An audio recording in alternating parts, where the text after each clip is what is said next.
Welcome to this episode of the America Happens News on the America Happens Network. I am your host, Corinne Clifford. I just want to say that today is Sunday, March 17th, 2024. I finally have products that I want to sell to all of y'all out there. Corinne USA Beef, Corinne USA Gold, and of course, I want all of you all to buy from mypillow.com at Corinne USA. This is how we have to do this because all of the news that we offer you at America Happens, all of the news that I give you live in Washington, D.C., is the most banned, the most censored news in the United States of America at this time and in the world.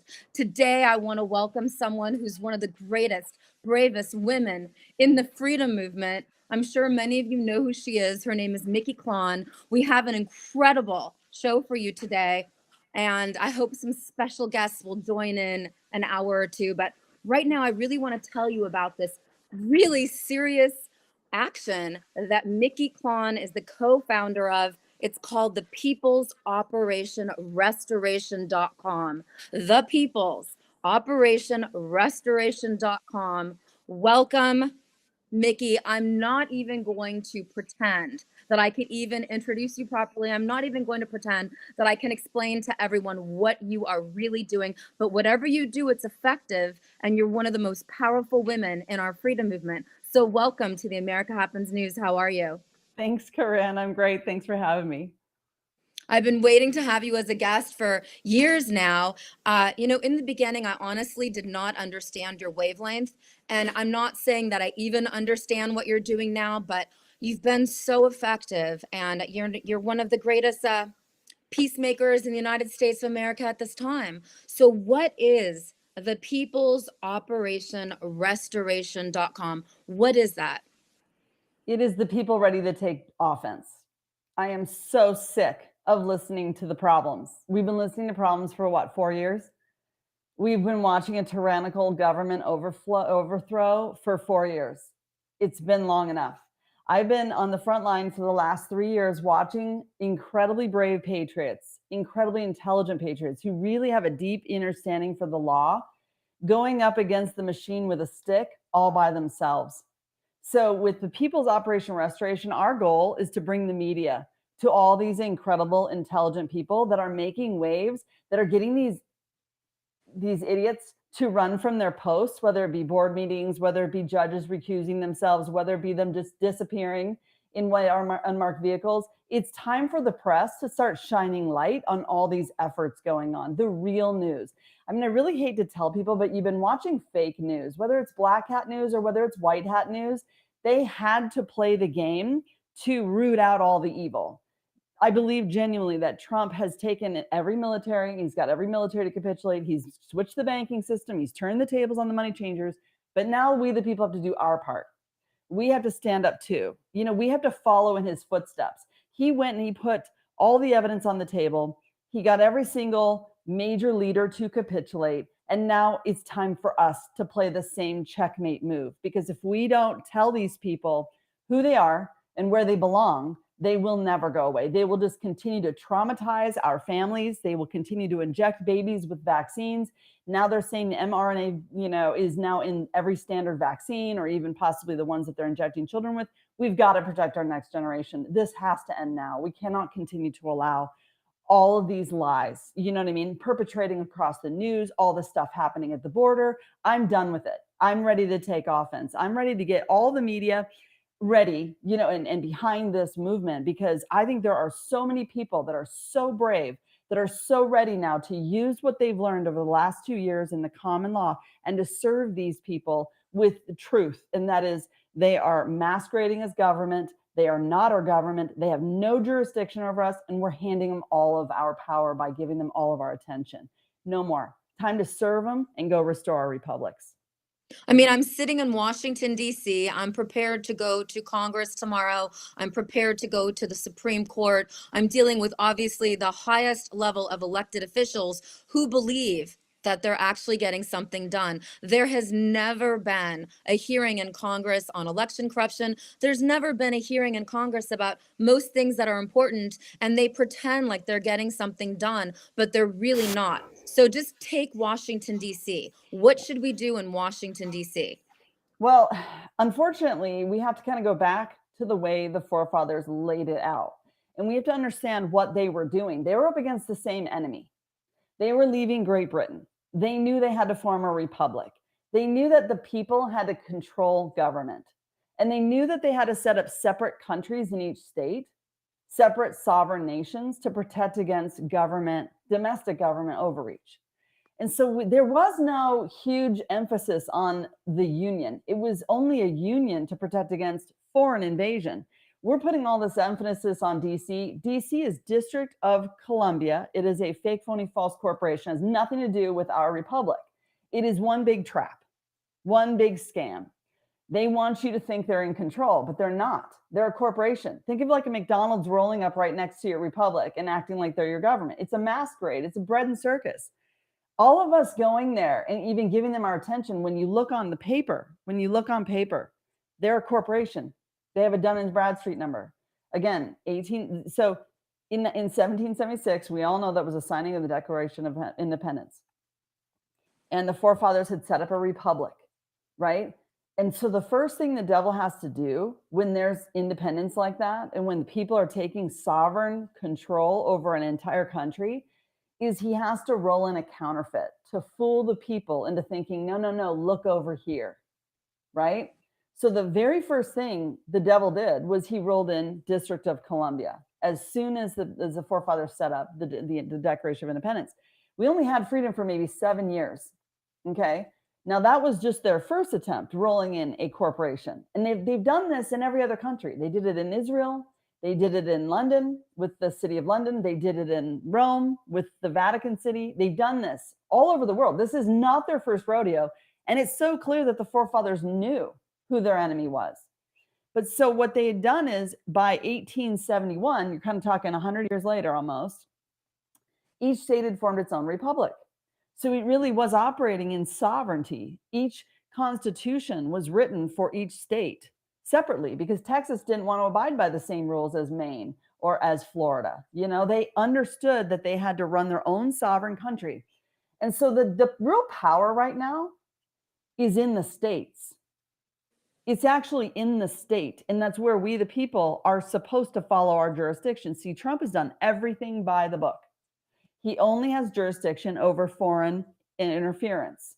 And he knows that we are the only ones who can restore our republics at the state level and call them in.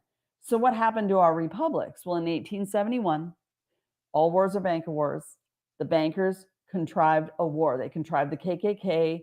They forced, I mean, it's all sorts of stuff. They forced Lincoln to do a bunch of stuff. They ended up assassinating him. Long story there. But they generated a civil war.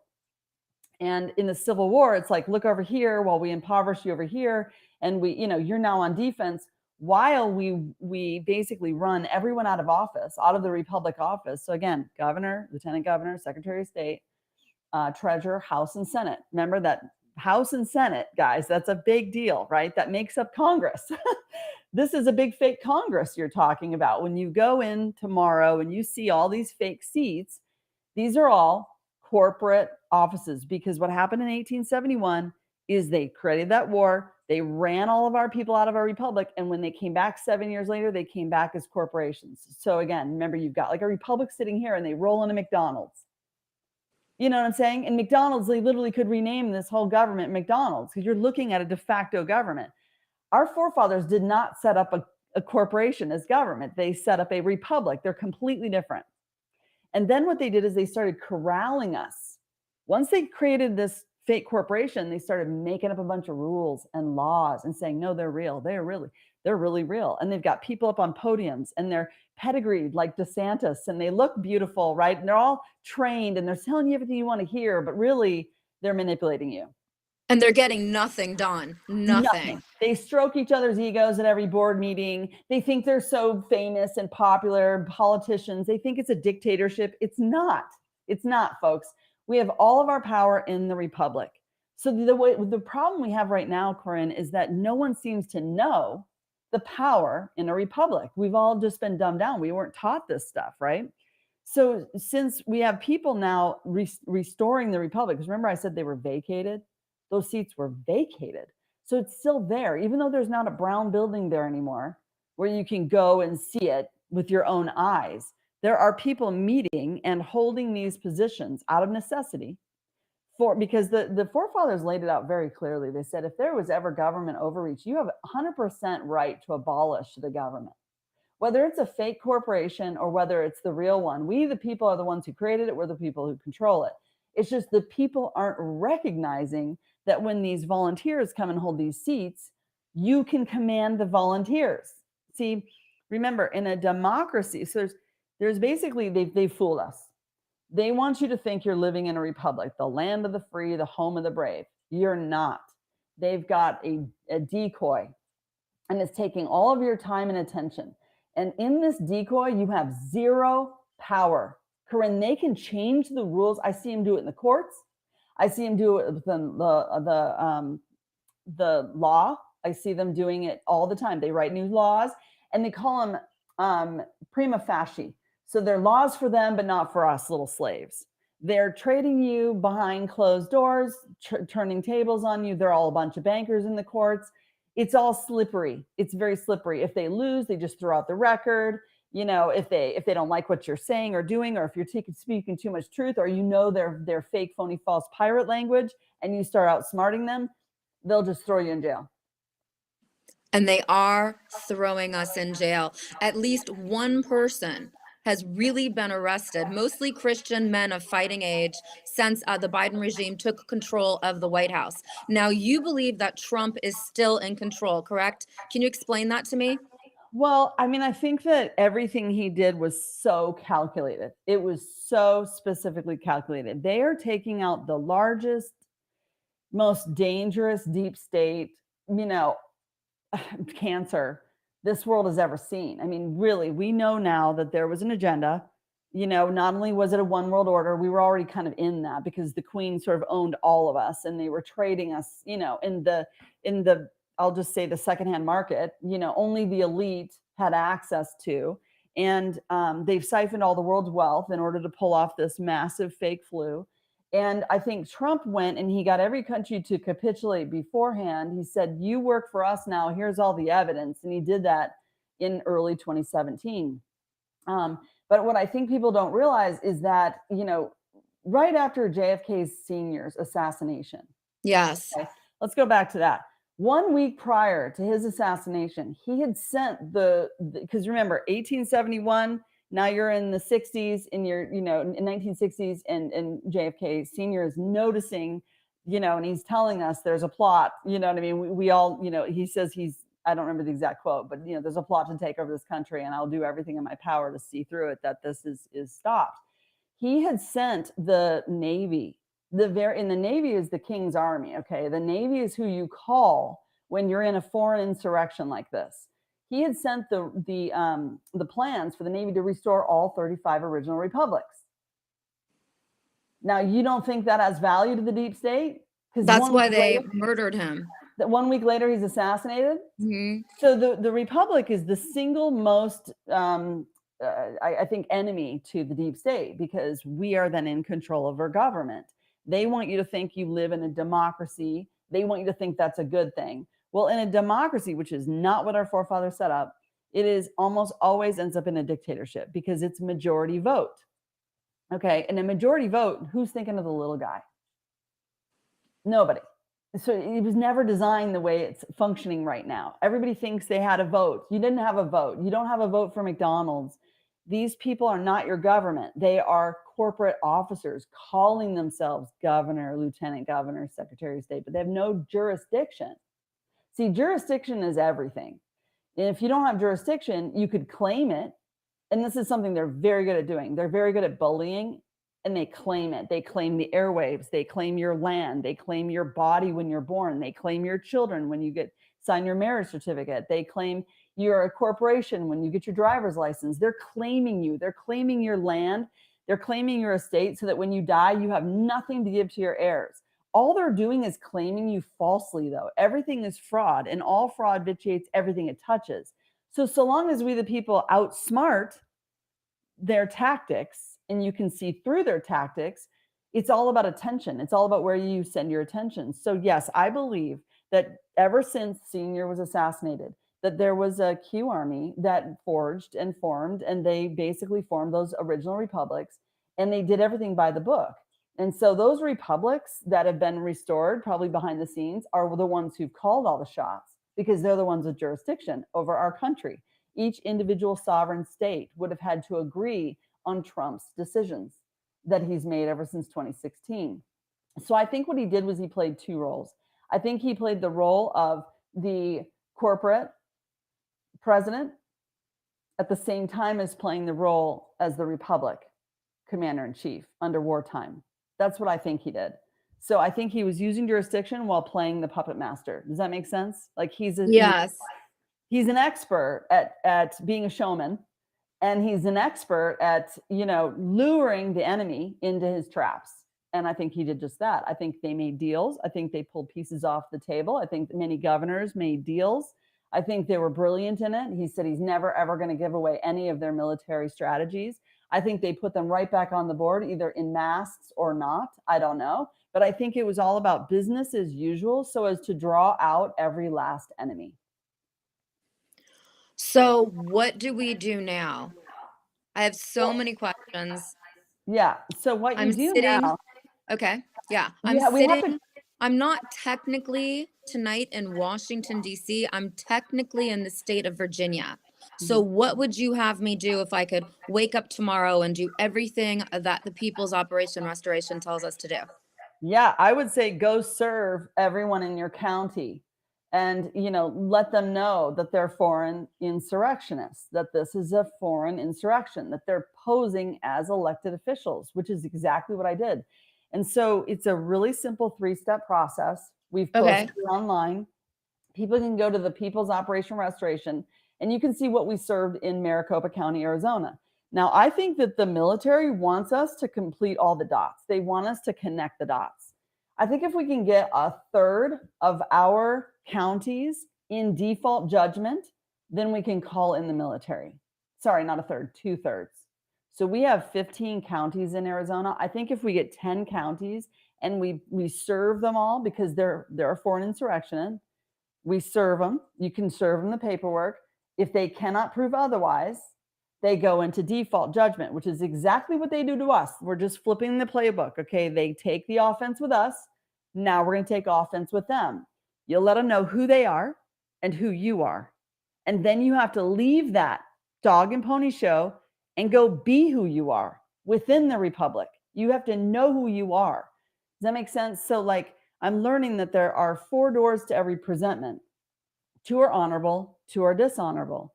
To walk in honor, you have to walk in acceptance. That's what Jesus did. That's the most honorable way we can walk. And I accept that they stole our country in 1871. I accept that there are a bunch of con men playing games and killing people and stealing from people. I accept that. I don't give them any authority because they're liars and they're not our government. So we serve them papers. A conditional acceptance would be the second door presentment. This would be honorable too. This would be a defend yourself. If they come after you, you say, sure, I'll contract with you if you can prove jurisdiction over me, which they can't. So that usually drops almost every court case. But that's defense. That's a defensive move. That's not playing offense.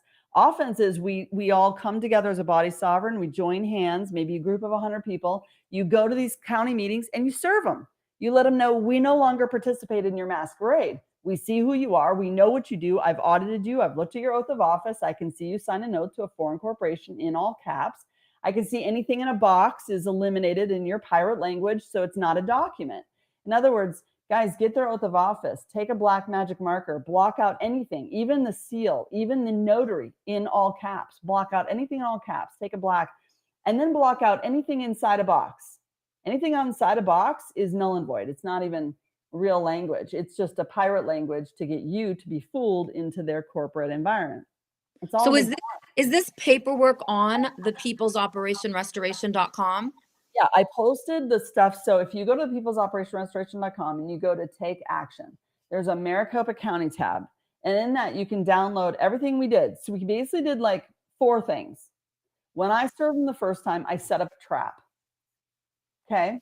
I trap them. They trap us all the time. It's very easy to trap them. So what you do is you serve them with a notice of liability and an opportunity to cure. Because if you want to walk in honor, you always have to give someone an opportunity to cure. You have to tell them what they're doing wrong, and you have to just give them an opportunity to fix it, right? And because they should resign, they should be notified. That's kind of like a formal notice to your kid. If you do this again, you're going to get busted. And if you don't warn them, they're going to just keep doing what they're doing, right? Because they think they're going to get away with it, right? So Of course. right. They'll just keep going, you guys, until we stop it, until we call them out, until the illusion is done. And one way you can end the illusion is you say, wait a minute, I know who I am. I know who you are. I know what you're up to. I know you're up there just stroking each other's egos, just pacifying us while you rape, murder, and kill our families. And the water's poisoned and the food's poisoned, and you got no problem with that. So what I did was I served them with a letter of intent. They're each personally liable. In the common law, it's man to man. It's not, there's no like firewall of some corporation to save you. It's you versus me. It's living being to living being. In maritime, again, remember, they basically hid the other law forms from us, which is unbelievable. But they have us in this maritime sandbox, and they can move the goalposts. They can change their rules on voting whenever they want. They can do it different in every state. They can change the rules in one city versus one county. They're moving stuff around on us all the time, and you can't win. You can't win in their corporate environment. It's like going to McDonald's and asking to save you from the border. They don't have jurisdiction. They'll be like, don't worry, it's a non-issue. But at the end of the day, they're masquerading as government, which is a massive felony. It's treason. Okay, so what we did was we served them with notice of liability. So each one of the people sitting up on our board, the 9 people, are personally liable for $1.75 million per person that serves this notice to them. We have 4.5 million people in Maricopa County. We have only 9 people that are lying to the public. 9 people that are sitting on a database of all 4.5 million people that we need to send a broadcast out to immediately to warn them of the dangers of this vaccine. Wouldn't that be the first thing you do when you took office, right?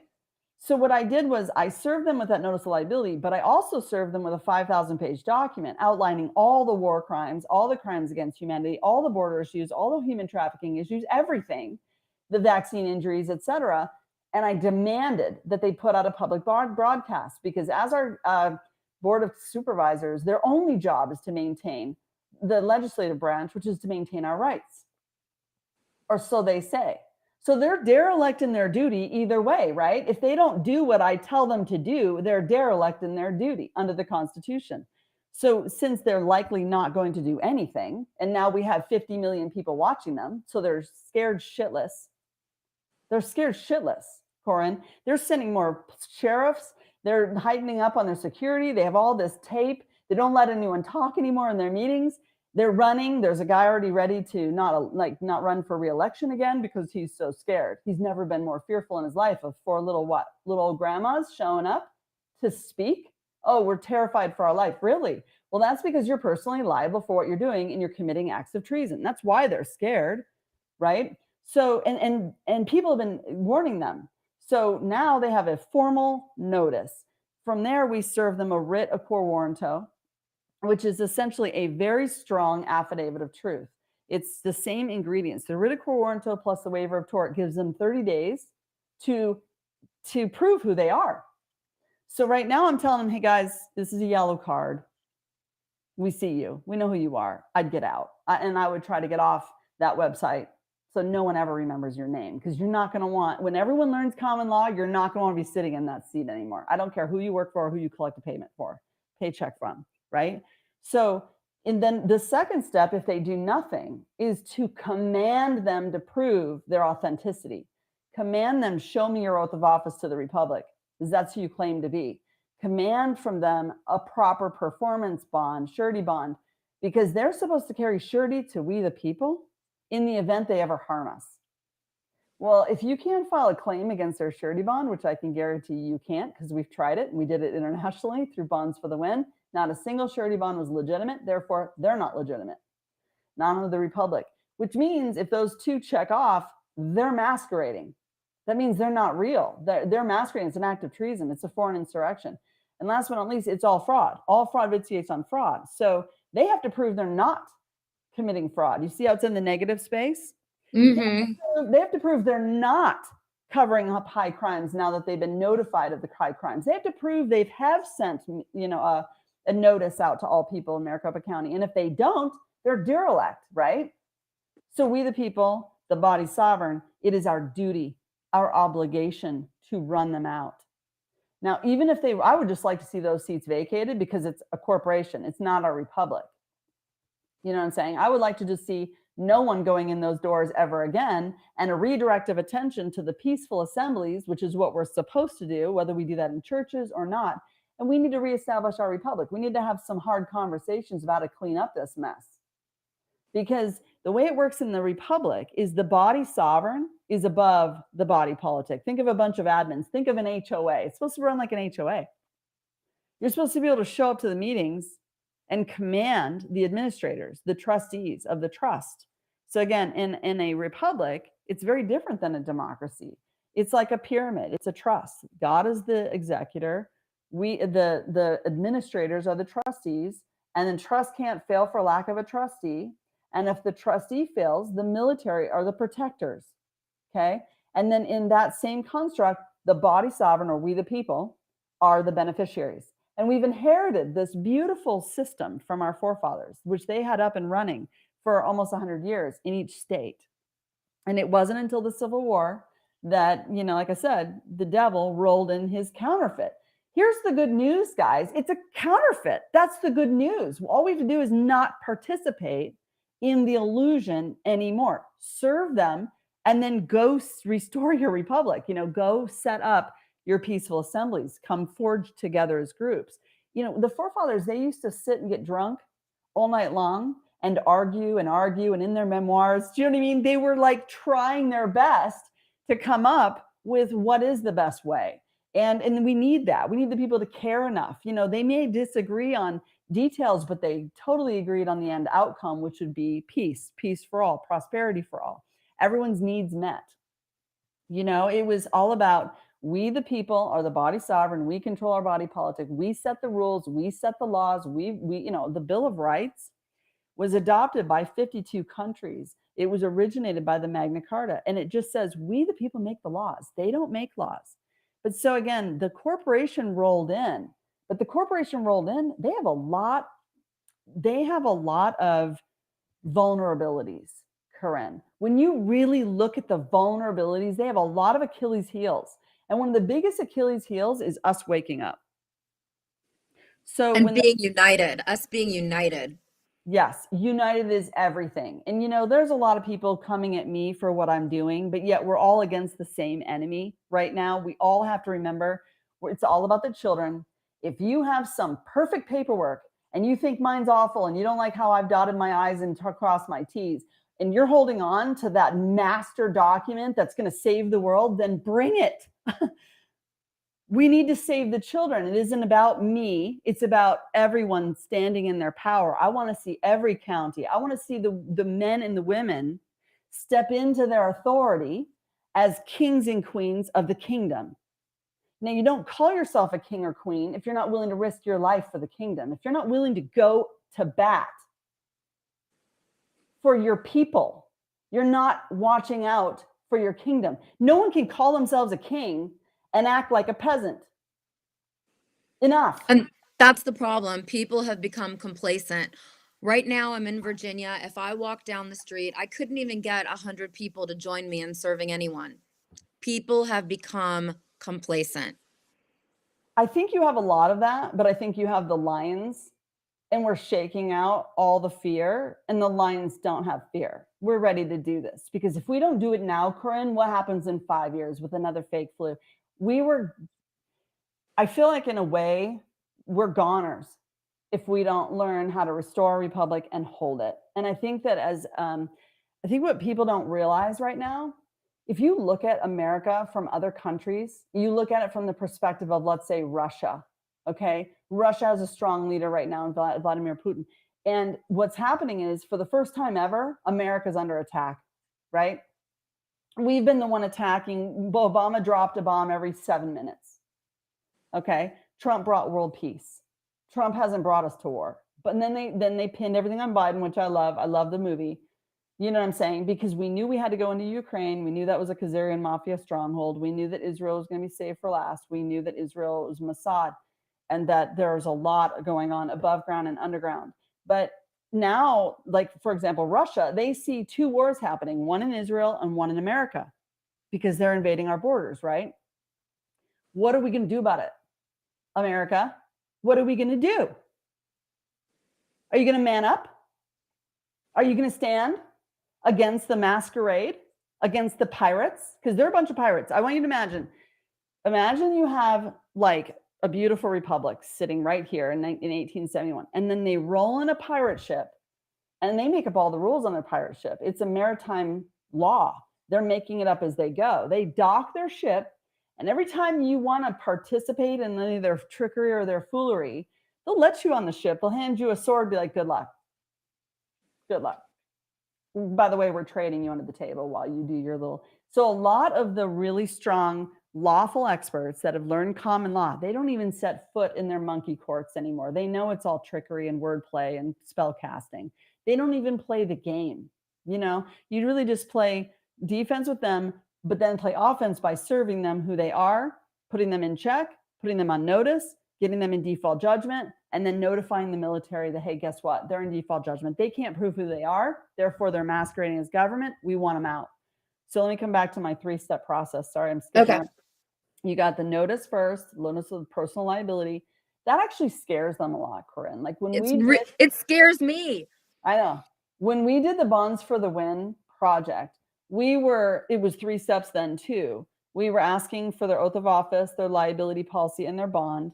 And then we were serving them a letter of intent saying, hey, these school boards, if you don't drop the masks and quit practicing medicine without a license, we're going to file a claim against your surety bond. And then they're going to come after you personally for that money. So everybody would leave the board member meeting and they'd go and they'd, deliberate. And they'd come back and be like, I'm not going to take the fall for you guys. I don't need to practice medicine without, I don't need to push this agenda. I'm personally liable. You know what I mean? The devil's minions realized that the devil wasn't going to protect them in the event that the people stood up and filed a claim against them. So this disrupts their energy a lot. So now we're serving the board of the city, at the county level, the board of supervisors.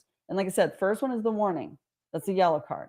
The writ of quo warranto is like the red card. That's the lawsuit. That's like, okay, we now know who you are, prove who you are. It's a commandment by the body sovereign. And it's more powerful than an affidavit.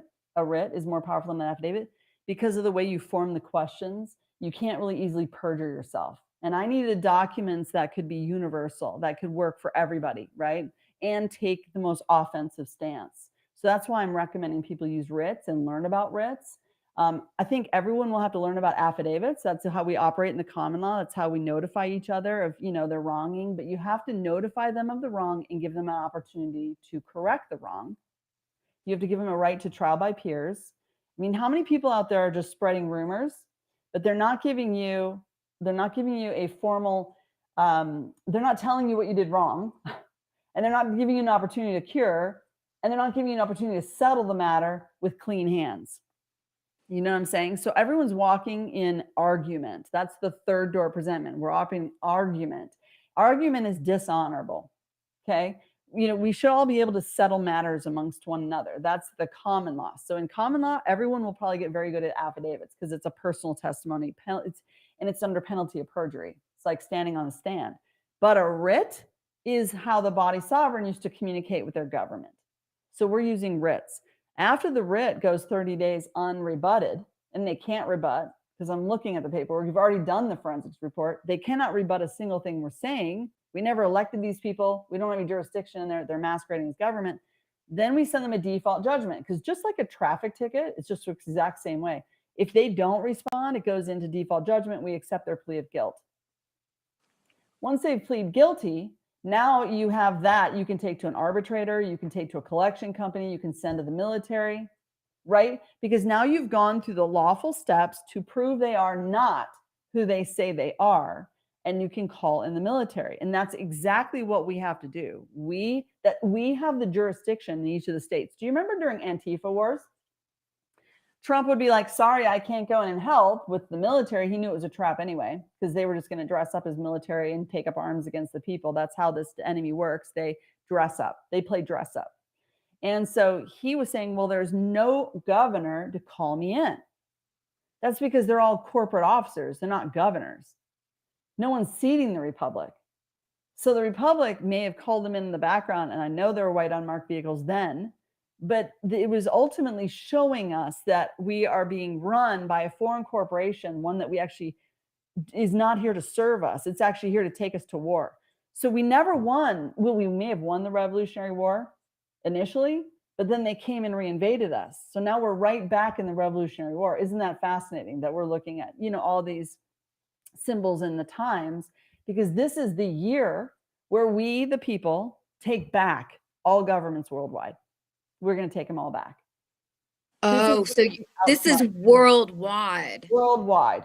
Wow. Because Operation Restoration is not limited to just the U.S. I mean, the U.S., we have the foundation of what the forefathers gave us, but no, we're setting the tone. We've got Canada with us. We've got Europe. We've got Australia. We've got, India. We're definitely already reaching so many people. And Cal Washington, he too has an incredible movement where they're using these very similar steps. He too has an amazing program that people can download. I'll just tell you, he's got an app called They're Mighty. If you download the Mighty app and you search for In Power, Cal Washington is also educating everyone on this. So I feel like, Corinne, this is the year of disclosure, how to play offense, how to learn common law, how to learn trust law, learn what the Republic used to be, start to peacefully assemble, swipe them left because they're fake, phony, false, de facto. All they are is an energetic mind game. Do you know what I mean? And the more we give our energy to that, the more we're going to manifest that. And the more we give our energy to the solution, the more we're going to manifest the solution. And I don't think the white hats can do that, because it's like learning to walk. We have to feel the struggle. We have to feel the labor, or we won't appreciate it. I mean, you're in Arizona, okay? Mm-hmm. And I just interviewed Sheriff Lamb, who's mm-hmm. in the area you're in. He was in Washington, D.C. at the sheriff's conference a couple weeks ago. Mm-hmm. Honestly, if you served him, what would he do? Well, here's the thing. Served him yet? You have to give him an opportunity to remedy. So he has likely signed an oath to a foreign corporation, and he doesn't know that. So we just have to give him an opportunity to sign an oath to we the people under the new republic. And then now he's de jure. So he goes from de facto, meaning fake, not real, non-fact, to de jure, meaning truth, meaning he's actually signed an oath to us. We shouldn't be giving any loyalty or commanding anybody that hasn't signed an oath to us. And we're allowed to fire anybody the second they misstep. You know what I'm saying? Now, let's say in U.S. federal court, all of the pro-life activists are sitting in jail in Alexandria, Virginia. All the J6ers are sitting in jail in the D.C. jail in the gulag. Let's say that I served one of the federal judges. I mean, they would think I was crazy. How would I really do not this? If you do it among 500 people, not if you and 500 people serve, not if we have all the cameras on it. And I'll tell you, I got the paperwork for them too, because every single thing these courts have ever done is fraud, and all fraud vitiates everything it touches. Ever since 1878, guys, not a single court, all of those people you just described are prisoners of war.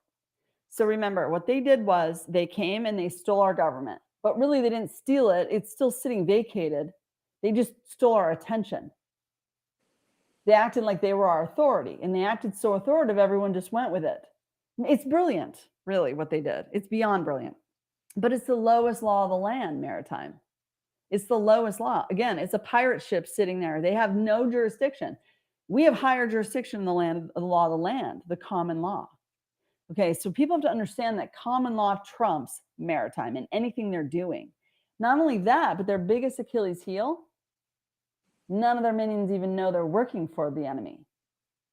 So it's very easy to get them to defect, like Sheriff Lamb would defect. He would come over and he would sign an oath to we the people, because that's what he always wanted to do. So all these genuine sheriffs, even deputized sheriffs, want to do. They don't want to protect a foreign insurrection. When we're there in Maricopa County and there's like 50 volunteers, not even getting paid, you just want to walk up to him and be like, why don't you sign a note to the de jure? Why don't you head on down to the border? Why don't you come protect we the people? Why are you sending people in to steal children from homes without warrants? Don't you wonder who you're working for? When you go and you foreclose, there's 250 foreclosures per month in Maricopa, all illegal, all just land grabs. What makes you think someone can come and foreclose on your home that was funded by your own Sesta KV trust? You can't even prove you funded the loan. I paid off 90% in equity and you're still going to just come steal it, just right out of my hands? It's all fraud. This is what they're doing. They're doing land grabs. They're stealing your estate. They're stealing homes from people, and they pick you off one by one. And you just hope, oh, shoot, I hope I don't get picked off by this enemy. But no, you're dealing with a foreign invasion. Not only are they picking people off, but they're funding their crime syndicate by putting people in these jails. So they make a third of their money by keeping people enslaved in jails. The only way you can get out of jail is to plea bargain. It is a prisoner of war. Prison of war. So it's like a police state. It's like, think of it like being in the Death Star, because it's been taken over by foreign corporate, government, where they acquired all 18,000 police precincts. It's like a monopoly now, and they're all de facto. It's like, as a corporation, what they could do is write the laws, because they control it. But I could say to any court, because they write the laws in the court too, and here's a trick question for them. What rules, laws, regulations, statutes, or bills are applicable to me in this court as a living woman? Well, that's a trick question, because none of them are. They have to get you to respond to your last name to claim jurisdiction over you. And they're trying to get you to respond to your corporation, the one that they made in your name. So they made a corporation in my name called Michelle Klann when I was born. That's on my driver's license. And then when I go to the court, they say, are you Michelle Klann? Well, if I say yes, they're assuming and presuming you're the corporation. But Corinne, can a corporation even commit a crime? Exactly. No, they're conning you. They're not talking to you as a living woman. They're talking to you as a corporation. So like JP Sears should do like a skit on this. Like someone should walk in with a straw man and let the judge talk to the doll. The straw man is the first last name, all caps. So Michelle Klann, the doll, I could put a little tag on it with all caps, Michelle Klann, be like, and I just let that guy think, because they want you to think you're belligerent. They think you're belligerent. They're back there making jokes, trading you behind the table, right? Because they're actually opening bonds in your name every single time they open a court case, or every time you get a traffic violation. They're trading you on their markets. They're trafficking you. And you cannot hold the body as surety for a debt the body doesn't even owe. So everything they've ever done in every court is fraud. Every lawyer is working for the British Accreditation Registry. They're not working for us. Every jail, every jail is profiting off of, think of it like you having a backpack that they created when you were born that you don't have access to, but the crooks do. So you're born, they create a trust in your name, they create a corporation in your name and bonds in your name. And they declare you dead on arrival because only your mom signed that birth certificate. So they consider you a bastard child. If you don't claim your estate within 7 years, they claim it for you. And that's only because they're taking authority over the body and you didn't know it. So therefore you didn't have informed consent. Therefore it's all fraud. But because no one's stopping them, does it make sense? They just keep perpetuating fraud. So you were created this beautiful body, and then they put their body in a crate. So think of like a container, and the crate is the corporation or the trust or your estate. And so they're charging the crate, not the body, when they take you to court. All these prisoners of war, the January 6ers, et cetera, it's the crate that they're charging, and then they're being forced to plea bargain through duress with lawyers, you know what I'm saying? And so then they're thrown in jail on technicalities, not on legitimate claims. So we now have to get smarter than them. We can't keep playing defense. We need to lock arms, learn this stuff inside and out so we can walk in sacred honor, so we can be above the material. You know how when you get self-mastery, you get mastery over material, you get a lot more confident. We can move with more confidence. We can move with more authority. We are the authority. We are the authority. First, you declare and decree over yourself. You declare and decree over your family. Then you decide who you want to declare and decree over as a king or queen of your kingdom. Are you going to protect a school district? Are you going to protect your HOA? Are you going to protect your city? Are you going to protect your county? And then form groups of others that want to do the same, that see this extreme atrocity and want to end it and are ready to risk their lives to do it. Our forefathers, there were only a few of them, and they all risked their lives, and they all had everything threatened, and many of them were murdered. But if we now all see the greatest awakening, the great awakening is their worst nightmare. It was literally enough. Like, imagine a big pyramid structure that they had us in, and we're all marching along like, we're all good slaves, because we are all slaves. We're all being traded. We're all slaves in the same system.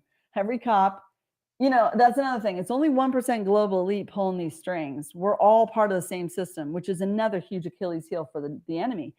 They don't want their employees to know these things because most people are inherently good. Most people who injected vaccines were doing it out of the guise of saving lives. These are not bad people. They're bad people who don't have discernment because their medical board told them so, the news told them so, Google told them so, their friends and family told them so. And of course, they couldn't decipher truth, so they went down that path, and they're still going down that path. But if we don't start serving these people, if we don't put every nurse on notice, if we don't put every doctor on notice, if we don't put every pharmacist on notice, if we don't start, taking offense and putting everyone in check, because it's the ultimate checkmate move if everybody did this all at once, because they really are harming people. And once they know they're personally liable, they're not going to keep doing it. Okay, so let me ask you this, okay? Because I want to say thank you to S Medium One. Everyone loves you, Miki. He loves this. And I want to say thank you to Gecko Tech. Okay, Gecko Tech says Miki is spot on. We first need to recognize that we were all duped by willing parties to the corporation construct. We all traded our rights for so-called privileges. I agree with everything Miki is saying. It's we, the people, who need to take back our country and restore the republic. But we need to start by taking back our individual sovereignty. So let's say this, okay? The founder of America Happens, Ben Miller, is going to be in Washington, D.C., hopefully the whole month of April. Let's say he and I decide to be together, because I need one or more people. I can't do this by myself. And we actually serve. How many people do you recommend? 12 is the best. Okay. When we serve, it's the size of a jury. Okay. So we need 12. I don't know how to find 12 people in Washington, D.C. or even Virginia. Well, call it out right now. And you know what? We've already had over 1 million people sign up to our website, and we're asking for their county and their state so we can connect you with various groups that are already formed. There are formed groups around Mike Lindell and all of his research. There's formed groups around, the tactical civics groups that are forming all throughout the country. Ivan Reichland should know how to do this. Well, he can get 12 people. Some of them are still, they know they need to set up their grand juries. They know they need to set up their pettit juries in each county, which is great. Any pettit jury serving any county official would be even stronger. You know what I'm saying? But once you familiarize with this paperwork, and I want to express this, to operate in honor and to operate in acceptance, you have to read every word of every contract you sign. Your sign of nature is your oath it's your oath. Okay. And then everything that we've tacitly agreed to in signing, just because everybody else did, it's our marriage certificate, or it's a driver's license. I really want to be able to drive, or whatever it is. We weren't reading it. We didn't know fully what we were engaging with. So anybody that downloads our documents, I encourage you. I don't just encourage you. I strongly tell you have to read every word. Get in some of these classes. There's classes called Common Law Academy by Ron Bouchard. He does a beautiful job teaching this stuff. Jump in these Twitter channels that are doing their discussions on a regular basis. Yes, they're boring. You know what I mean? And some of the people have joined. You should do a Twitter space. A Twitter space would be really important, because what you're saying is so high level. Who taught you this information, Miki? How did you get this information? Well, that's a really good question. I want to give such a huge shout out. You know that scene in Star Wars where they're like, many brave people died to bring us this information? Corinne, you have no idea how many people have been bullied by these courts, thrown in jail unjustly. I watch it all day long in DC, all day long. They've spent hard time to come out with this information, and I'm just simplifying it. I'm trying to give broad strokes, and I'm trying to shine light on the people that are in the trenches. But I'm tired of watching them each get targeted by this evil enemy. It's literally, like I said, it's like one man going up against the system with a stick. You might have all the right words, But because they're so used to working in this mind control environment where so long as the majority of people don't see their con, they don't see that they're magicians playing and toying with your mind, it's not real. It's an illusion. But until all the people call out the illusion and say, wait a minute, your pants are down. Yeah, you call yourself a king, but no, your pants are down. You're not the king. Sorry. It's like pulling that curtain back on the wizard and be like, you're not actually the authority here. I am. It's empowering when we realize who we are and who they are. But if we don't call them out in mass, in every country, in every county, you know what I'm saying? Let's start from the country and then go into the state and then go into the county and go into the city. We really only have control over serving these cities, these counties. Then you can take back the republic of the state. Because like I said, once you get, I think the way it's designed, and I think this is what was in between the fine print, we the people have to stand up our republics in each state. Trump cannot do that. He doesn't have jurisdiction, folks. And so I've got a governor, his name is Jim Huguenin. He's holding position for the Republic in Illinois. Now, Illinois is one of the darkest states. Chicago's dark, okay? He's holding position. He's working as a servant. He's so ready for the people to just observe him, command him, and he'll do anything. He knows all of this stuff. He knows all this paperwork. He'll risk his life for the people. It's just not enough people are recognizing him as their stand-in governor until a fair and safe election can be held. Okay, that's powerful. And this is how I really got to know you a couple years ago. You're telling me that there are stand-in governors right now in places like Illinois, Texas. You have stand-in governors for we the people ready to take over. And you have stand-in sheriffs. So wow. Imagine, I know this is hard for people, again, to conceptualize, but it's like, you almost have to imagine seats without the red brick building. Just imagine you have the foundation. It's a trust. A trust can't fail. It never dies. The republics that each of the forefathers set up in all those 35 initial states, and I guarantee you, Senior helped them set it up in all 50 states. I guarantee there's a republic in all 50 states now. And once you observe it, that's when you suddenly get all your power back. Because, Corinne, here's the thing, is that, so in a republic, you have the trust, but you have rules by which the trust have to be managed. Those rules were called a constitution. If you don't have any trustees in your republic, who do you have to uphold your constitution? See, now here's where the enemy got super smart. They rolled in their corporations, their de facto government, and they were like, you know what we really need to do? We need to write a new constitution because ours isn't good enough. Those were just corporate bylaws. So now there's a fake constitution and a real one, and people don't know that. So they're trying to derive their rights from the fake corporation for the fake de facto government, and they're not deriving their rights from the organic constitution from the original 35 state republics. Does that make sense? So that is so powerful. It's so powerful. And if you don't if you don't discern that in your documents to these idiots, because they all know the con, if you don't observe the organic constitution and the date it was signed, they're going to assume and presume you're talking about their bylaws. Oh, cool. She's still stuck in our ship. She's still stuck in our masquerade, our illusion of control. It's an illusion that they have control over us. We're handing them authority.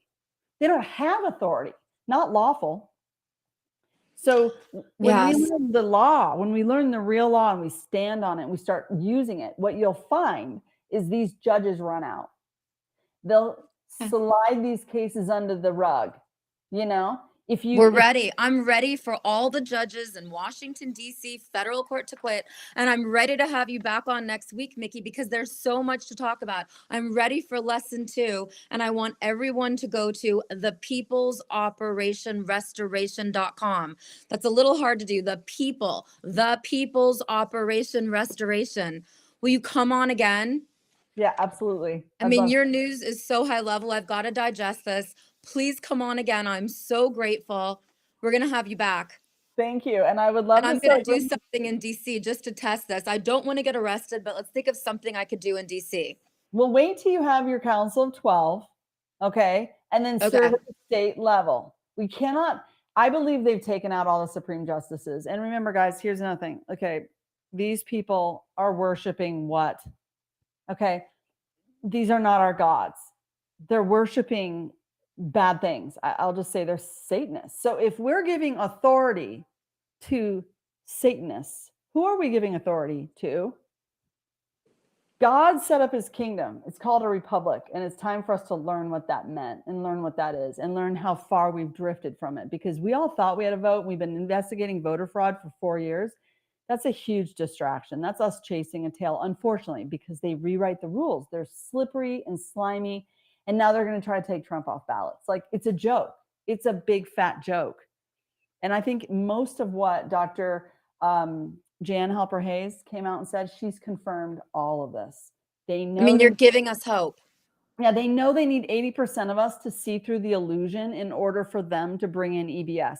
We have got to do our part here. We've got to take authority over the realm, shift the tables on the money changers, redirect your focus, because if we keep giving our energy and attention and our money to the fake, phony, false, what are we going to get more of? Okay, I agree. You've got to come back. Please come back, Miki. Everyone go to the People's Operation Restoration.com. I'm ready again. I need a week to digest this. Please come back, Miki. God bless you. You got it. Thanks so much for having me. Thank you. I want to welcome Michael Juan into the mix now. It's going to be so interesting to have him here. Michael Juan is one of the highest level war correspondents in the whole entire world. Michael Juan is the first person who ever told me last year, Corinne, we're already under invasion in the United States of America. So welcome, Michael Juan. Tell us everything. Hey, Corinne. I'm actually in Florida for the moment. I'm back from Darien Gap again, of course, in Panama, watching the invasion increase through there. Now I'm back in Florida. I'm actually from Florida, but I'm not here because I'm from Florida or that I love Florida, which I do. But I'm here because Florida is about to see an increase in the invasion as well as Haiti goes the way Haiti goes. Interesting that before Haiti had this latest spasm of being Haiti, the United States started putting hundreds of millions of dollars into building up Guantanamo Bay in Cuba. I mean, that's Okay, somewhat Guantanamo Bay. curious. Everyone said it was getting built for terrorists. It's getting built for us. What's it getting built for? Good question. And notice it would be a nice place to, for instance, make an army out of those Haitians, or the ones that you choose. I mean, I don't know why they're plussing it up. They put hundreds of millions. They've at least said that they're going to put hundreds of millions of more dollars into Guantanamo Bay. That doesn't include the other things that are going on in various parts of the world. But let's talk about Bahamas, which is very close to me right now. The Chinese have a port closer. I'm in Florida. I'm in South Florida. But the Chinese port is actually closer to me than Key West is. And there's literally a Chinese port right off in the Bahamas, right, very close to Florida. A lot of Americans don't get this. We are surrounded.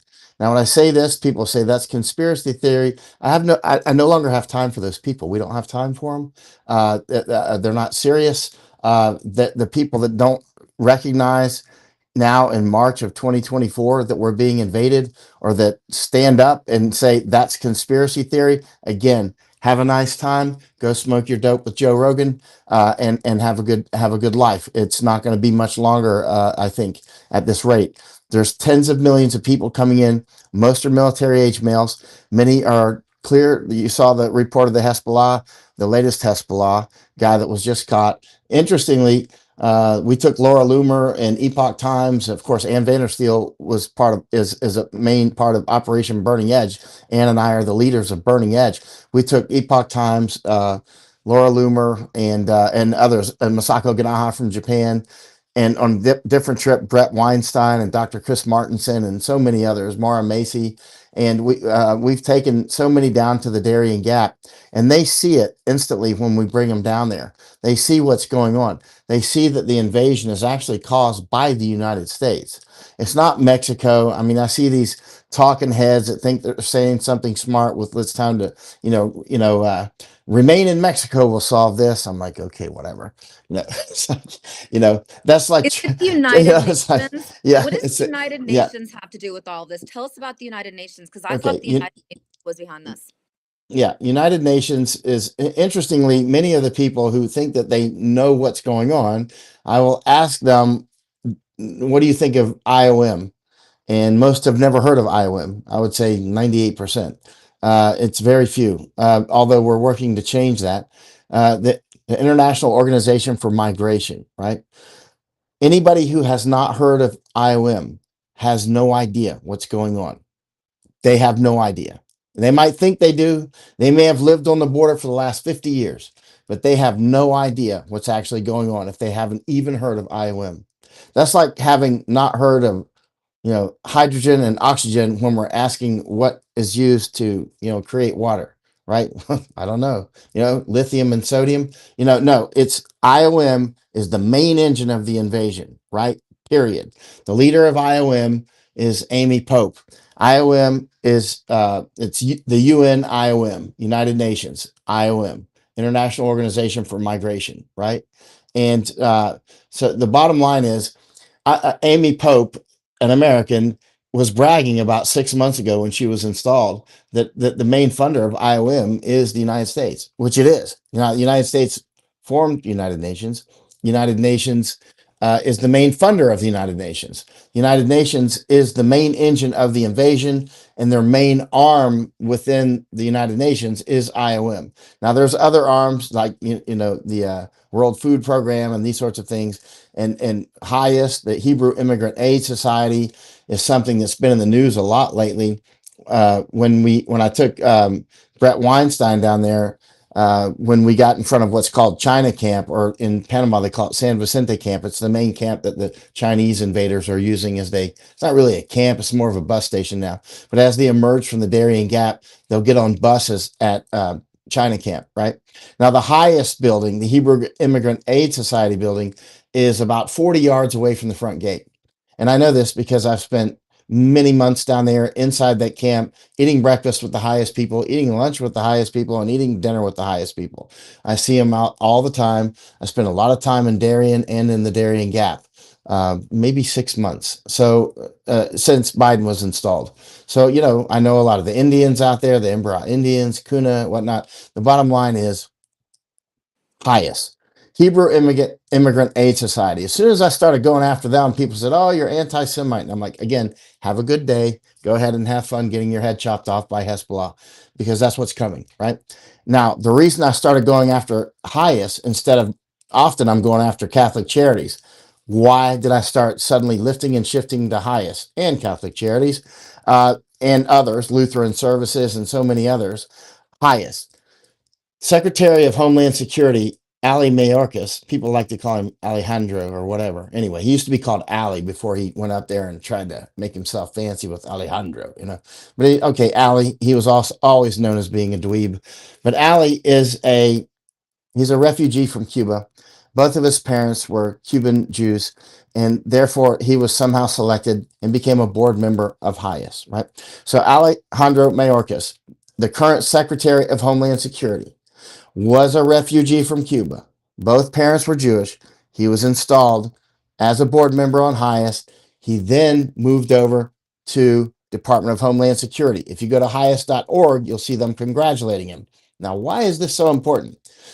These NGOs are busy installing people in governments around the world. They're not humanitarian, right?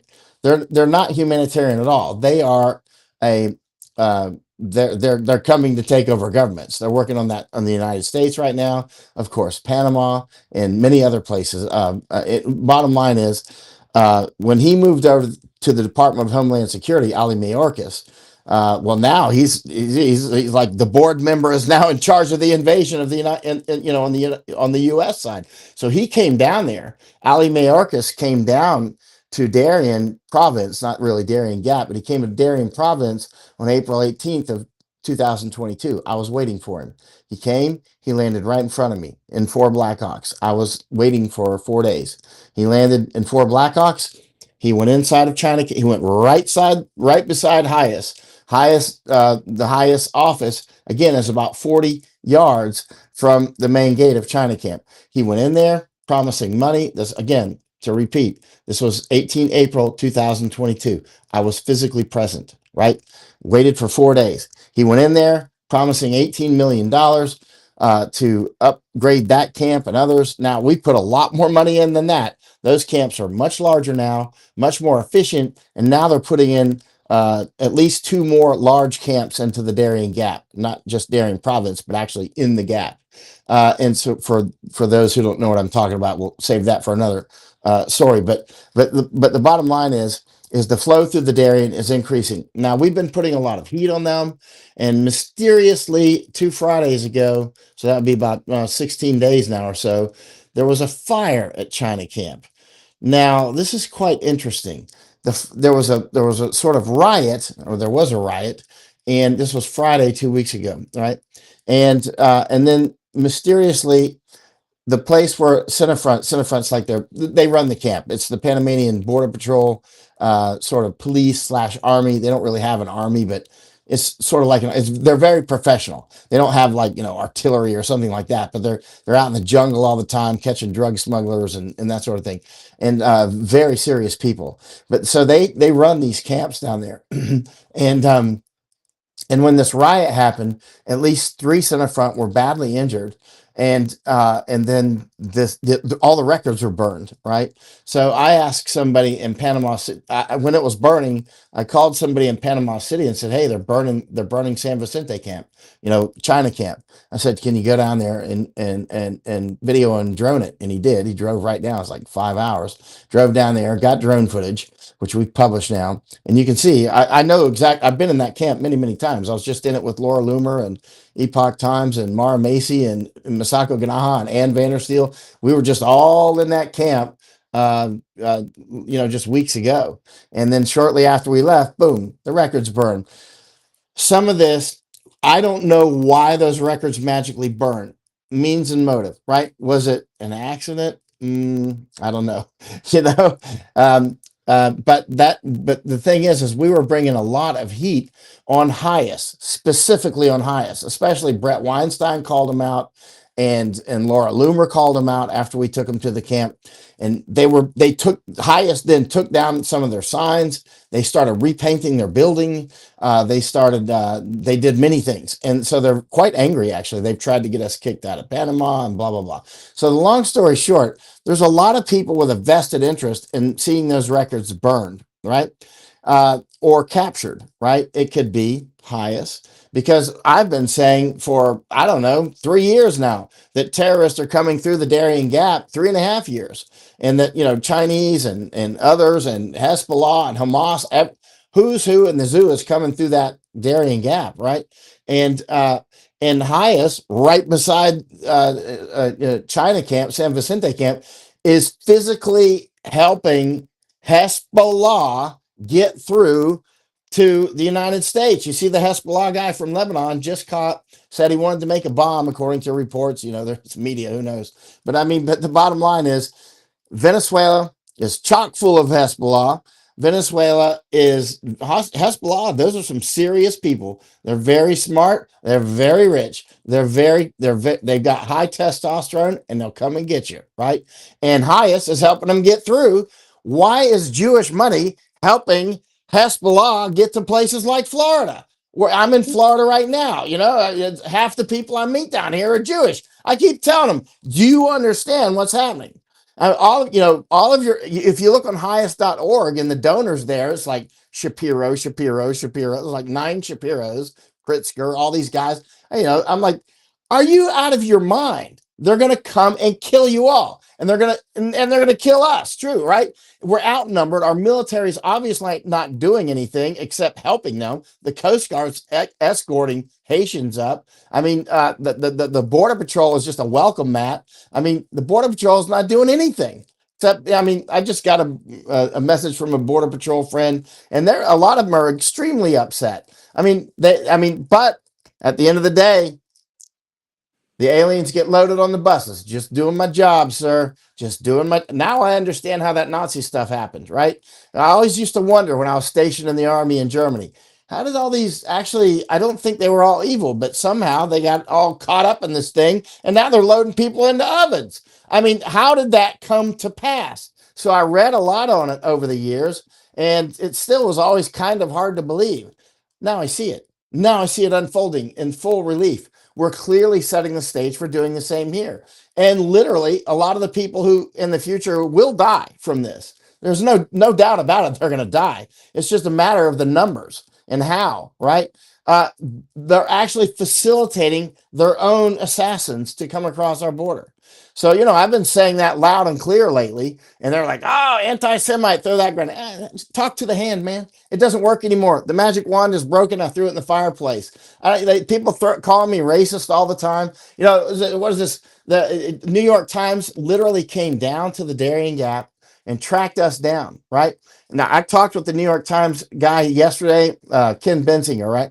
He was, at that time, he was clearly looking for Laura Loomer. Now he's like, no, I wasn't really looking for Laura Loomer. Well, anyway, he was clearly looking for Laura Loomer. He said it on some of our videos when we were down there. New York Times sent 2 reporters. Why is this AI sending these balloons up? Did you see that? I don't know. Where did that come from? Let's sit and give you a heart. Here we go. Here we go. Wait, you can't make up this stuff. Heart. What's going on here? I mean, you just can't make up this stuff. I love you, Corinne. The is attacking our thing. Okay, go on. Yeah, I mean, it's like birthday. No, I mean, you go like this, you make a heart, you get the whatever it goes, you get the hearts. Changed my life. I'm sitting here in shock. I don't even know what to say. There's hearts coming out of your face. I don't know how to make flowers. Maybe it'll work. I don't know. America is under invasion right now. Don't people get this? It's not funny. We're getting invaded. It is very serious. And look, in this AI that, I mean, we just saw in action, right? I mean, it's like but the bottom line is the invasion continue. New York Times, they sent those 2 people down there, right? Ken Bensinger and some other guy, and he's a photographer from Columbia, right?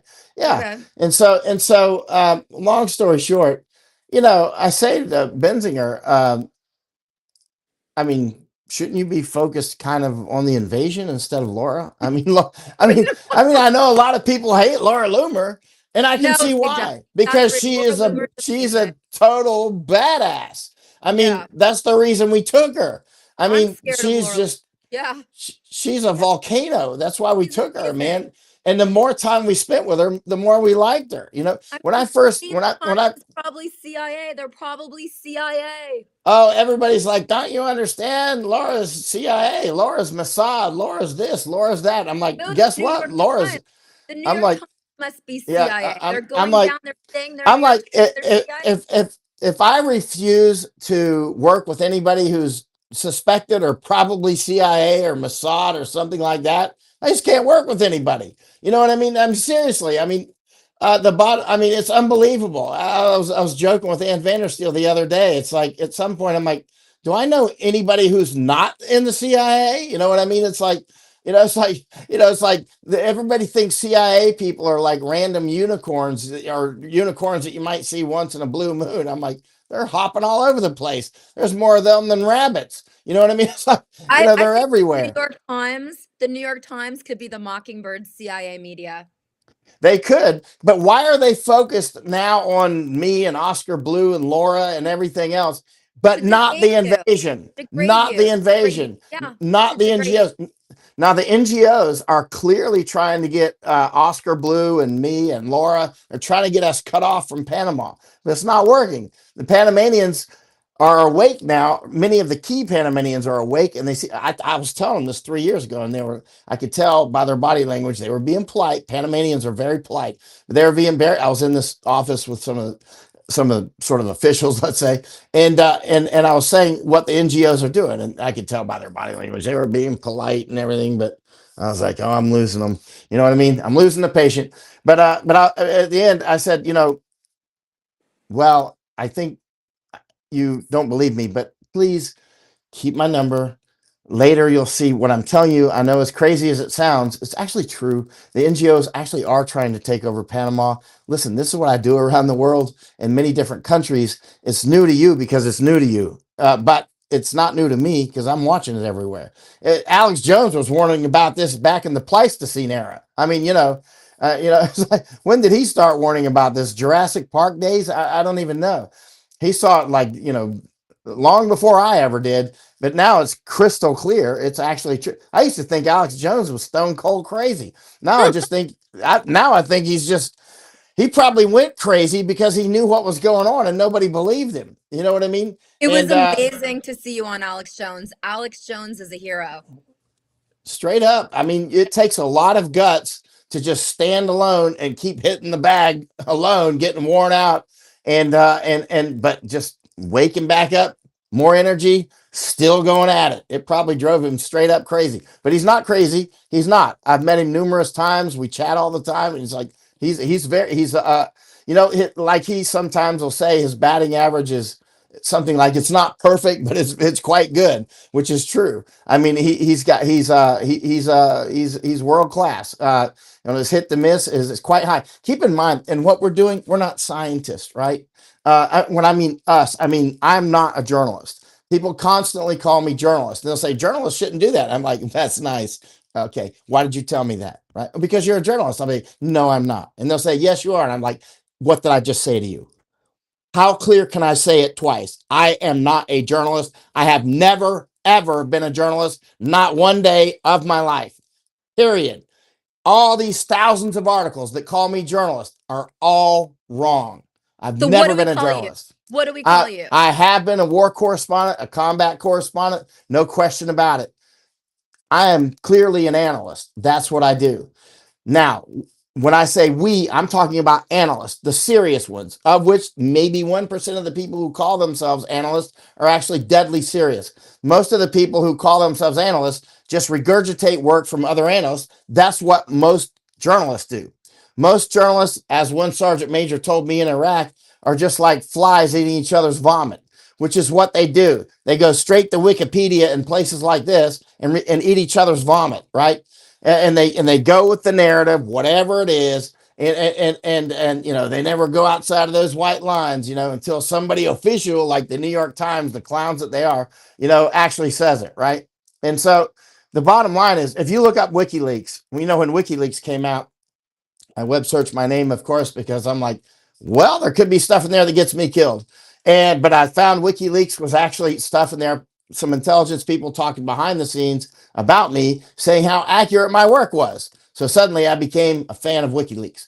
When I was like, well, actually WikiLeaks is pretty good because they're talking behind the scenes about how accurate I was about some stuff in Iraq.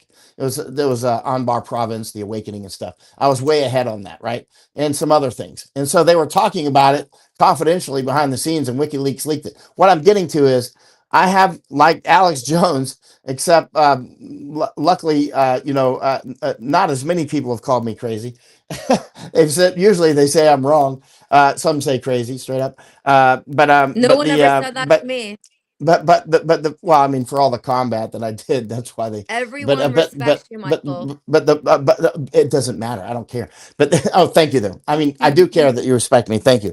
But I don't care about the naysayers that are throwing the grenades. I pick them up, pull the pin, throw it back. Right.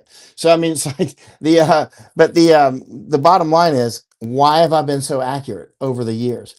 It's because I physically go look for myself. I'm not now. Everybody's like, yeah, of course, Darien Gap. But as soon as Biden was installed, I immediately went there because I thought that would be the direction they come. Before Nord Stream was destroyed, I was actually in Germany at the BASF plant. I told you this before. I was at that plant twice. And on the second trip, why did I go to BASF plant out of all the let's say the chemical companies in the world? Why did I go to BASF at Ludwigshafen, Germany? I went there for a reason. First of all, Nord Stream is provided most of their feedstock for their natural gas for the Haber-Bosch process. In the Haber-Bosch process, you take the hydrogen off with the natural gas and you combine it with the nitrogen that we're breathing and you make ammonia, like urea, ammonium sulfate, ammonium nitrate, nitrogenous fertilizers. And there's a lot of other derivatives as well. But you need that natural gas to create so much nitrogenous fertilizers. Now, you can make it other ways, but the best way to make it is natural gas. And that's the way most of it's made since 1914, when they started at Ludwigshafen, Germany, at the BASF plant.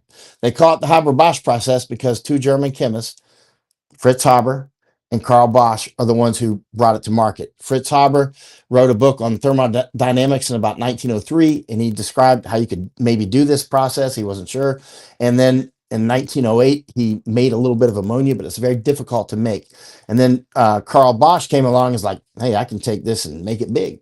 And they did. And so they started there at Ludwigshafen in 1914, or they actually started producing it. And so that's right on the Rhine River, which is like the Mississippi for Europe, and which dumps out at Rotterdam, which is very important. But anyway, so I was with Misako Ganaha, the Japanese journalist, and we went there twice together. And she was right there beside me. And I said to the guy giving the tour, what happens if Nord Stream gets interrupted? And he blinked and he looked at me and he said, well, BASF is dead. And I said, because that's why I'm here. Because I think I didn't say that to him, but Masako knew why I was there, because I thought Nord Stream would be destroyed. How did I see that in advance? So then I went down to Groningen last March. So 1 year ago this month, I went to Groningen, Netherlands. I was down in Darien Gap, Panama, flew over to Groningen because somebody wanted me to go on a show. Dr. Jordan Peterson, he wanted me to go on a show in Netherlands. So I flew back over there to do that. And when I was there, I went over to Groningen gas fields. And that was last March. Keep in mind, sometimes I go from Panama to Netherlands because it's part of the larger matrix of things going on. So I flew over there. I went on Jordan Peterson's show with him and Ava Vlardingerbroek and all that. But I had gone to the Groningen gas fields. Groningen is the biggest gas field in Europe, right? And I was saying, I think I may have said this on the Jordan Peterson show. I'm not sure if I did or not. I know I said it to him, but anyway, it doesn't matter. But I was starting to publish. I think they're going to close Groningen gas fields. And again, people are like, oh, you're crazy. And it's Alex Jones talk. I was like, well, I kind of got the Nord Stream thing right. And I got the Darien Gap thing right. And I got Iraq right. And I got Afghanistan right. And I got Hong Kong right. And I got Thailand right. And I got Japan right. You know what I mean? And it's because I go there and study hard 7 days a week, like Rain Man, right? And so now, guess what? Groningen is closed. It is closed. Just web search my name and Groningen, and you'll see I was saying I think they're going to close it. How did I get that right? How did I get Nord Stream right? Look, you see what's happening in Israel right now? Israel will be lucky to survive. They'll be very lucky to survive what's going on. And what's going on now has nothing to do with what happened on October 7th.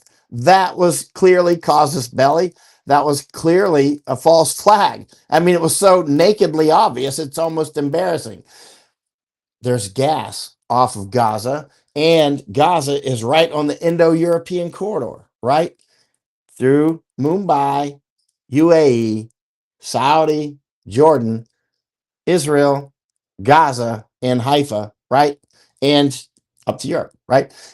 A lot of the things that we're talking about have to do with corridors, bricks, all these things. There's all these different matrices of things that are going on.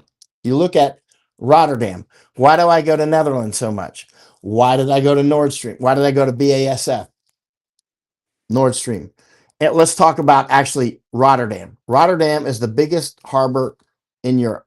It's one of the top 10 in the world.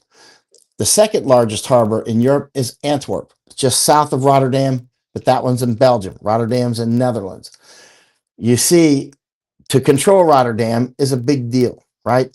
And to control the farming is a big deal. That's why I've been out with the Dutch farmers so much, and Germans and whatnot, right? And up in Groningen, because they're clearly trying to it's working to take out the Dutch and other farmers. And the Bill and Melinda Gates Foundation has put hundreds of millions of dollars into this picnic food distribution facilities, 3 of which burned actually in Netherlands. And actually, Misako Ganaha and I went to one of them after it was still smoking. And 3 have actually burned, maybe more. The 3 had burned the last time I looked. But anyway, but the bottom line is that the globalists are clearly trying and working hard to take over the food distribution. They're clearly working hard to create famines as well. So they don't obviously want to kill everybody on Earth, but they definitely want to reduce the numbers considerably, like in the billions, right? not even in the millions. We're talking gigaside here. We're not talking, mere megaside.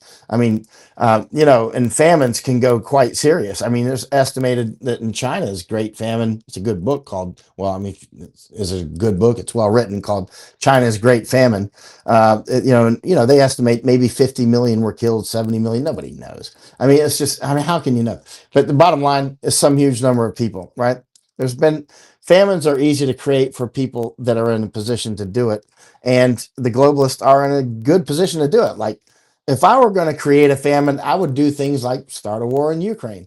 I would cut Nord Stream. That's why I went to BASF twice before. I bought an iPad that I kept beside me, and all it did was keep the flow. There was a website you could watch the Nord Stream flows, and it would tell you how many cubic meters per second were flowing through.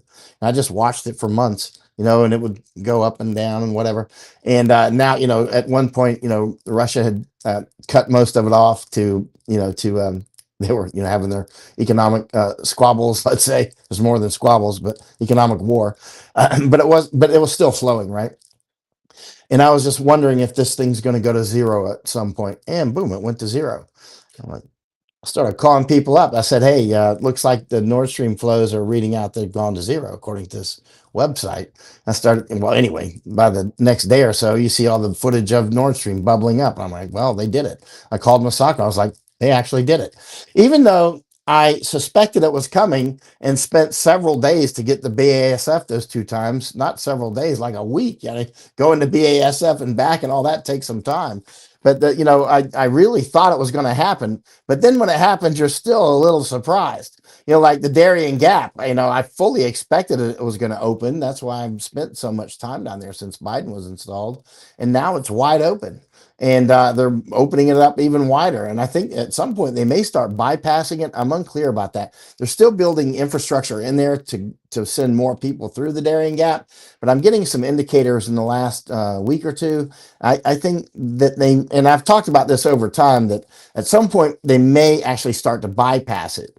And I'm just getting a scent in the air from information in Panama that may come to pass. I'm unsure about that. But anyway, let me develop that more. It can take some time. But the bottom line is the actual flows to the United States, irregardless of which artery and capillary they're coming through, it's increasing. Bottom line. That's why right next to us here in Florida, we got the Bahamas. That's another launch point for people to get here. Again, China is taking Bahamas. And Americans don't seem to realize that. Chinese are coming in from the Bahamas onto Florida shores. They do it. We intercepted one in Darien Gap. He told us he got caught by the Coast Guard, U.S. Coast Guard. He got deported back to Bahamas, and they were deporting him, he said, to China. And what did he do? He was changing flights in Cuba, and then he was, connecting in Cuba. He said he changed his flight to Quito, Ecuador, right? Which is where most of the Chinese go who are going to go through the Darien Gap. So he went to Quito, then he got over to Nicocli, Colombia, and Cartagena, and then he came to the Darien Gap, and we intercepted him right when he left the jungle, right? And then he told his story for like an hour and a half. So anyway, he said he bought a boat from a Scotsman in Bahamas for $5,000. He was heading to Florida, ran out of gas, and he's like, uh-oh, things are pretty bad. He said he was with his father, and we met the guy he said was his father, and none of us believed it was his father. But in any case, he said the Coast Guard, he was actually, his English was perfect. If he had hit the beach in Florida, all he needed to do was get one block away from the beach, change his clothes, and you would never know that he had not been in the United States 20 years. His body language was mostly American. Hey man, what's up? What are you doing, dude? He's using all the lingo and all that stuff. Actually, it wasn't perfect, but it was good enough that you would think he had been around for a long time, right? He may have gone to their MSS, which is like their CIA, Ministry of State Security spy school at Luoyang, and I don't know, I have no idea. But they have where they teach you. I went to language school for German, but we did. If you're going to go to like a spy school, that's totally different. That's they have an American post office and American this and American that. So you actually can fit right in immediately, right? You could literally get one if he landed on Jupiter Beach, as people are doing a lot now, or Vero Beach or whatever. Change your clothes, 1 mile away, 5 minutes away from the beach. Who's going to say? He's going to say, "Hey, man, what are you doing checking my passport? I'm American. Leave me alone. What are you, racist? You coming after the Chinese all the time?" Blah, blah, blah, you know. And what is somebody going to do? His English is perfect, right?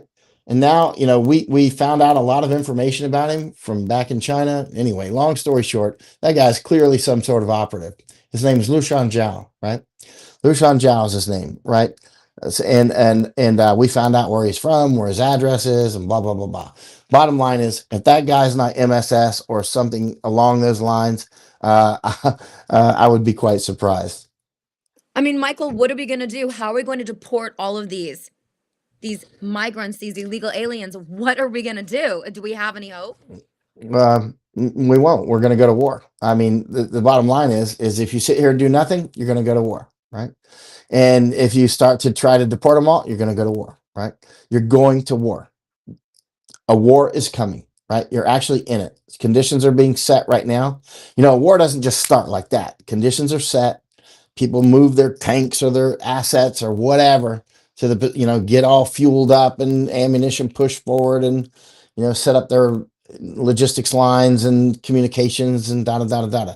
You get your troops in place first, set conditions with information. Of course, a good, strong enemy or friend will always do their information ground game. We have no border because their information game is so good. We have no border. It does not exist, right? This illusion that it exists for people that obey the law, right? It does not exist for people who do not obey the law. And the Border Patrol are really not doing anything. I mean, at all, except literally, actually, the Border Patrol are part of the problem. And I will support that statement. They're part of the problem because they're the ones loading them on the bus. They help them get their paperwork done. Once you've got the paperwork done, then you've got your court date, which sometimes is like 10 years from now. They're never leaving. They're gone. They're out there making babies right now. And they're just fading into the woodwork. These are people that never heard of the Constitution and don't care about it. And they don't care about anybody here. And the information war is quite intense. I spent about a year in China, right? I was in Tibet and, Beijing, Shanghai, a lot of places, like running around all over the place. And I also spent a lot of time in Hong Kong and, of course, Taiwan and just all that whole neighborhood too. I spent a year in Nepal, a year in India. You know what I mean? I spent like 18 years in Asia, right? So, I mean, I've been all over that neighborhood, right? I can tell you, when I've never seen somebody more racist than Han Chinese. Actually, I've seen people as racist as Han Chinese, but they didn't have the capability to do something as huge as they do, right? And actually, some of them. I'll say this, and I know I'll get called a racist for it, but some of the most racist people I've seen on earth are actually Black Americans. I mean, that's just. I grew up in America, man. That's just what it is, and I've been all over this world. I spent at least 2/3 of my life downrange in about 100 countries. And Han Chinese, Black Americans, very, very racist. Of course, not everybody, but as taken as a blanket statement that would cover a lot of what we're seeing, yes. And that's why we're being divided against each other. I keep telling Black people when I get on shows that mostly Black folks, I'm like, listen, let me tell you what, I grew up with Black folks since I was a puppy. We were in the sandbox together and when I was in the Army, when I was in combat as a war correspondent, all the years, right? When my mother died, I was raised by a Black woman for a couple of years, right? I know a lot about it. You know what I mean? I know a lot You're more not about it racist. I know a lot more about it than Obama ever will. I've Yeah, been to you're his not school. racist. I've been to his school over in Jakarta. That's a rich boy. You should see Obama's school in Jakarta. I've been there Uh, twice. I've been to his school twice. It's a rich boy school. And then he did the same thing in Hawaii, right? But he's a mhm. rich boy. He doesn't know anything about being Black. He's not even Black as the way he sells it. He's just got the skin swatch color, right? But anyway, he's just an information op himself. He's not I so think he's powerful. CIA. I think Obama's He's CIA. something. But the bottom line is, what I'm getting to is, I keep telling Black folks when I get on shows that, listen, this is what they're doing. they're obviously making everybody hate white folks because they're going to do a genocide. It is coming, right? And against Jews as well, right? And it's coming. And when we have reached some critical mass that you've beat it down far enough, who's going to run this country? I know it's not popular to say that, but let's say the truth. Who will run the nuke plants? Chinese. Who will run any of this stuff? I mean, there's no other people that can do it except like Chinese or Russians. You know what I mean? It's not going to be some, 30 million black folks that keep everything going when the white folks are beat down or dead, right? And guess what? Let me make it crystal clear. I've been to China. They hate black people straight up, full bore hate. You should see the videos that they show over there. It's always black people beating up Chinese people. They're prepping the information battlefield. When they come over here, it's not going to be like, hey, I got my AR-15. I'm going to kill some of them Chinese folks. Nope. They're going to kill you with biological warfare. You'll never see them. They'll help cut off your food supply, poison your water. They got genetically, it's easy to genetically make weapons, that make weapons that are genetically targeted, right? I mean, this is not like anything you've ever seen. When people like me are out of the way, you're dead. You're dead. They will kill everybody in Africa. They don't need them, and they can get rid of them. The only ones they'll keep will be slaves. I'm telling you what's the truth. They can do it. Through space and time, there's been a lot of people that said, hey, we're going to rule the world, right? I mean, whether it's the Catholic Church or Muslims or whatever, but they can't quite do it because they all fight each other a lot, and for every other reason in the world. This idea, for instance, the Japanese were going to take over the world, right? This was information war back in the World War II. The Americans were so afraid. Those Japs are going to try to take over the world. I worked with Japanese 7 days a week, very closely, right? I spent a lot of time over there. I've written 3 books on Chinese information war that are only in Japanese language. They're not even in English. So I go back and I look at the things that I was taught as a child, and then I see more of what I can figure out what the truth is as best as I can figure out. This idea that the Japanese, as an example, we're going to take over the world. What? 70 million Japanese who are so introverted as a country. The things that they were doing in China and other places were mostly checks on if they didn't expand, they were going to get taken, and they knew it. Russia, United States, the Netherlands, of course, United Kingdom, all these people were coming into their neighborhood. As when we opened up Japan in about 1854, Commodore Matthew Perry came with the black ships, right? Huffing and puffing, we're going to open up Japan, right? And threatened Japan. And long story short, Japan ended up opening. Then we had the Civil War and got distracted for a while. And then we got back to Japan when that was all cleared up. And anyway, long story short, we actually had very good relations with Japan all the way up until the Democrat Roosevelts, who stole gold from Americans. Roosevelt made it illegal to own gold. They were going house to house, stealing people's gold. Our government was. They were taking it out of banks. They were going and getting bank registers, finding out who withdrew their gold, and going to their house and give us that gold. If you got caught with gold, you could go to prison, right? That was the Roosevelts. These are the same clowns that cut off Japanese oil. Japan was desperate to get us to help them fight the Russians. Japan hated communists. Now there's literally a lot of Japanese communists. You can't make up this stuff. Japan wanted us to help them fight the communists. The only reason they joined up with the trilateral, the only reason they joined up with Italy and Germany was because they had no place else to go. Go on to newspapers.com. And I'm giving you the easy research assignment. Look at the newspaper headlines in the years, say the last year leading up to World War II with Japan, right? With that part of the war. Look you'll see headlines. Japan desperate to negotiate.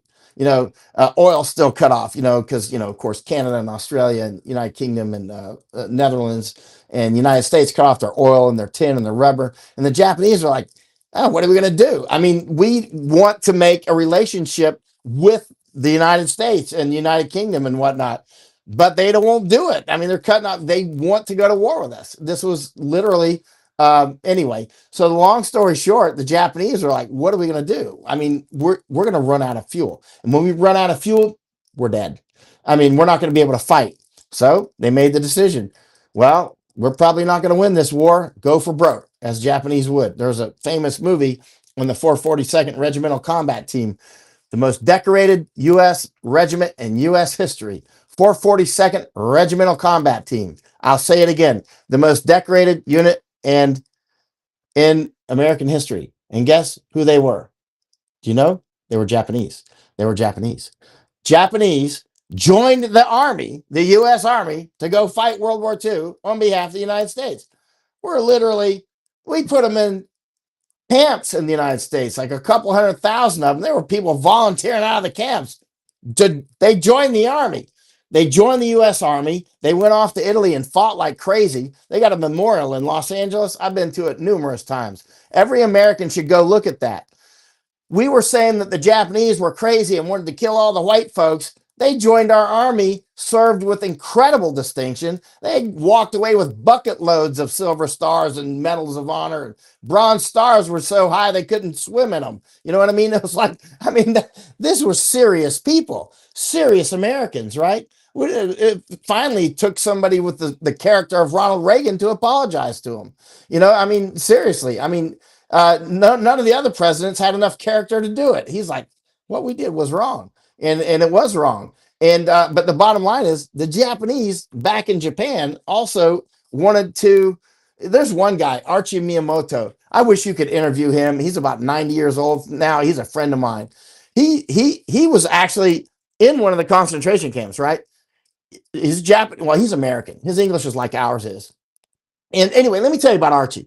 So Archie, there was two ships were doing a prisoner swap with you know what? I need to call up Archie. There was two ships doing a prisoner swap, him. but yeah, I can't call him now. Okay. But you can't really interview him because he can't hear much. So when I talk with him, I had to go to his house, talk to him last time. So when you talk with Archie, it's like, hey Archie, his brain functions at a very high level. Like when he writes me messages and stuff, you think you're talking to the smartest 50-year-old on planet Earth, but he's really like 90. But he can't hear you very well. Anyway, so listen about Archie.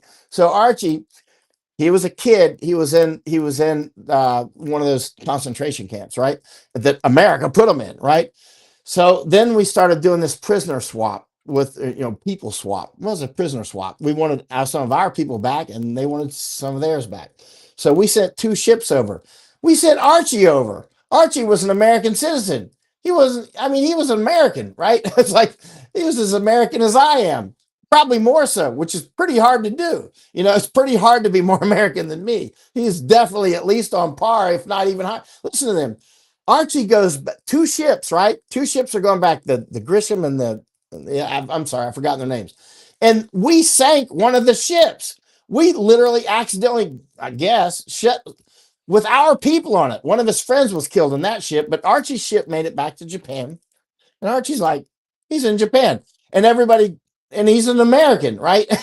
And our people had sent him over in a prisoner swap. So Archie's over in Japan. He's written about it. I helped him edit it. So Archie's over in Japan, and he's like, America's bombing it like crazy. And man, I need to go see Archie again.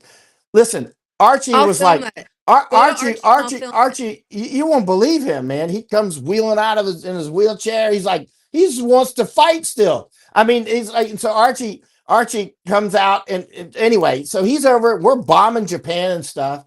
And then he comes back to the United States. What does he do? He joins the army. So he joins the United States Army after we sent him over, like he's like a prisoner. He was a prisoner. We sent him over.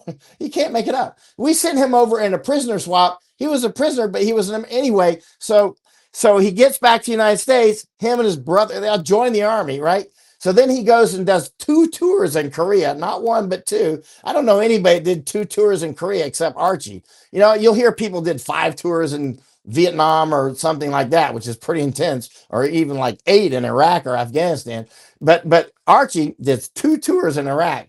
Then not Iraq, Korea. Then he did a tour in Vietnam, got shot in the chest. I asked him, "Did you ever get shot, man? You were doing a lot of crazy stuff. I heard about you." And he goes, "Yeah, I got shot in the chest one time." He was flying a helicopter in Vietnam. He got shot in the chest, but his body armor stopped it and went through the windshield. He said it hurt. But he was okay. He landed, everything's fine. But anyway, so Archie ended up getting some disease, doing some gold mine out in New Mexico, some fungus. And anyway, it took him, he got healed from that. He ended up retiring from the Army as a lieutenant colonel. And then he just was successful in business. And now he lives in Los Angeles. He's a serious man.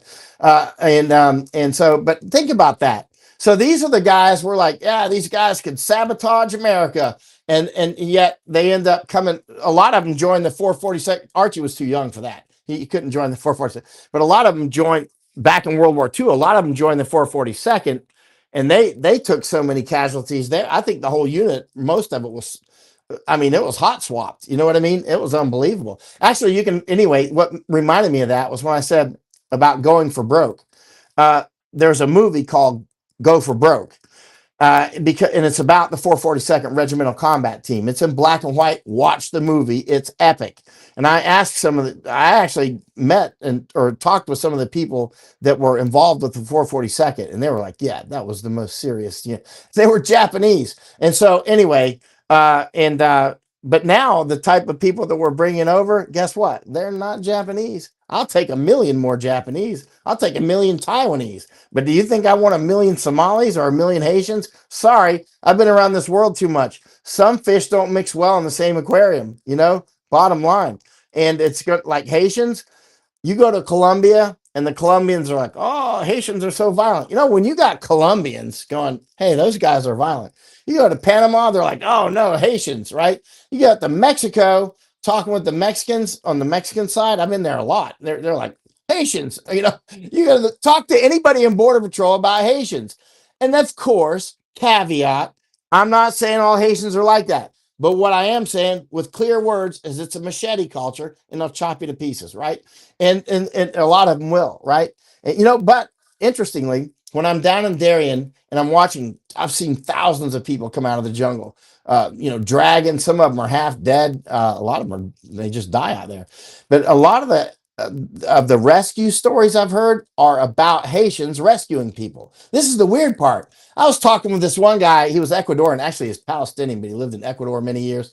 And he was chasing his wife up to, when Biden got installed, his wife, she sounded like maybe a mail order wife. I'm not sure. But he said she was from Cuba. So she met him in Ecuador, right? And when Biden got installed, she immediately made a go for the Darien Gap, right? And so she's going through, she took off without him, right? And he started following her up to through the Darien Gap. He's like, Michael, never marry a Cuban woman. He said that like 20 times. The Cuban, she left me. And so anyway, he's following her, trying to so on about the 5th day, I call him 22 days because this will be a 22-day ordeal. And I should call him up too. And so he's down in Ecuador now. And so I think it was about his 5th day. He was in the Darien Gap and he fell down this embankment and it was pretty far, he said, and it was muddy and he couldn't get back up. It was too steep and he couldn't get out. I mean, he was stuck between, there was these big rocks and he said, the blackbirds, the big black birds, they were flying above me. They were looking at me. They were landing in the tree looking at me. They wanted me. They want the blackbirds. And I said, the buzzards, the vultures, whatever those things are, right? He said, yes, they eat you. And I said, I was not going to let them eat me. And I said, were the mosquitoes bad? He said, yes. And he said, the mosquitoes were terrible. He said, I said, what'd you do? He said, I had some of my wife's perfume to remind me of her. So I put this on me to take the mosquitoes away. I said, did it work? He said, no, it made it worse. And I was like, oh man. He said, then so he fell on about the 5th day and he was stuck down there for like 5 days, 5 or 6 days, something like that. I have to look at my notes. But anyway, then the Haitians came and the Haitians came down and got him out. He said, the big black ones, the big black men, they came down and they took me he said, why do all the Latins leave me there? All the Latin people left me, but the big black ones came to get me. And I said, where are they from? He said, Haiti, those people. I said, man, they got a reputation for violence. He's like, yes, but they rescued me and they gave me food. And he's like, and they stayed with me for 2 days. He said the Haitians stayed with him for 2 days. They were helping him walk. They were, carrying him something. He was freaking strong, man. And they were giving him food. And he said, finally, I couldn't keep up with them. He said, they prayed for me and they wished me luck and they left me. And he said, and he said, it was sad to see him go. And then he kept going. And now he's in about maybe day 16 or something. I'd have to look at my notes. But then he was having another problem. And these other more big black ones came, and they were from, I think, Congo. I think he said Congo. And they helped him. And they helped him also for 2 days and gave him food for 2 days and prayed for him, right? And then they left him. And then he's getting closer to getting out, and then some of the bandits came, raped the woman right in front of him, and shot and killed her baby. And then another Indian came and rescued him and took him on a piragua boat, and then he came to the village Bajo Chiquito, where I go all the time, and the Doctors Without Borders guy. I usually call Doctors Without Borders Doctors Without Morals, but some of them are quite good. Like this one doctor, he's a Colombian doctor. He told me about this guy, and anyway, so I talked with him at length at different times and heard his story. But he's like, this guy was stuck in the jungle for like 3 weeks, and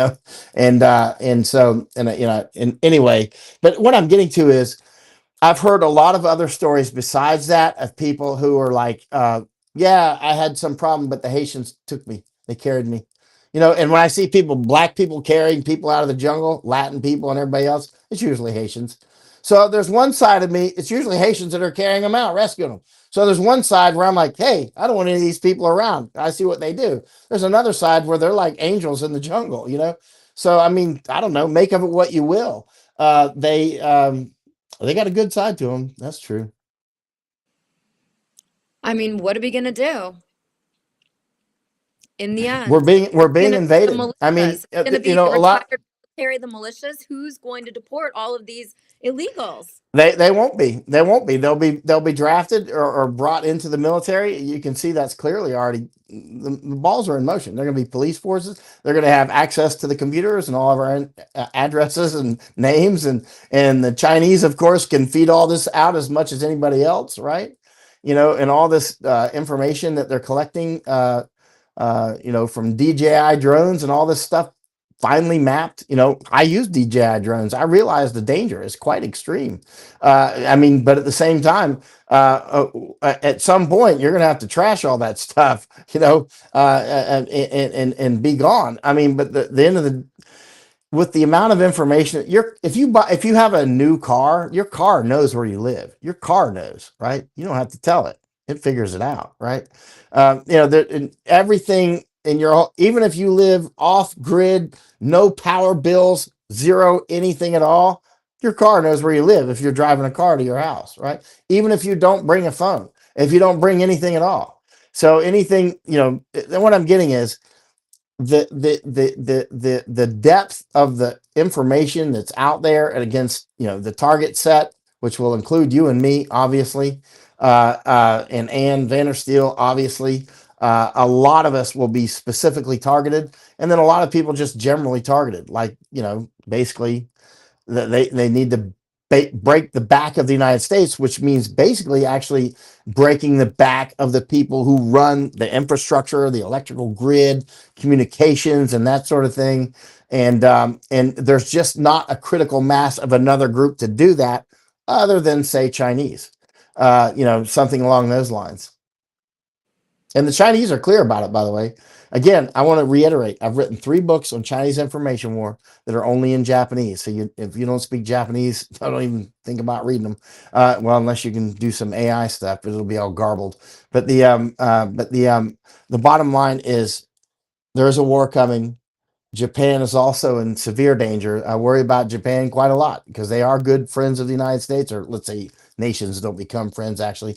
But a lot of, Japanese and Americans, we have a warm relationship, as we do with Thailand. But Japan's going to join BRICS, right? Probably. I mean, I can't say anything with certainty, but let's just say I would put my money on it. And why? I mean, Japan, they don't really have much energy. other than what they get. They're almost completely dependent on outside energy, right? Food. Japan imports about 90% of its food. Think about that. They could be instantly put into famine. Just cut off their naval shipping, right? I was up in some farms in northern Japan last year, talking with farmers and whatnot. Most of the farmers are like in their 70s now. They're not even in their 50s. We were out at one farmer's house. He was a bear hunter because Masako and I were studying famine. We were in, I'm sorry, I've forgotten the name of the town, but it was somewhere in northern Japan. And it's a town where they had severe famine. They actually have famine menus in some of the restaurants, like famine theme, because the place is actually, there's been a lot of famines in Japan. A lot of people don't realize that, like a huge amount, hundreds. But like Masako found in old archives mention of 503 famines in about the last 1500 years. That's one every 3 years, right? Not that all of Japan would be in famine, but islands here and there and whatnot, and parts of Honshu or whatever.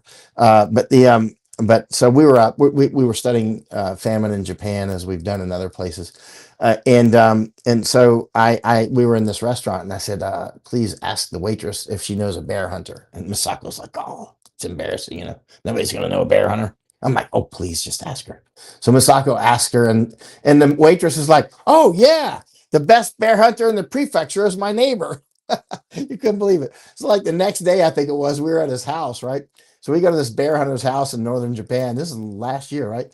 Yeah, last year. So we were up at his house, and it's a big farmhouse and stuff. And we wanted to ask him about farming, but also wanted to ask him about bear hunting. And he had a baby bear in a cage. I said, "Where'd you get a baby bear at?"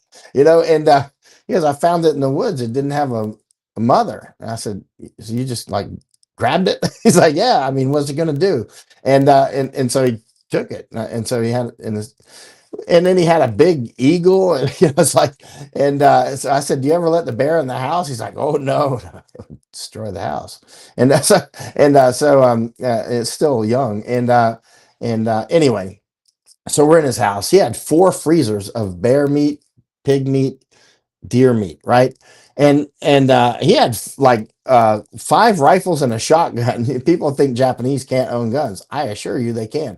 And so and anyway, and I said I wanted to ask him about farming. He said, "Oh, the young people don't want to farm anymore. They all want to go off and live in Kyoto or someplace, and they don't want to farm." And Anyway, so he's living out there. You can see he's quite happy. His wife was kept making his green matcha, and matcha, not green tea, but matcha. And Masako and I love matcha. They're making that, and we talked all day long.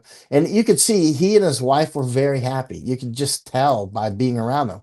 But you go down to Tokyo, and Chuck Holton was with us there, and he wanted to interview this guy. Actually, Masako just messaged right now. Let's say, "Hey, we're talking about you in an interview." She's in Japan. So, We'll bring her and so, on. yeah, you should get her on. She's unbelievable. And she's the one that tracked down Klaus Schwab. You see the Japanese reporter that tracked down Klaus Schwab, and he was like, dissing her, and it went totally viral. Millions of people saw it. That was Masako. And so Masako and I, we were in Japan, and we were with Chuck Holton, and and Chuck and Masako wanted to interview this guy who married a plastic doll. I was like, "Oh, come on, man." You know what I mean? I don't want to. We got a famine but anyway, I wanted to go with them because they both do have good judgment on stuff like that. Like Masako has taken me off on some things I thought would be crazy wild goose chase interviews, and they've all turned out good actually. So I've learned I'll just shut my mouth and follow her. It's like, and that's like, and so we're in this guy's apartment in Tokyo, and he had married this plastic doll as an anime thing. And I was like, wow, this is unbelievable. And we go into his little tiny apartment. It's like a submarine apartment, you know how they can be. And I'm like, man, his bathroom had enough toilet paper for Armageddon. But I looked in his fridge while Masako and Chuck were talking. The entirety of his food would fit in my hands right here. I mean, it was enough for maybe one day. And this guy he weighed about $1, and he had, I don't know, let's say 5% body fat. He was thin as a rail. I'm like, man, as soon as the lights turn out, he's going to turn right into a cannibal. You know what I mean? You start, I don't know if he'll do that, but especially when you start to metabolize your actual muscle at a high rate, not just your fat. People get what one Russian doctor, I was studying famine, he calls it wolf hunger. Once you get to that level, when you're metabolizing mostly your muscle, it's like you just will. I mean, that's when you're eating tree bark and leather, and every famine book I've read, people go for the tree bark and the leather and the mud and all that sort of stuff. And I mean, like digging mud with shovels. You know what I mean? And and I'm just thinking, there's guys like him all over the place. He has no resiliency at all, zero. If the lights go out, he's done. I mean, that guy within a week, he'll be, clinically insane, or not insane, but he'll be eating whatever he can get his hands on, you know. And there's millions of people like that, that they just live in the cubicle world. And actually, weirdly, he seemed like a nice guy. I mean, I was like, this is another victim of information war, you know?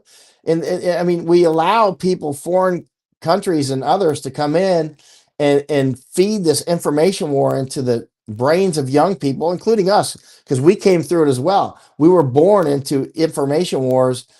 By the time we can't step foot on Earth, by the time our grandparents stepped foot on Earth, they were also born into information wars. It's just now it's incredibly intense, and it's much more. I mean, they know how to do information war at industrial strength long before our grandparents were born. You know what I mean? It's not like this is something new. It's just that now we've got all the phones and all these other things, and they can micro target. And actually, I was talking about this the other day with Mel K. You know Mel K? We were Mhm. talking about it the other day for hours. She's really smart. And so we were talking about it for hours. And she said, I think they were better back then, right? She's like, I think they were better. And I was like, I was thinking the same actually. They could get, hundreds of millions of people all marching in the same direction. And all they had to do it with was like radios and posters and speeches and stuff. You know what I mean? And they could flat out do it, in the motion picture at some point, right? Of course, that was around. When did they start motion pictures? In 1900s or 1890? I Yeah, don't remember. But it, 1920s. but it was really big by the 1920s, wasn't it? So in Yeah. any case, actually, one of the original bloggers was what's his name? Oh, good lord, the guy that used to make those movies in the 1930s, Charlie Chaplin, right? Charlie Yes. Chaplin. He got in He a was lot of trouble. Yeah, he was Jewish, right? Was he Jewish? The reason I asked that is because one of my friends is, I call him the JBS. When you see somebody, one time we were in Tokyo, I call him the Jew behind the scenes. If you see on my Twitter JBS posting, that's him. So we were in Tokyo one time, like 10 years ago, and he's smoking a cigar and he's drinking actually a whiskey. It's a dimly lit bar, and the smoke's going up. I looked at him. I said, "You really are the Jew behind the scenes," because we were plotting an attack on somebody, which we were, I mean, it's successful actually. We just can't get enough of going after communists and Chinese communists, right? So we were in Tokyo doing something, and I said, "You really are the Jew behind the scenes." So ever since that time, like, see, he's the only other person that can post on my Twitter. And he'll do it under JBS. That's why I tell my readers, like I'm saying now, if you see JBS, that's the Jew behind the scenes. I remember maybe 10 years ago, he was telling me about Charlie Chaplin, and we started to study that a bit. I think he was Jewish. Anyway, here's the bottom line. Charlie Chaplin was like the original blogger, right? I mean, because, this is interesting. I wrote a long article, dispatch, let's say, called Man in the High Castle, right? That was actually inspired by the Jew behind the scenes. It was actually, he was like, you know what? This is what you need to write an article on this. And I said, hold on, let me study it. You know how I am. It's a slow cook. It could take me weeks or months or a year to study it before I even make up my mind, unless it's really important. Then I'll do it in minutes. But if it's, like Godzilla's attacking, we're not going to wait. But so, I studied it up for some months, but it was, how the Nazis in World War II, they basically controlled Hollywood, right? Because Germany, think about this in context of today. Germany was the second largest market for Hollywood movies. So imagine the power that they could exert in Hollywood. So they had an office in Washington and one in Hollywood. I think they had one in New York, as I recall. It's been about 10 years since I wrote that article. But anyway, and they would pre-screen the movies. And if there's anything in there anti-Nazi, they're like, well, it won't, not only will this film not show in Germany, their second biggest market. And you know how this goes, because if your competitors will and you won't, they're going to end up buying you out eventually or just putting you out of business. And because they're going to have bigger budgets to do films that you can't do, they're going to make more money. So you're in this competition, right? And so, so they were, dictating what Hollywood would do back in the 30s, right? And so that's when Charlie Chaplin was like doing his films, like, making fun of Hitler and stuff and all that, and it was making the Nazis crazy because, Charlie Chaplin was then getting fame. You remember the films he would do? He would mock them with he would put his two fingers and just totally mocking. And Hitler couldn't take that stuff. It was driving him nuts. And so, but he was like the original blogger, But he made the movie The Dictator, which is an incredible movie. I should watch it again. Yeah, Yeah. it's And really so, powerful. yeah. And so, but the bottom line is now China's doing that. If it won't air in Beijing, it won't be made here, right? Think about the power of that. And we allow that to happen instead of aggressively saying no. And if you get caught, we'll close you down, right? Because here's the thing. This is the thing that many, many people have thought about. How do you balance freedom with not getting killed, right? You know what I mean? And obviously, we've all thought about it a lot. Young people often come up and they'll be like, well, you're talking about taking away our freedom. I'm like, trust me, when I was 14, I was thinking the same stuff, right? It's not like you just thought it up and we all missed it all this time. You know what I mean? We've been thinking about it. Our grandparents thought about it back in the 1700s when all the Constitution, the brilliant document, when all these things were written, they were smarter than we are. They got it, right? It's not like you were just born and came out and hatched and were total hatched into brilliance. You know what I mean? We get it. There is a problem with how do we do this? Like when I was in Poland, I lived there for a couple of years. I read their whole commercial code. Let me tell you how thick it was. It was like this thick. When, after the communists were kicked out, I went over there to start a business in Poland, right? And so they were transitioning from communism over to an open market, right? And so I was like, well, let me learn as much of their law as I can. And I read it. It was called like the Handlovi Plotnicna or something. I can't remember. And anyway, it was like the handbook of something of law. I've forgotten the word for law. I'm sorry.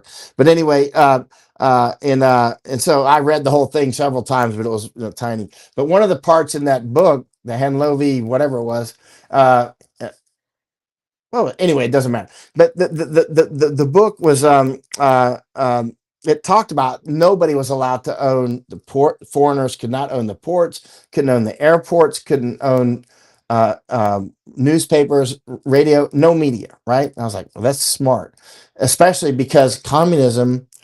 Here's the thing. Communism was formed out of information war because no intelligent person would become communist, really, especially after you've seen it. When I grew up, going to church in Winter Haven, Florida, and they would talk about communists, I was like, man, they're exaggerating again. The next thing you know, it wasn't too many years later, I was off in these communist countries like East Germany, when it was still East Germany. I was like, whoa. I went Poland when it was still communist, and Romania. Oh, that was nasty. And quite a lot of others. I went back to Winter Haven, Florida. I was like, I'm going to give you a little update here. It's worse. It's worse. You made it sound really bad, but let me tell you what. I went from fashionably anti-communist to wildly, wildly anti-communist, right? And I've been fighting them ever since. I mean, if it takes more than one day in a legit communist country to become anti-communist, you got to be high like Joe Rogan. You know what I mean? It's just like because you leave, for instance, West Germany, where I was stationed, and I lived in West Germany for 4 years, but I was stationed there when I was in the army, and then I lived there after. And so when you go from West Germany to East Germany, keep in mind, those are Germans. That's like a petri dish experiment, right? Like here we got this line, and this side is Germans. This side of the petri dish is Germans, and this side of the petri dish is Germans, and this side is communist, and this one is not, right? And this side, everybody wants to go on vacation to and live to and be stationed in. I loved South Germany when I was there, right? And I go over to East Germany. I'm like, how can you make the same people like this? I mean, they were sour. They weren't happy. You won't go to a communist country and see people smiling. No sirree, Bob. I've been to a lot of them. They were all dour and all this. I go back to West Germany. I'm like, Germans can smile. I mean, they don't smile as much as Southerners do, like me, but or certainly not as much as Thai people do. But they were a lot happier than the East Germans. You know what I mean? And it's just like a petri dish experiment. Likewise with the Polish. You go to Poland, and I lived there for 2 years, right? You look at the Polish in America, super successful. They've done very well. I was just talking with a Polish attorney the other day, actually, in Florida here, actually. Anyway, you can see she's actually done very well in America, and as the Polish do. But then you go back over there. Well, now it's not the way it was, but I'm referring to the time frame, and it was just not a nice place to live. I always liked the Polish people, though. Even when I'm not Polish, I'm Scots Irish, man. We're the ones that, the reason. That's why every time, like every time the Germans and the English start harping on me about guns and stuff, you know what I do? Let me tell you what I do. Every time I meet a German and an Englishman, I'll tell you what I do. I told you this before, didn't I? I take a piece of paper and I write down. I put it in my pocket. And they always bring up within like 30 minutes, usually, if they're English, and I love the English, I was in war, Iraq and Afghanistan with a lot of those Englanders, but they always want to come and take your guns, and the Germans, and so they'll bring it up because they want to know your feelings about guns, because they want to know how many IQ points they should assign to you. They already look at you as less than them, because you're not, European. So, and then the English will get upset by calling them Europeans. But anyway, they'll bring up the guns, and I'll be like, as I told you before, you were going to ask me about guns. And they're always shocked. And I'm like, sorry, you're like 1,222nd German or Englander who said that to me. You know what I mean? You are slaves. It is your habit to disarm yourself. It is your habit to lay prostrate in front of your king or whatever. It's like, you're good people. I love you. Stay over there. Right. It's like, come on over on vacation. Welcome over. But I'm Scots Irish, right? One of the reasons we have the First Amendment and the Second Amendment in there was because people of my species, I was in Iraq with the Royal Green Jackets, right? They were that's a British second rifles. I think 2 rifles. I think it was, or may have been 4 rifles. I think 2 rifles, right? And so I was with them in Afghanistan as well. I was with 2 rifles and 4 rifles. But anyway, one of them is the Royal Green Jackets, and they kept telling me, like, hey, we were the Royal Green Jackets, were the ones who fought in the we fought in the Revolutionary War in America. And I'm like, that's good, because I had 2 grandfathers at least who were colonels, or one was a colonel in the on our side, and one of them was a colonel in North Carolina. But in the Royal Green Jackets in North Carolina, I hope my grandfather put a ball in your grandfather's chest. You know what I'm saying? And I'm like, all that's behind us now. It's like, but I mean, the thing is we were the ones that wanted that independence and freedom. But a lot of people just love to surrender their freedom. They're just like, here, let me give you some freedom. It's like, here, oh yeah, check my trunk. I don't care. Go ahead. If I was doing something wrong, why would I hide it? You know what I mean? It's just like, you can't make up this stuff. You remember, when you're like, 12 years old and they're telling you in school, the reason why they're not allowed to do that is because, it's your rights not to, right? And you're told that, one time I was telling Ann Vandersteel and her husband this yesterday. And one time when I was in the Army, right, I was arrested for killing somebody in a fist fight, right? and I went to jail, so I'm in jail, right? And so I was in special forces at the time. Actually, he attacked me. He had attacked other people, right? And actually, you can find that story in my book, Danger Close. But unfortunately, now when I published that book in the 1990s, there was only one book named Danger Close. That was mine. Now there's more than 20 books and movies and stuff. Everybody's stealing the name Danger Close. Anyway, whatever. So, so I'm in jail, right? And I'm handcuffed and all that to a chair because this is like the first night. And and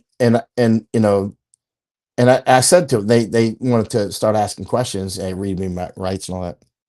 And I was like, I told him my name and that I was in special forces from Fort Bragg, and that's it. And I said, I really want to talk with you. I really did want to talk with him. But I said, but when I was in 8th grade, my civics teacher, Mr. Simon, told me never to talk to the police if you're arrested. It doesn't matter how innocent you are. That's completely irrelevant. It doesn't matter if you were 10 states away. It doesn't matter if you were on the dark side of the moon. Do not talk with the police. It's not because they're bad people, it's anything like that. Just go shh, and don't talk to them, right? And wait till you have an attorney, right? So it's interesting because when I was arrested facing 15 years in prison, at that point I didn't know how long I was facing in prison because the charges hadn't been filed yet or anything. But in any case, and I said to him, they probably thought I was just because I'm some, tough Green Beret or something. That's why I'm not talking. But I was like, actually, I want to talk, but my civics teacher, Mr. Simon, said I should. And he said this one, Lieutenant Bokinski, he was the main investigator. I found out later. He said they talked about that for years because when I wrote the book, Danger Close, I asked people in that police department, Ocean City, Maryland, to read the manuscript because I tried to make it as accurate and precise as possible, which is kind of hard to do because things happen in the heat of the moment, as you can imagine, right? And it was a pretty hectic time, police chase and the whole works, right?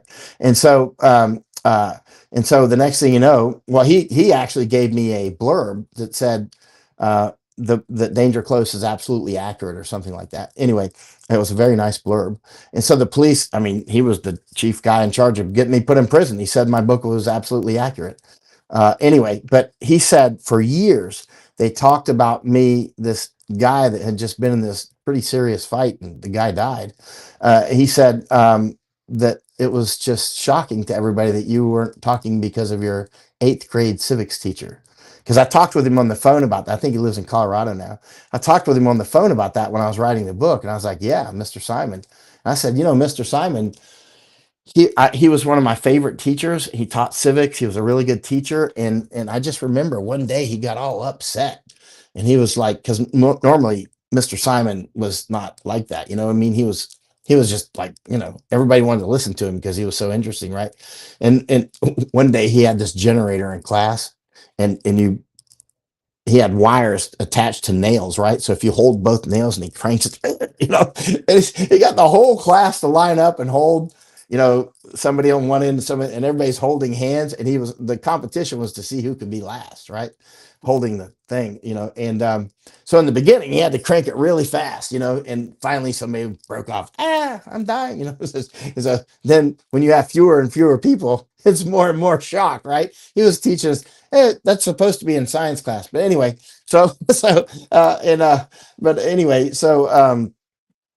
anyway, I was the last one holding it, and I was like, okay, that's enough. But Mr. Simon, I loved him. Everybody loved Mr. Simon. But when he said that day in class, he's like, if you're ever arrested by police, I don't care where you are, you don't say anything, nothing at all. Don't say they're not bad people. The police are good people. They're there to do a job, but it's not. It's just don't talk. And I just remembered that always because he was so emotional about it. You know what I mean? And normally he was more just happy-go-lucky and not happy-go-lucky, but he was a serious teacher. But you know what I mean? But that time he was really like semi-angry. I was like, Mr. Simon must have gone to prison one time. You know what I mean? I was like, we're being taught by a convict. It's like, but I have no idea. But anyway, but I always remembered that. So when that happened, anyway, I don't know where I was going with that. But the I bottom mean, line is yeah. you got to stick by your constitutional rights is what I was going to with that, right? And so Where I where didn't. are you personally going to go when the shit hits the fan? Where are you going to be? Probably the front lines. I mean, the bottom line is, I mean, it's we are everybody's in the front lines. I mean, in reality, because this isn't a frontline type war, although it could become so because it's clear that China, listen, there's a port that owned by the Chinese, a big, very big container port closer to. I'm in Florida. It's closer to me now than Key West is, right? I mean, it's like right there. You know what I mean? It's like, so think about that. They could literally launch missiles from that container port that would strike Florida in minutes. You wouldn't even know they were launched. I mean, the military would see that they're launched and go, "Hey, sir, a missile's launched. Oh boy, I guess I won't be finishing this coffee." Nope, you won't, because they'll be there in a couple minutes. You know, a few minutes, and you know, and they're surrounding us like this. Not to mention San Francisco. Misako and I were up in San Francisco a couple times, and I was saying to her, you know, this is what they plan to make their capital for North America, the Chinese. Whoa. Yeah, and I took her there. We were there. We went to Chinatown and different things. I was like, and noticed that she came later, and they cleaned up the streets. And he was there with Governor Trader, right? And I mean, it's obvious what they're doing, and all these traders, like these guys, you know what they call them in the Jews in World War II who did that? Judenrats, right? Judenrats. That's what the other Jews called them, right? And it's like that with a lot of these people, like Biden and so many. They're just rats. I mean, they're straight up traitors. Abbott in Texas, Governor Abbott, he's a rat. You know, the governor of California, the governor of New York, the governor of Massachusetts. I mean, it's like infested with rats. Yeah. It's any day now. It's just gonna spark and crack. I can just imagine watching you and Ann Vandersteel on the shores of Florida filming the invasion from Haiti. When's that gonna happen? I don't know. Laura Loomer sent something earlier. Let me see if she found any tonight because I think she was going down. Let me see. I mean, Hey, that would be. are you on the I'm beach? I'm wait, asking her right now. You yeah. on the beach? I'm waiting I'm for asking. you, Laura Loomer, and Vandersteel to all be there on the front line in Florida when the Haitians start landing. Yeah. They've been landing for years, by the way. I mean, but now I mean, they're set. The conditions are set for them to land in mass, Camp of the Saints style. You see the people going after me because I keep saying Camp of the Saints. Oh, that's a right wing, blah, blah, blah. Whatever, man. Get lost.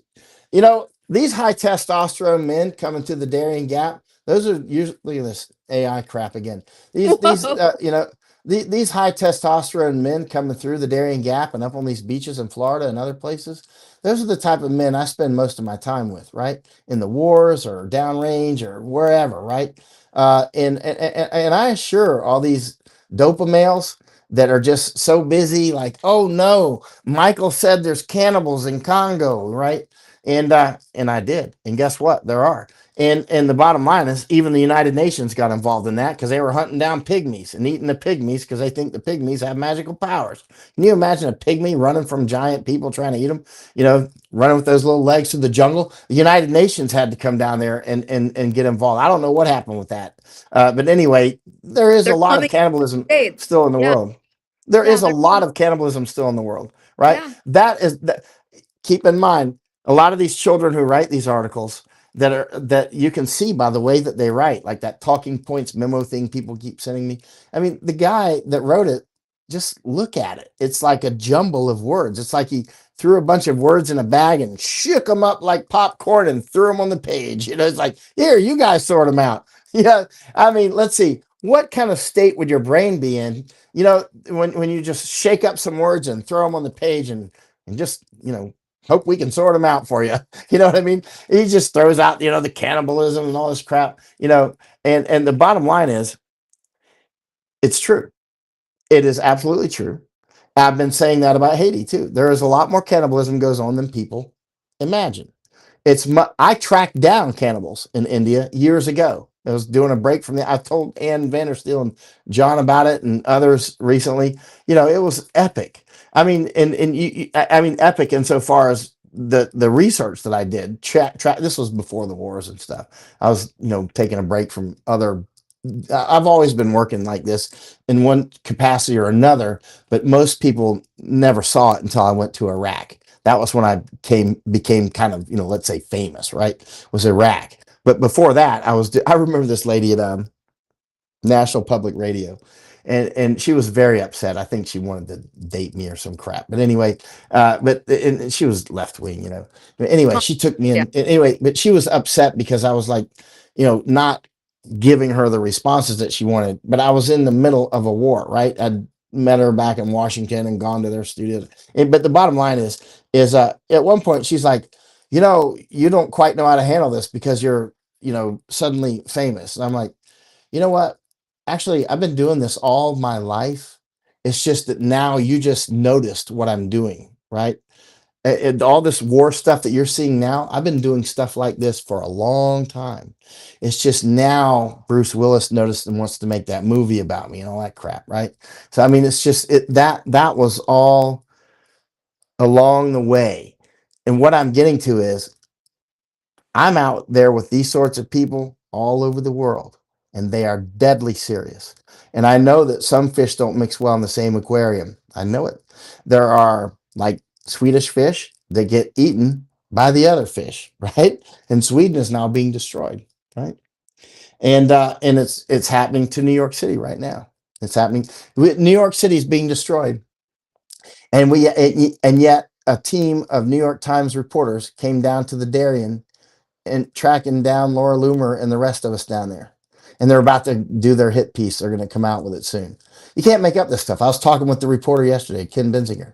Like, why are you focusing on this stuff, when we're kind of getting invaded? You know what I mean?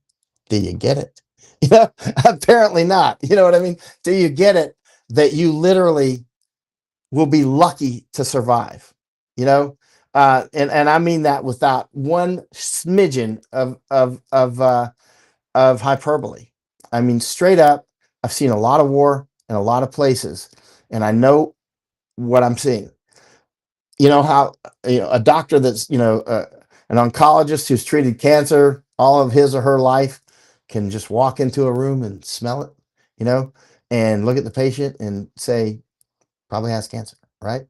A dog can walk up and some dogs can sniff it, right? Some new doctor got to do all the tests and stuff. You're still going to have to do all the tests, for every reason, like money, but also, to liability and just to figure out where everything's at so they can do their job. But I've gotten to that point. I've been doing this for so long in so many countries, for so many years that I know what I'm looking for. I know the feel in the room, right? And it's very clear that the United States, that's why I returned to the United States in late 2020. I'd been in Hong Kong most of 2019. I got kicked out in 2020. Then there's the lockdown. So I just read books for about, I don't know, 7 months and read a lot of books. I love that. I hope there's another real pandemic so I can read a lot more books. So, I'm just looking at the bright side. Every mushroom cloud has a silver lining, right? But the bottom line is it's coming. I returned to the United States in late 2020. I went straight to Portland because I wanted to see those Antifa clowns, right?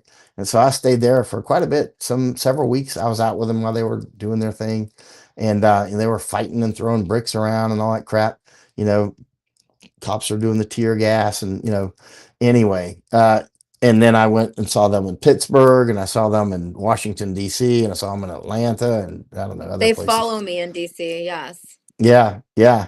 And it's interesting because now on the New York Times article, the what's his name, Benzinger, was asking me yesterday, "Oh, you were at January 6th." They're trying to make it look like I was some, right-wing radical. I was like, actually, I've been doing this around the world for years. I am a war correspondent, right? I was actually at a similar situation in Ledco, but I didn't go inside January 6th. I wanted to because I was like, as a war correspondent, I should go inside. And actually, I felt bad about not doing it. But I was like, no, something's wrong here. This doesn't feel right. You know, I mean, it you're feels arresting like, everyone. Thank God you didn't go inside. yeah. Actually, they're arresting people that were just outside too, which is Yeah. I'm guessing that's what New York Times and the rest are setting me up for being arrested, is what I'm guessing. And Yes. and so anyway, I mean, this is what the country has come to. They're trying to destroy everybody who cares about the country, and the information war is quite intense, right?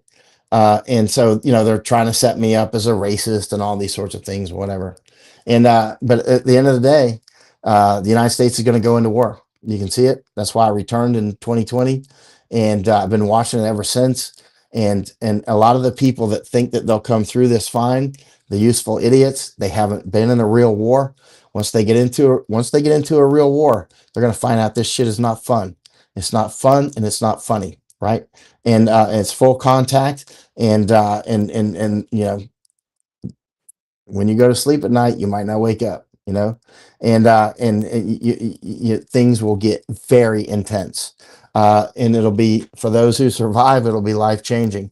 But it's also clear that whatever's left after this will not be the America that went into it, because we have Chinese all around us coming inside every day that obviously will target me immediately. And all people like us that fight back against Chinese Communist Party, like Ann, like you, like Alex Jones, like everybody who fights China, they're going to go after, right? So it's a multiplayer game. It's not like there's just you know, just Chinese, or just Hezbollah, or just Hamas, or just, you know, communist this or that. It's a multiplayer. Often when I go into wars that I've been into, often when you go in, it's hard to figure out who's doing what. I mean, it's not, Americans tend to have this idea that it's like a football game. There's two sides, you know, and then there's timeouts and stuff like that. You know what I mean? But that's not how most wars actually go. And most wars are not army against army. Some are, but most wars are people against people, right? In other words, it'll be their genes basically against your genes. That's why when you'll see genocides are actually very common. They're very common, right? And unfortunately, it's like a natural form of war, right? Look at when I was in Tibet, you know, the Han Chinese running out the Tibetans. That's genocide, right? And they did it mostly with demographic replacement. They did a lot of kinetics, killed a lot of people, put a lot in prison, and created that human osmotic pressure to push them out, and then they just replacing them.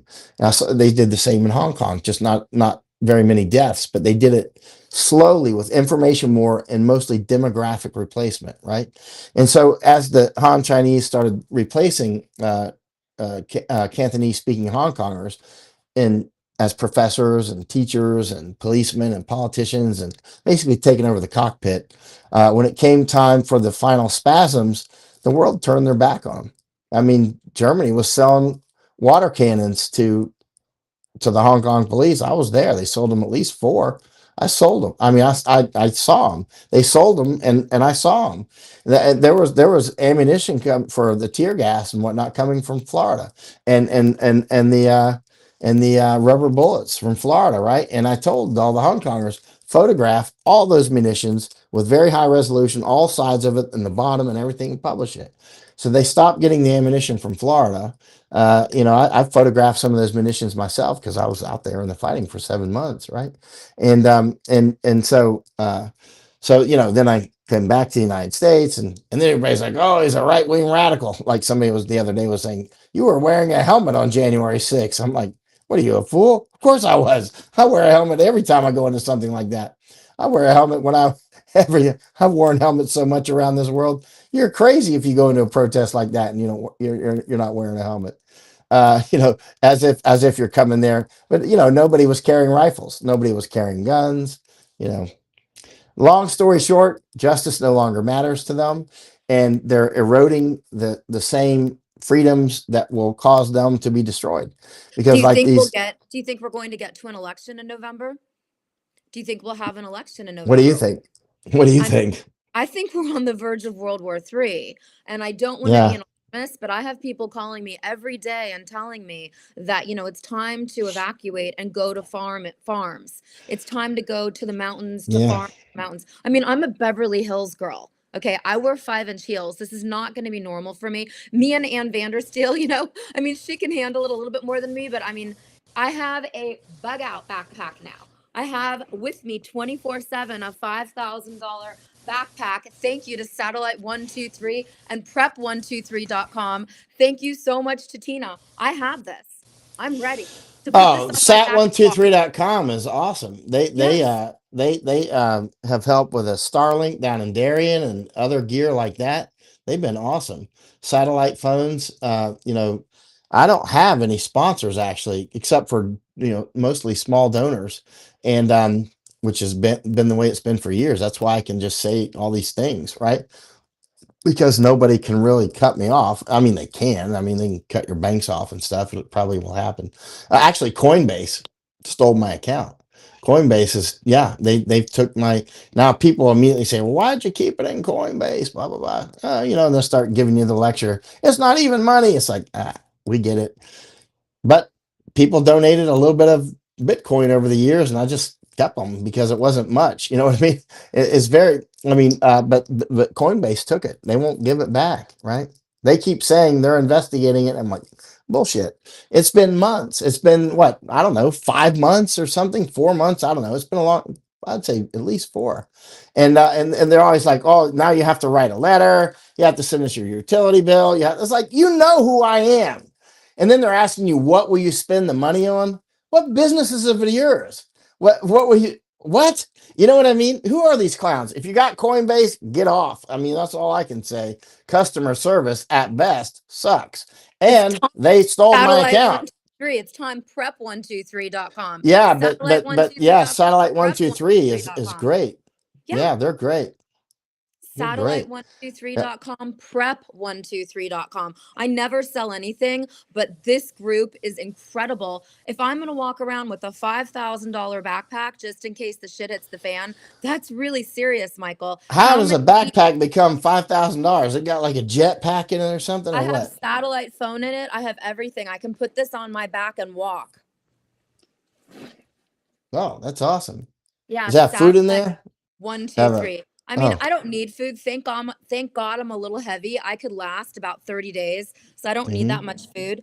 But I mean, I could just walk, and I have navigated how to get out of Yeah. DC, where to walk. I have it all navigated.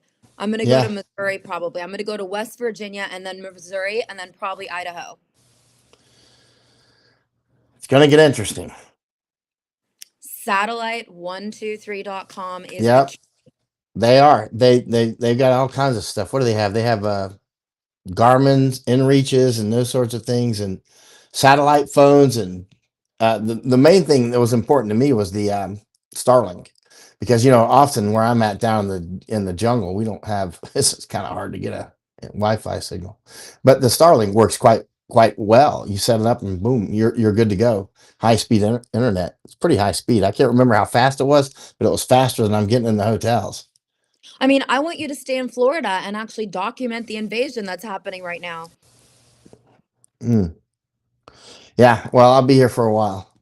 And let me see if Laura Loomer responded. But if she Yeah, hasn't let's see what she responded, she's probably in action, because usually she responds really fast. because Let's you see. have the best team in Florida and they're coming on the boats. They're just coming Yeah, right they on to are. the shore. Yeah. Yeah, they are. And the Haitians are coming Yeah, the Haitians are coming. The Haitians are coming. Yeah, they're all yeah, coming. yep. I mean, is the Well, Texas border closed? No. no, it's New wide open. Mexico? No. I want to go So cross. everybody keeps telling me, yeah, but Governor Abbott, this governor. Remember, I was one of the very first saying Governor Abbott is a World Economic Forum sector chief for them. He's in charge of keeping the border open. Everybody's like, yeah, but he's sending them on buses to New York and all this crap. I'm like, okay, he's helping the invasion. Did you get it? He's sending them deeper into the United States. He's sending them deeper, and he's clearing the banks of the river and sending them into our heartland, right? They're like, yeah, but he's teaching them a lesson. I'm like, I don't know what I can do with that. The evidence is before you. You'll either see it or you won't. And and a lot of people now see it, a lot didn't see it, but still there are a lot that like they have no idea that they are literally about to be terminated.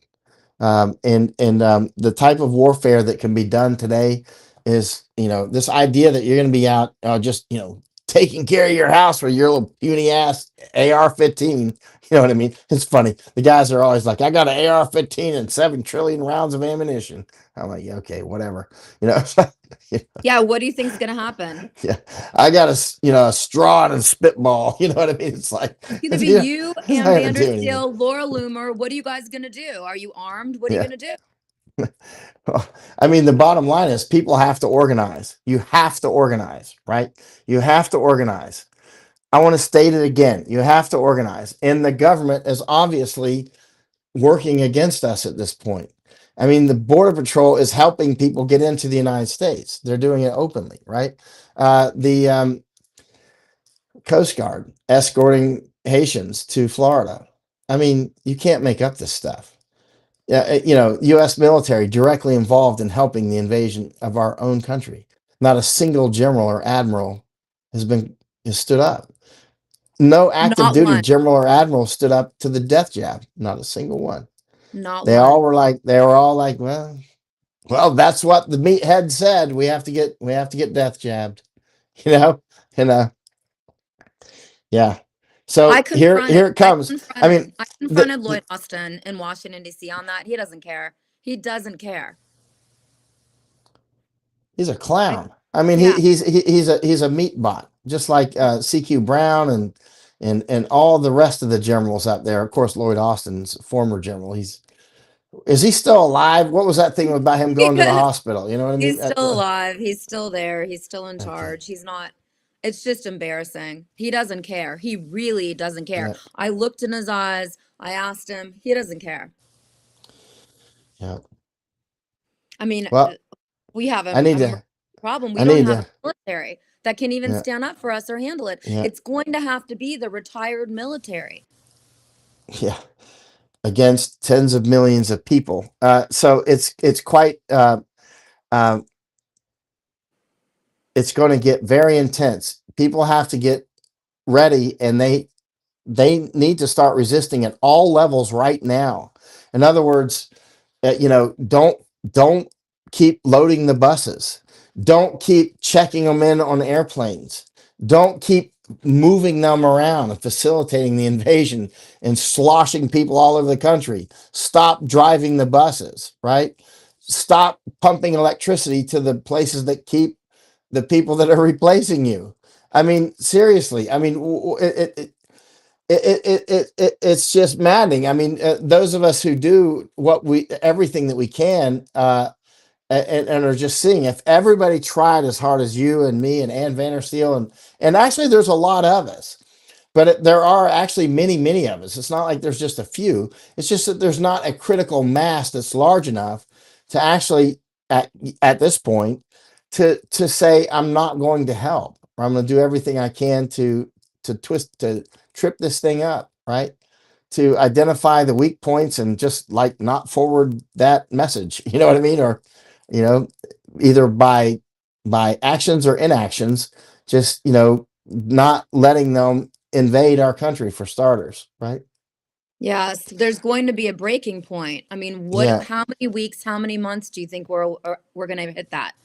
A month, a week, a year? I would say we've already crossed the Rubicon. I mean, at this point, we're deep into it. The conditions are set at this point. Remember, it was, as we've talked about before, in war, amateurs talk tactics and professionals talk logistics. There's a corollary.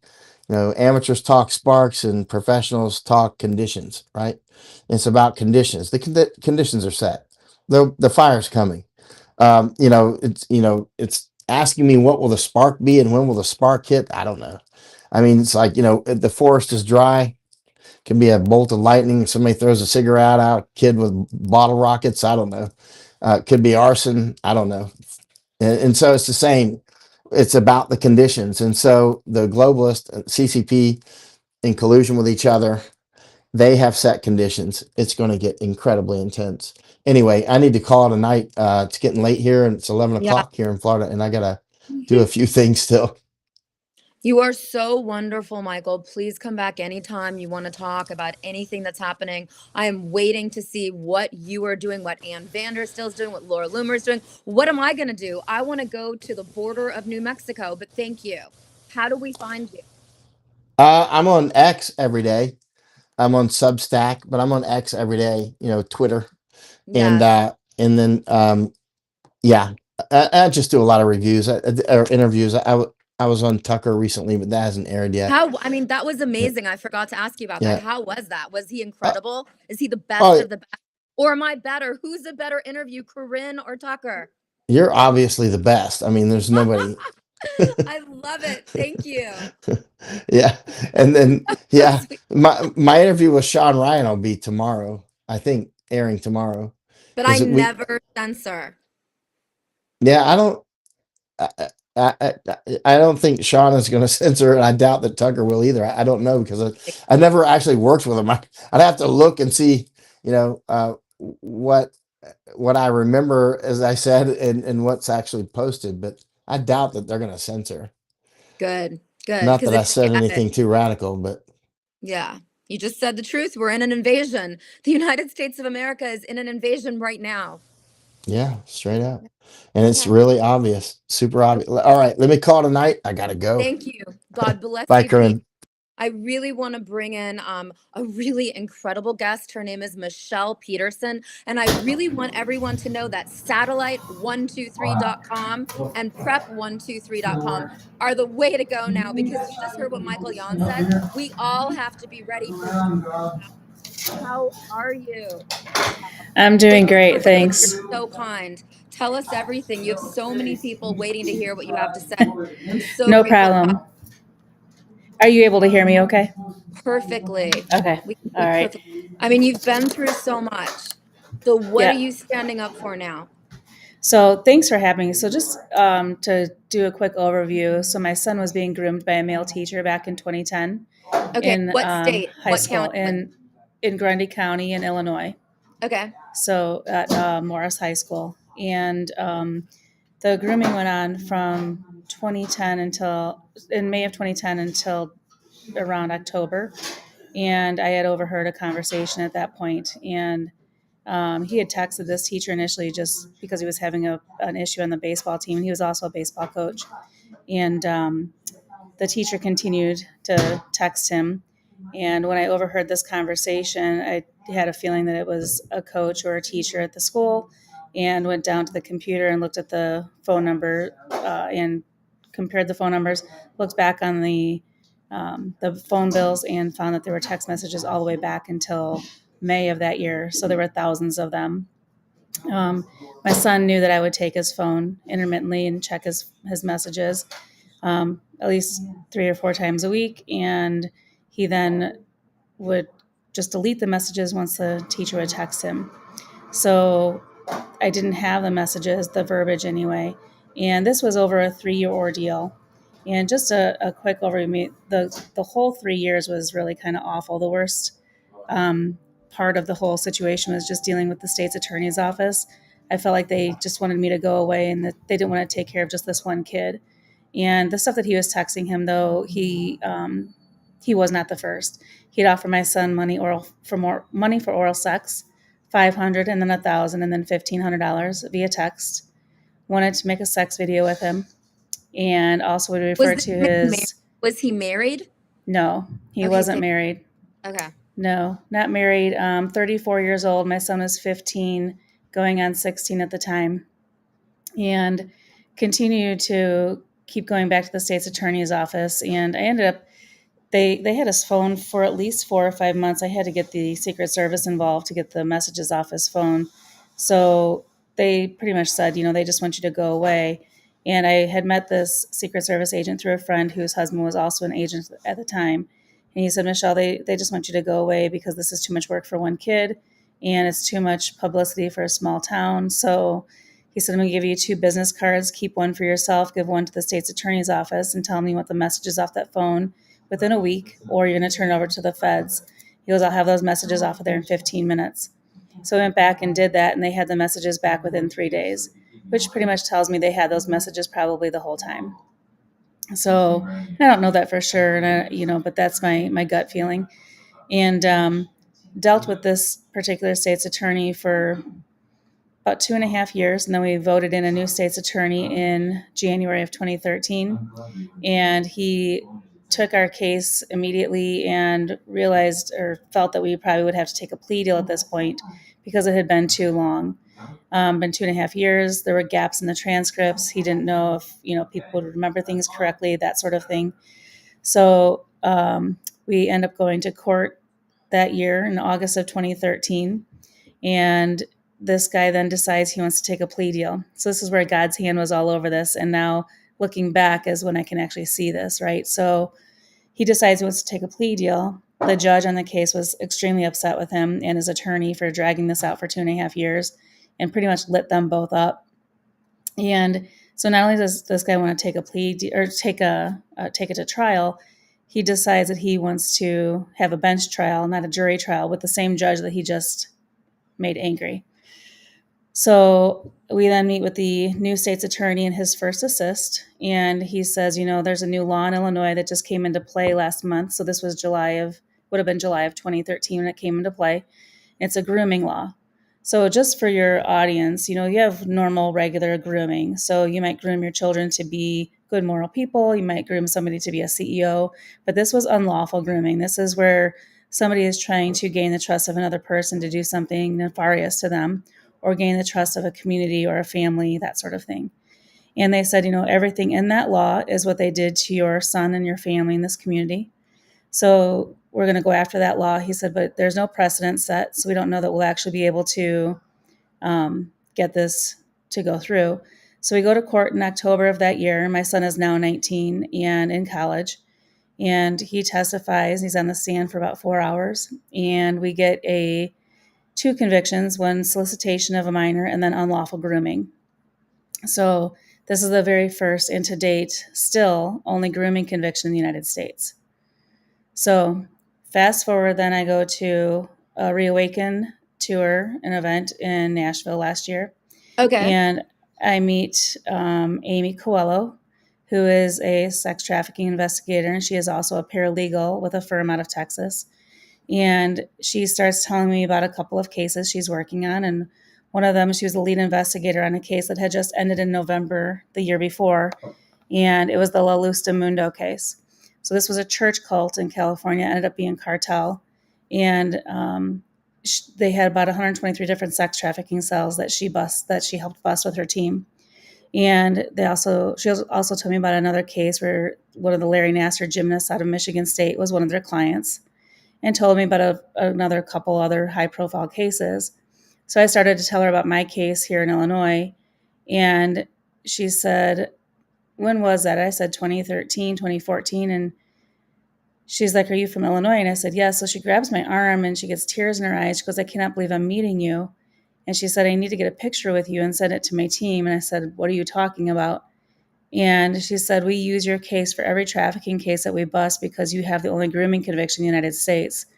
And she said, without your case, it's difficult to prove the grooming and then in order to prove the trafficking. And of course, both of us were crying. We were kind of a hot mess. And so, from there, she said, what we need to do is actually get a law put in place in all 50 states where if somebody's charged with grooming, they can't take a plea deal. And this set us off doing a little bit of, hold on. Oh, did you lose? That's okay. Sorry. Yeah, Yeah. that's okay. So we started looking into this, and General Flynn was helping me along with his sister, Mary Flynn with America's Future, got me introduced to a paralegal in Florida named Allie Hopper, and she started working with some attorneys there and a couple of reps. And then we found out that Illinois is actually the only state that has a grooming law in place. And there's a federal grooming law, but you have to actually cross state lines for that to be effective. So you have to go from like 0 to 60. So you molest this child, and that's the first time that anything ever happens to that person. So nothing happens to them the whole time that they're grooming them and trying to entice them. And, maybe text what they texted to my son, this lewd and lascivious behavior. And that's what Allie put in the verbiage for the Florida bill.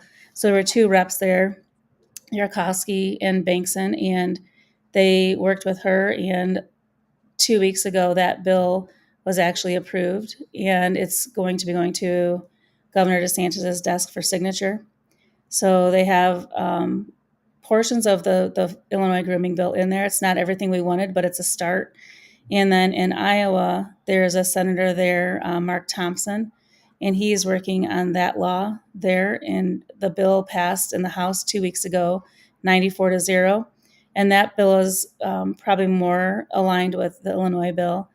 And it's going to be going to the Senate. And he feels that that will get picked up in the Senate, and that will also become law in Iowa this year. So we will have 3 states then in the United States that have a grooming law in place. So we can actually stop these predators from touching our kids and putting them away at that point. So, and then we have a few other states that are on the docket right now. So we have Missouri is very interested. Kansas is interested. We just heard about somebody maybe in Michigan, Texas, Idaho, and Ohio, and Tennessee. So we're hoping that that will come to fruition for the next session. But this is one of the biggest things that we're working on. And my representative here, Jed Davis in Illinois, is working with me to amend our current grooming law, whereby somebody charged with grooming would not be able to take a plea deal. And he actually took that a step further, that somebody charged with trafficking wouldn't be able to take a plea deal. And also I asked him if he would maybe change the law for sex offenders, for the sex offender registry, so that it would also include places of entertainment that cater all or in part to children.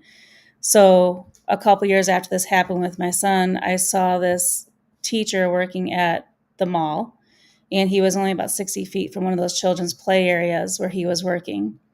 And I'm like, how can that be possible? So what we found out is that the sex offender registry has in place where you can't go within 500 feet of a school, you can't go into a national park or a state park, those types of things. But you can go into these private areas because those places didn't exist when that law was written. So now you think about like a Dave and Buster's or a Chuck E. Cheese, Six Flags. Now think of Florida, Disney, Universal Studios. So that will include those types of places. So that's what we're trying to put into place this session. So we're hoping that will actually happen. So what I'm actually looking for, and why this interview is so important, is I'm looking for anybody who might have a personal relationship with a state senator or state representative that they can get in touch with me who would want to sponsor this type of a bill. And so we can actually get it in for next session. And I think once Florida goes and Iowa goes, we're going to have a bunch of other states that are going to be lining up wanting to do something like this. But we want to be able to help them and try to get the verbiage the way that they need. And Allie and Amy are both in this for the long haul, and they will help whatever states need help with this verbiage. So, and I will come and help and testify anywhere that I need to make this work and save these kids. And how do people reach you? How do they find you? So they can actually have a website. It's michellepeterson.org. So they can contact me there, or they can email me at patriots with the S, unite 76 at protonmail.com. And they can also follow me on Twitter. I think it's Michelle77, or on X, I guess I should say. So that's changed. But those are probably the easiest ways to get a hold of me. But anyway, I feel like this is such an important thing. And Miki even said that in her interview, this has been all about the children. Everything's been about the kids. And this has been such a God moment, all of this. So, I mean, even looking back to those 3 years, we kept thinking, like, why is this taking so long? I don't understand. We had to jump through all these hoops to make this happen. But looking back now, the only way that this ever happened was because of God. So God was like, just wait on me, and then that law comes into play in Illinois, and it's literally the month before we went to court. Like, that's not anything of man. That is God with his hand all over this. And then I could have met Amy 5 years ago, but I meet her the January before the movie Sound of Freedom comes out. And all of this is really taking off. And I just feel like God is tapping all three of us and saying, hey, you need to stay in this fight, get in this fight for these kids, and do everything you can. So I think that's why it's so important for folks like you who have these podcasts to help us get that message out, because this isn't being covered on mainstream. You know, Why isn't it being covered? Why? well, I mean, I just think it's one of those taboo subjects, and unfortunately, I feel there are people in high places that are involved. Um, just here in Illinois, for example, we have Governor Pritzker. His brother Tom Pritzker, who is the CEO of Hyatt Hotels, is on page 45 of Jeffrey Epstein's Black Book under 13 different phone numbers. So, And I I know mean, them you just personally, wonder, and it's all right? true. It's all So you just, true, and they all have right, their little private sexual escapades, and then they call us crazy. So right. how is your son now? Is he okay now? How did you help him recover? Thank you for asking. He is doing okay. He's still, with all of this coming up now, I think we all see that he still has some things to work through. But my son is extremely smart. He's a super nice kid, good heart. And I think that's partly the issue, is just he's such a nice person. I think he felt bad for this teacher, and um, felt like he was disrespecting him when he wouldn't text him back. I mean, there would be 20, 30 messages coming in and he wouldn't be sending anything out. But my son ended up going on to become a United States Marine. So he went to college for a couple years, went into the Marine Corps for 5.5, did intel for the Marine Corps, speaks a couple of languages. He's really solid. I sent him to counseling right away when all of this happened. We all went to counseling. And he got discharged after 6 weeks. And the counselor's like, I think he's fine. I'm like, he's not fine. I mean, I knew my son. I knew he wasn't fine. So he just really, just wanted to get out of there. He wanted this to all be done. He was embarrassed. He didn't want this put out there. But he also knew that we needed to come forward to help save other people and save other kids. And he sees the value in that, especially now, at 29 years old, he sees that. I mean, this has been 10 years, but it's still sitting there in the back of all of our heads, what happened or possibly could have happened. And I think the gut punch for me too is when Amy said, had this teacher gotten his hands on him, he would have trafficked him, Michelle. He wouldn't have kept him for himself, if even only in their own little group. So I never even thought 10 years ago, I never thought about trafficking. I never thought that was even an issue, or that would even be a thing at the time. So I think, parents just need to be on top of their kids all the time, and looking at the things that they're looking at, checking their phones. There's apps now that they can use. There's an app called a Bark app that they can put on their phone, the parents, and you can see the text messages coming in and out of their kids' phones. You can set it up for different keywords. I think that's important. Looking for signs in your kids, things that are changing. I mean, my son had, he had a resting heart rate of 120. He kept going down in the nurse's office, and I'm like, send him back to class. I'm like, he's fine. And then get him checked out. There was nothing wrong with his heart, but he was having such anxiety. He wasn't wanting to go to school. He was, like hanging out in his room all the time, didn't want to do anything.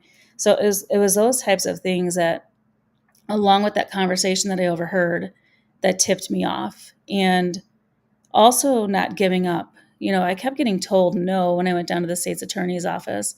You need to keep coming back and fighting for your kids when you know that there's something wrong, and there's something, you have that gut feeling, especially moms, you have that gut feeling, there's something off. Make sure you keep digging and keep going and don't give up. And that was the other thing Amy said. She's like, Michelle, most people give up. They get told no by these people in authority and they stop. And she goes, you didn't stop. You kept coming back. I mean, at one point, even after we had the messages back, they told me they didn't think they'd have enough to go on. I said, fine, give me everything you got, then I'm going to take it to the Illinois state's attorney. And they then kind of backpedaled a little bit. And, it was kind of a tumultuous relationship with the state's attorney's office, but the school was fantastic with us. And there was an interview that the principal did with the teacher, the union rep, and a superintendent. That was probably the linchpin in the whole thing. He flat out asked him, did you ever offer him money for sex? Did you want to make a sex video? Did you refer to his penis as my little guy? And he said he put his head down, shook his head in affirmation, and said yes. And it's all typed up in black and white in his personnel file. And the state's attorney, the principal had told him there's stuff in the personnel file you're going to want to see. He never went to subpoena it. After a full year, the principal calls me and says, hey, you need to tell him that he needs to get this personnel file. There's things in there he's going to want to see. So I go down to the state's attorney's office, and he's like, what could possibly be in there that we would need? I'm like, what skin is it off of your back? Just get it. And so he did get it finally, and the attorneys at the school wouldn't release it to them until I signed off on it. And they used the HIPAA law for that reason. They said, because my son was a minor and his name was all over this documentation, that I needed to sign off on it first. So I did that, went down to the state's attorney's office, told him what was in there. And I said, if he's not arrested in the next 7 days, I'm going to have every major news station on your front lawn. And he said, well, why did they let you see it? And I said, because of the HIPAA law. He's like, they didn't have to do that. I said, well, actually, I think they let me see it because they knew how much trouble I was having down here with you and that I would never know what was in there unless they showed me before it got in your hands. So he waited the full 7 days before he arrested him. And it was a good almost 2 years before he was arrested. So it was a very long, drawn out battle. But, that's the thing is parents just need to stay in the fight for their kids. Another statistic Amy told me is 79% of the kids whose parents fight for them end up becoming productive members of society. So I think that's another thing to just kind of keep in mind, so. Can you tell us his name so we can all stay away from him? Stefan Bolagno. There's a video that you can actually, there's an NBC5 Investigates out of Chicago video that I have on my website. So if you go to the website, to michellepeterson.org, it's on there, and the bills are on there so that people can see what we're working on. So hopefully people will visit that site and then kind of get more of the background of the story. Because sexual offenders never change. Nope. And we found out actually a little bit later, a few years later, I ran into somebody from the courthouse and they asked how my son was doing. And I said, he's struggling a little bit. And she said, well, you have to let him know that that same teacher went down to the courthouse to bail somebody out who actually was convicted of raping a minor, another coach on a travel soccer team. So he was the one who came and bailed that guy out. So now we know that there's probably a whole group of them in that area. So, it's just, I don't understand it at all. I know it's been going on for a very long time, and not just our country, but all over the world. And it's been going on since probably, the garden. And people just need to be aware and just know that this is real. There's so many people who think it's not even real, that this isn't happening. And the United States is the biggest purveyor of sex trafficking and child pornography. That's, people just don't get it. I was just looking at a post on Facebook not too long ago, somebody in Vegas, and they have, some sex workers standing behind them. And what these people don't understand, that those people are probably being trafficked too, most likely 100% being trafficked. And people don't realize that that's what that is, and feel like, well, there's not any trafficking arrests going on in the area. And I said, well, a lot of them come up as domestics, they're not being charged as trafficking. So you just don't know, what's going on behind closed doors. Yeah, and what's the FBI doing? What are they really doing? What are police doing? They really don't care. There are totally naked men all over New York City. No one's doing anything. I was there this summer. I had to bring my daughter to the grocery store. Naked man standing there. Can't get rid of him. Nobody cares. It's disgusting where our country is going. That's unbelievable. Unbelievable. Yeah, It's right. Well, and I think too, like the police officers, they don't get a lot of this training, from my understanding, when they go through the academy, and one of the biggest trainings they can go to is there's a training, it's called ARC trainings, the Association for Recovery of Children. So you can go to recoveryofchildren.org and you can get a week-long training there. I did that in Sarasota last fall. And there's little things that are in this training that you can look for. Just one thing that really stood out to me in this training was there's a lot of kids that are actually handed off in baggage claim at the airport. So they'll travel, go to pick up their luggage, hand the kid off to somebody else. So those are things to look for. Or even, I don't know if you have children, but I know when I traveled with my son when he was little, you would take everything but the kitchen sink with you, right? So one thing to look for is if you have an older person or an adult traveling with a child and they might have one toy with them. They don't have a carry-on with a bunch of stuff for them to do. They don't have snacks. They don't have games, none of that. So those are some things to kind of look for too. And that's not to say that that's going to happen in every case, but that's something that you can actually look for and, just question if there's a young child traveling with an older person, they don't have any carry-on luggage, just little things like that an everyday person can watch for and report. Yes, I mean, it's really important to stand up for our children. That's the whole Yes. reason we're alive now, is to stand Right. up for our children. So what you're Right. doing is the most noble thing, to stand up for our children. Yeah, well, and they're God's children, right? So God has been tapping people everywhere and using every type of person to do his work and give him the glory in all of this. And that's what this is all about, in trying to bring as many people to the kingdom as we can.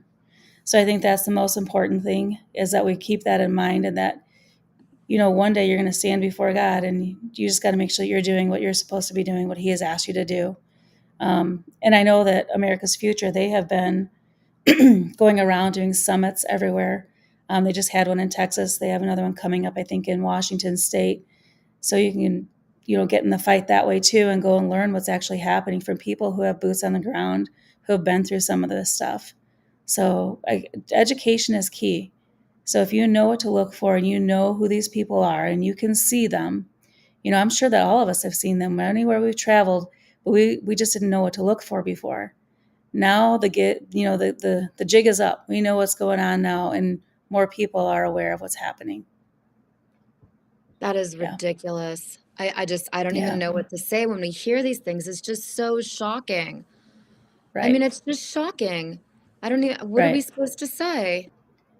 Well, again, just, I guess, stay in the fight and learn and educate yourself and know that this stuff is real. And, try to plant seeds with other people who think that it's not. Try to get them educated on what's happening. Send them to those websites, to recoverchildren.org, send them to my website, michellepeterson.org, or, to America's Future website. I think it's americasfuture.net is America's Future's website. So just trying to get in the fight as much as you can, and looking up as much as you can about child trafficking, and just, fair warning, knowing that you're going to dig into some things that are not good to look at and not fun to look at. But if we don't know the enemy, we can't fight them. So you gotta know what you're fighting. Yeah. Yeah. I mean, tell us again. It's really powerful. I mean, what we go through as mothers, what we go through in the United States of America with our children, I mean, no government's helping us. So I'm going to pray, obviously, that we find the right people in each state. You need state legislatures to pass these things, correct? Right. We all Which know. again then brings us back to, our elections, right? And making sure that we have solid and fair elections. So I think that's one of the biggest things, and that these people are not being selected, and they actually are being elected. Working with another group too, United Sovereign Americans, and we're trying to, educate people there too. So if you or if you care about your elections and the voter rolls and cleaning up those voter rolls and really making a difference, you can go to uniteforfreedom.com and sign up for your state as a volunteer and get some more information there about what we need to do to clean up our voter rolls. I think that's important, because you got to get the right people in there to pass these laws to make a difference. Yes, I mean, that's really, really serious now. Thank you so much. Yep. Thank Yes, you. thank you. I'm so grateful. You are such an incredible Yep. guest. I'm so grateful. Please come back. Yes. Thank you for having me. God bless you. Peace. Thank you. Thank you. Thank you. Bye-bye. I really want to introduce Juan O'Sullivan. Are you there, Juan? We can see your finger. Well, What is that? yeah, let's see. There we go. I think we got it. My Doesn't let me favorite do person. anything to adjust it till you're hold your second here. Let's see. Let's go back to We have my favorite Let's person go back right to now, Juan there. Let's see O'Savin. if we can get it to work. There we go. Maybe Can you that'll hear do it. me? How's your sound? Juan O'Savin is here. Listen, Juan, you're going to be so proud of me. I finally figured out how to get people to sponsor my shows. I have satellite123.com and I have prep123.com. Can you hear us? Testing 1, 2, 3. Can you hear us? We Well, have let's see Juan here. O'Savin coming in loud and clear. We're going to talk about everything. Can you hear us, Juan? Testing 1, 2, 3. What should we do? How do we get you in here, Juan?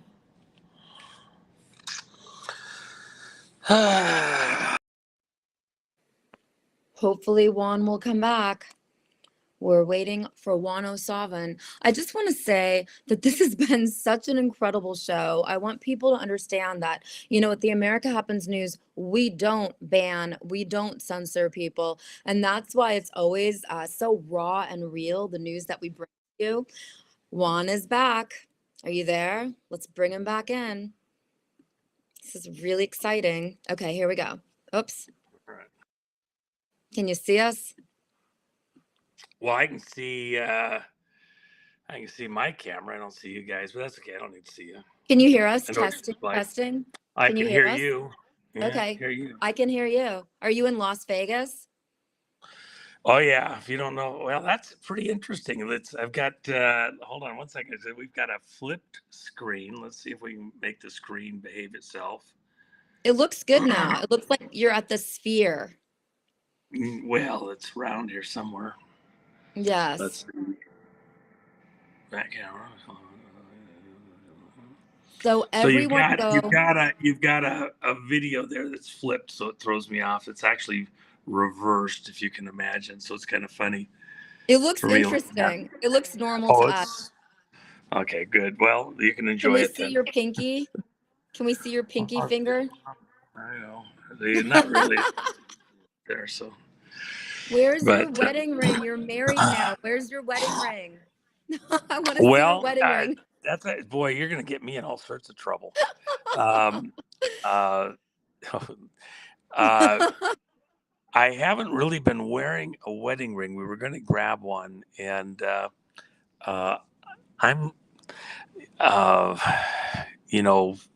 wanted something a little different and nice, and so we've been waiting to get a chance to get something unique and cool together. We just had a 1-year anniversary the other day, so we've been enjoying things pretty good. But I haven't had time. We've been so busy with all the stuff we have going that I just haven't had a chance. But you'll get me in big trouble now. Boy, I'll hear about this. I'm not trying to get you in trouble, but I want to know, are the white hats coming to save us? And when are they coming to save us, Juan? Who's the real Q? I always want to ask you, are you the real Q drop? Who's the real Q drop? It's incorrect to put it in those kind of terms. Okay. Q is a team. Are you So if you're looking for the Q team is not something that's out in the public. None of the members are out there talking loosely publicly in any way, shape, or form. And that's a very precise part of these operations that are going on. So if you have, with the exception of only a couple of members for various reasons who never acknowledge that in any way, shape, or form, they cannot disclose or discuss in any way. They're under active security clearances of, literally, essentially one step short of blood oaths that to discuss that. So anybody that talks loosely like they're, potentially Q and they're giving you Q information is so full of shit that it's painful to even waste time trying to discuss it. And if they were to be so loose as to make such a stupid, wild ass statement, the rest of the members would rip them to shreds in an instant. This isn't just a playtime thing. This isn't games. We're were in a struggle for control of the planet, and the people that were going up against, it's survival for both sides. And so a lot of people think of it in a gaming form because it was done aimed at a younger generation and was presented those memes and the anon communications and discussions were aimed at a younger generation so that they could go in, learn details, learn facts, and remember that that operation in the visible side began in October of 2017, 6.5 years ago. Those kids that were, younger, 14, 16, 18, early 20s, are now having their first kid, moving from, temporary jobs into their careers in many cases. And a lot of the folks are a little longer in the tooth. They've had a chance to get seasoned and marinated in some of the stuff that's going on. And they've now reached a different level of maturity. New York Times yesterday wrote an article. The mega supporters of Trump are becoming victorious more and more visibly. Gateway Pundit had an article tonight on this.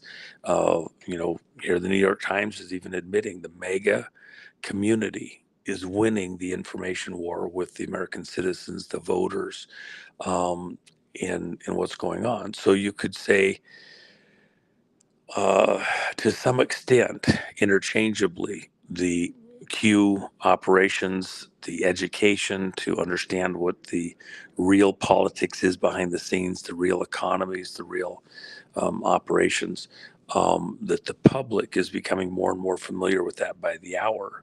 And that is favoring Trump. That's favoring moving away from these control operations, which is the current people in power. They're through fraud and deception and manipulation. So anyway, I don't want to get buried in that. I'm just telling you that that's the people that would like to talk about that or have people talking loosely in those kinds of terms. That's bullshit. And we really shouldn't waste time there because it's just not appropriate or relevant. Okay, are we going to have an election in November of 2024? What's the truth? Are we headed towards World War III? Tell us everything. You were just in the Netherlands. I mean, you go everywhere. Where were you? You were in Antarctica? That's incredible. What's the Well, most I important do a tell us? lot of travel. I mean, this year Yeah. I've probably been on, let's see, well, at least 4 continents. But the in all the various places. I was just down at Mar-a-Lago here a week and a half ago for several days, and so the reason that which is another country. It's getting invaded right now by the Haitians. Florida's getting invaded. They're not getting in there. I guarantee you that. But no, within maybe a more serious conversation that has to be had right this second. Okay.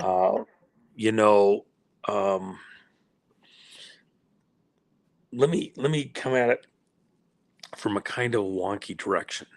Okay. What mentioned down in South America and in Antarctica, and the president of Argentina, while I was down there, had to fly over to Israel for a couple days. And while I was in Israel, excuse me. It's okay. While he was in Israel, I've been talking all day. I'm not sick. I just losing my voice. No, it's okay. We understand. Drink. Yeah, I have to keep my throat hydrated. Anyway, he had to fly over to Israel, and while he was speaking in Israel and doing his little engagement there, he made a comment that seemed, gosh, why did you fly over to Israel just to talk about that? He talked about the fact that soon sacrifices were going to resume there in Israel, in Jerusalem. And, the sacrifices being the ritual sacrifice to God for the cleansing of sin, the Mosaic Law, etc.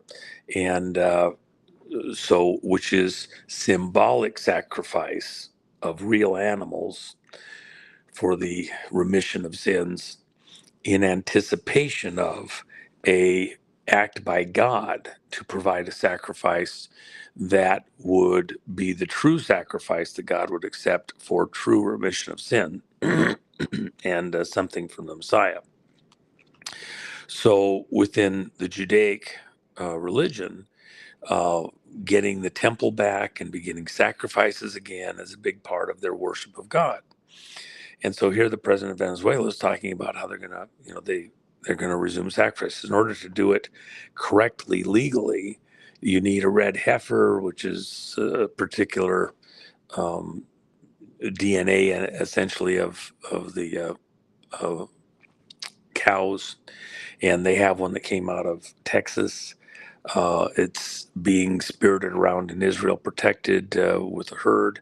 And so you do initial ritual red heifer sacrifice, then some of the ashes would be included in additional sacrifices over time of the red heifer's ashes, which is this whole symbolic thing.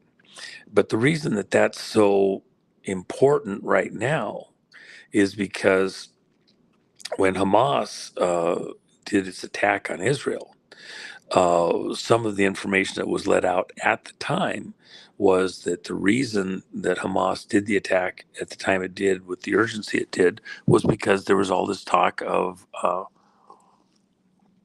sacrifices on the Temple Mount. Well, and that's where you got the Dome of the Rock. And so, how are they going to start temple sacrifices unless they're going to have some event, tear down the temple, and then the Dome of the Rock, and then the temple gets built, and all of a sudden, how fast does it happen? Is there some other site on the mountain where they could, leave the Dome of the Rock alone and do a temple somewhere else, do the sacrifices? And within that context, remember, one of the interesting things is that when Christ came into Jerusalem, rode in on a donkey, and everybody was throwing the palm fans down, the Palm Sunday.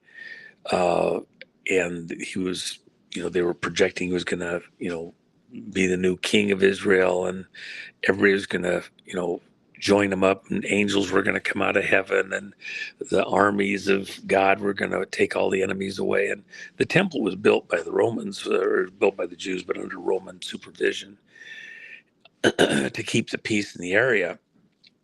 And so there was a lot of stress in Jerusalem as this happened. That's why the Romans were there, because they wanted to keep the peace, because once a year, Jews from all through the region would gather in Jerusalem to celebrate Passover.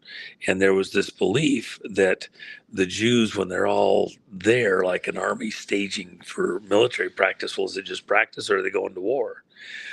Judas was actually of a sect of the Jews who believed that when the Messiah returned, he was going to lead this assault on the enemies of Israel. And again, you were going to have some angelic event, a divine event, and the city would be retaken. And then, all of the Gentiles and everybody would be kicked out of the region, and they'd be able to do their sacrifices in peace and worship God, and they'd win.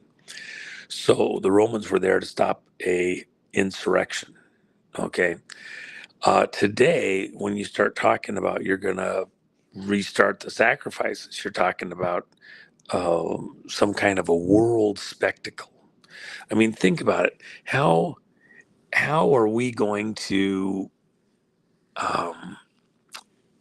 feel as a planet, as people all over the world? How are we going to reconcile in the modern age a ritual of a stream of animals being brought to that location and then slaughtered, in worship to God? And is that going to pass muster? Well, I mean, the animals are being sacrificed all over the world, all over the time. you just aren't quite aware of it. But to do it so in your face there, as though this is what God wants in this era, and of course, from a Christian perspective, we would say that Christ was the sacrifice, and the sacrificing of animals was symbolic.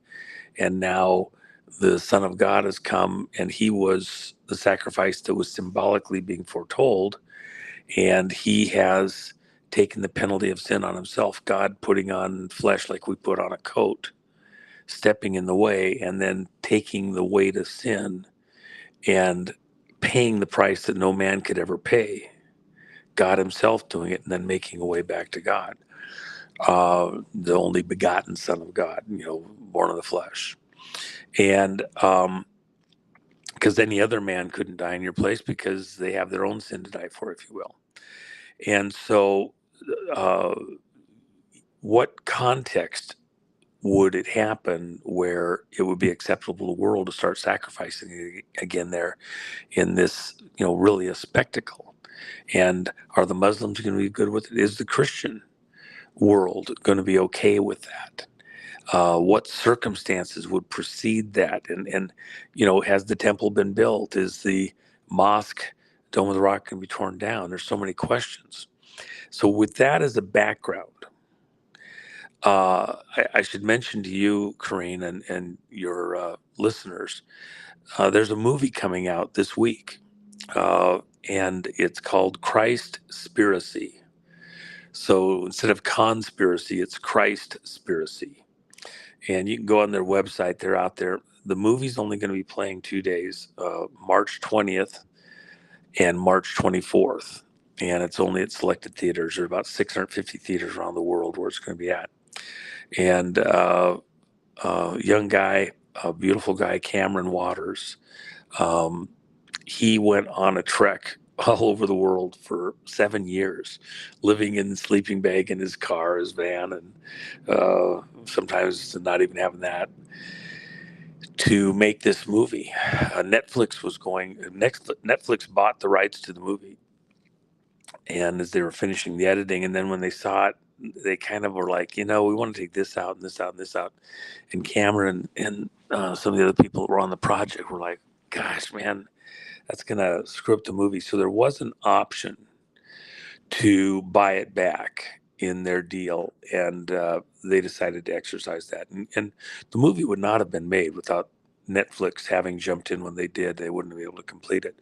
So there's no angst against Netflix. They had a particular way that they thought fit their audience, and these guys didn't want their creative work to not have certain things to it. So, and it may very well be that Netflix will still end up with the movie on their channel at some later point in time, after this initial theater showing. So I'm just saying that because I don't want people attacking Netflix like they did something wrong. They didn't, in this particular case. But they bought back the rights, so they now have an event 2 times, March 20th and 24th. And I'm encouraging everybody, look, the context is, was Christ a vegan? Was he a meat eater? And if so, how would Christ have sacrificed a sheep? What was the process to do it correctly? And, we have all the Muslim sacrificial processes to end up with kosher. The same thing with the Jews, and it's slightly different. And so this is kind of this starting place question. And Cameron, who was raised, in a, grandfather was a minister, mom was doing ministry work.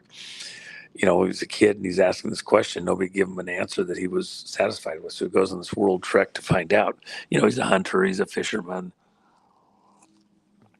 And it takes him places that he never expected to end up. And this is the movie. And I think it's very well done. It will cause you to have to do some mental gymnastics. Even, you don't have to want to become a vegan, but just from a health standpoint, the meat industry, the food industry, what are we actually getting and how does it get there, and what's the process and things like that. And then from the spiritual side, is this you know, are we doing it the right way with the factory farming and things like that? Even myself, building a platform in space in supporting populations, be they, small communities or whole nation states over the Okay. next, 50, 100,000 years. There'll be more people above the planet than on the planet in 200 to 300 years, just so you know. So are Wow. they going to put factory farms on these facilities off planet Earth? If you're going on long missions uh, here in the planetary system or off to other locations, will you have to, bring along enough prepackaged food? Do you need the meat? Do you want the meat? Is that in a modern era? Are we going to do farmed meat that's made in a factory of gray goo, okay, to look like meat? Will it be grown somehow, or will it be plant-based, or what's going on? So there's a lot of questions that the answers are not necessarily as easy as you might think right off the bat. And this starting point with where we are, as a people and humanity itself, what's it say about us? And out in the future, when would we start to transition from eating all the animals and everything to something else? And of course, you got these, there's other people that want us to be happy just being, vegetarians. These World Economic Forum type groups and Klaus Schwab and all that, laughing about it. Paul in the Bible, in the New Testament, um, said at the end times there would be people speaking against the eating of meat.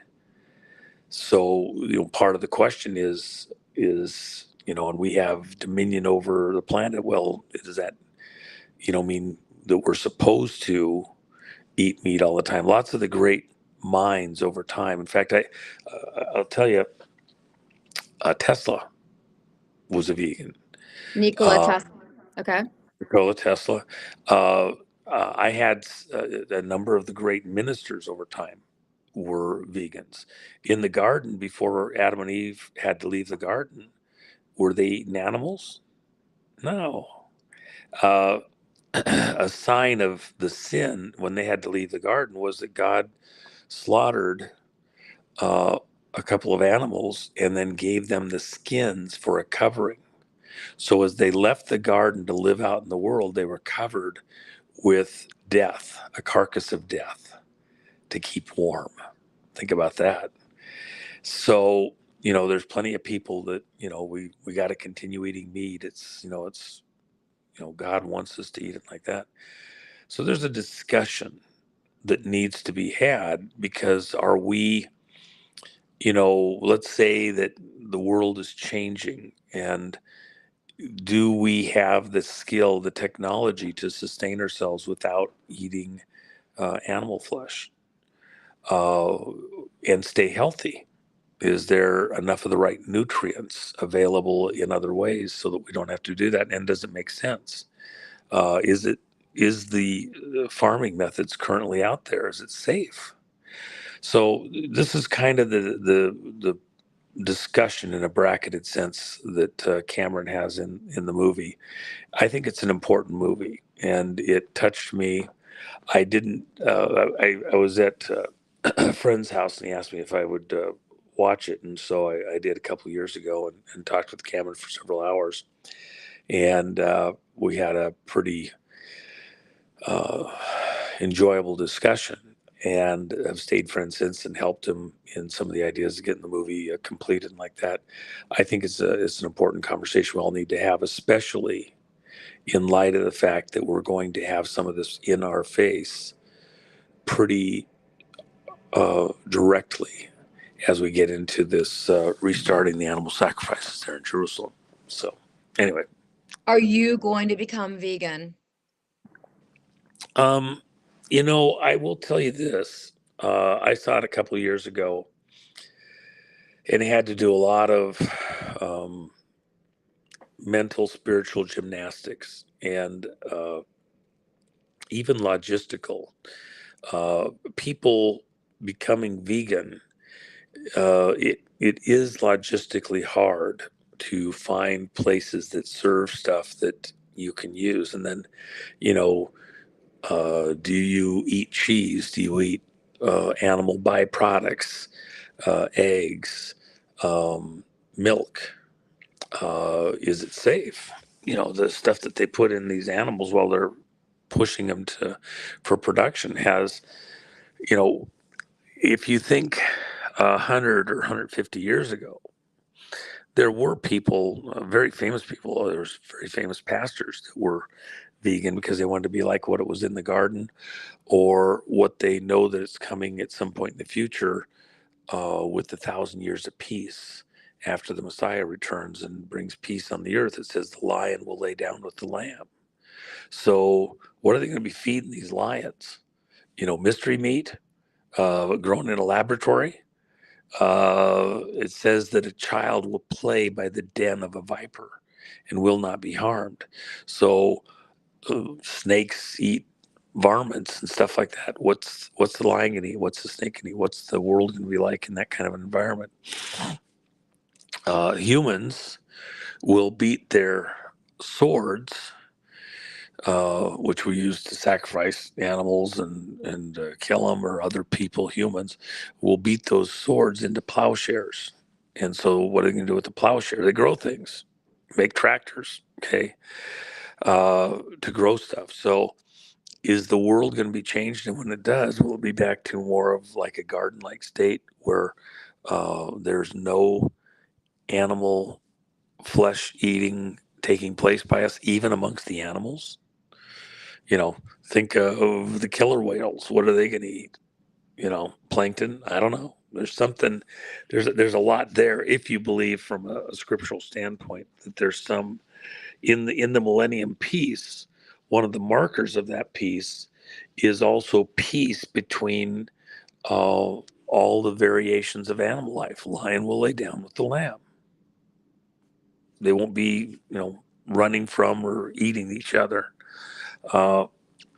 And so, and a lot of vegans use that as, you know, if we stop violence to animals, it'll help stopping violence to people and humans. And there's even books written about the fact that we're the way we are, interactions with animals like that, that's a stepping stone to violence against children and things like that. So I haven't read the book. It seems like a stretch to me, but then again, you know, people have thought these things through, and I wouldn't be just instantly dismissive. We're in a wonky moment in the history of the world. And then, and by the way, here you are in Washington, D.C., or where are you at right now? I didn't even know. Washington, D.C. Okay. So you're right there at the seat of evil, you know, and think about all the things that are going on.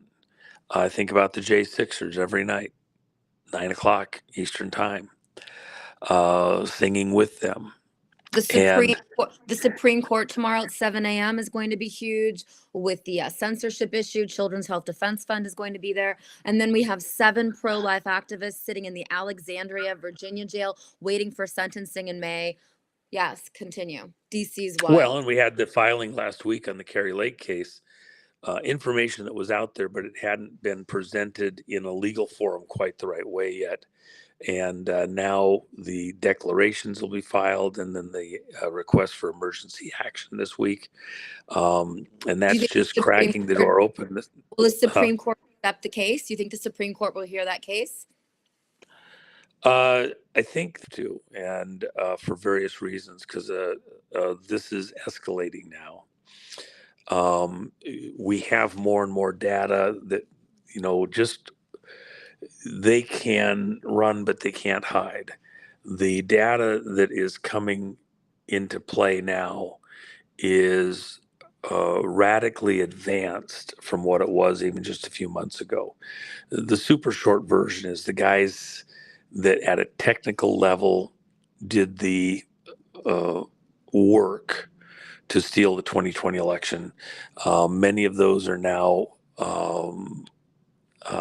their information is recorded in various ways. We've had plenty of time now to do comparative analysis between their statements of how they stole the election and looking at the technical data inside the machines. For example, Tina Peters, where a copy of all of the workings of the machine, essentially like you'd back up your computer at home, a backup drive was made of everything in the Dominion computer at her county there in Colorado, rural Colorado. And then Dominion did a service on it, and they made another copy and compared the before and after, the files they took away, the files they changed, and then also the data that the information that some of these people have brought forward in their statements, their declarations, where they describe exactly how they went in and manipulated the files, layered the files. One of the things that's been known for quite a while, we had one of our guys at a particular location where the machines were being tested to prove they're not connected to the internet or something. And one of our guys was there and they wouldn't let him in the building. So he's in the parking lot and literally logs on to the air conditioning system at this government facility, and then uses the air conditioning system as a pathway to get to the vote machine, the Dominion machine. And then he's watching everything they're doing in the machine from a remote location. He didn't do anything to go and change anything, but he could have. In fact, the key code to enter the machine and change stuff was right there in the open. Anybody that did the same thing he did, anybody could use that security code to go in and change data in the machine. So it was totally vulnerable. Then the problem becomes, well, if he could do it, how many other people could do it? It's right there in the open.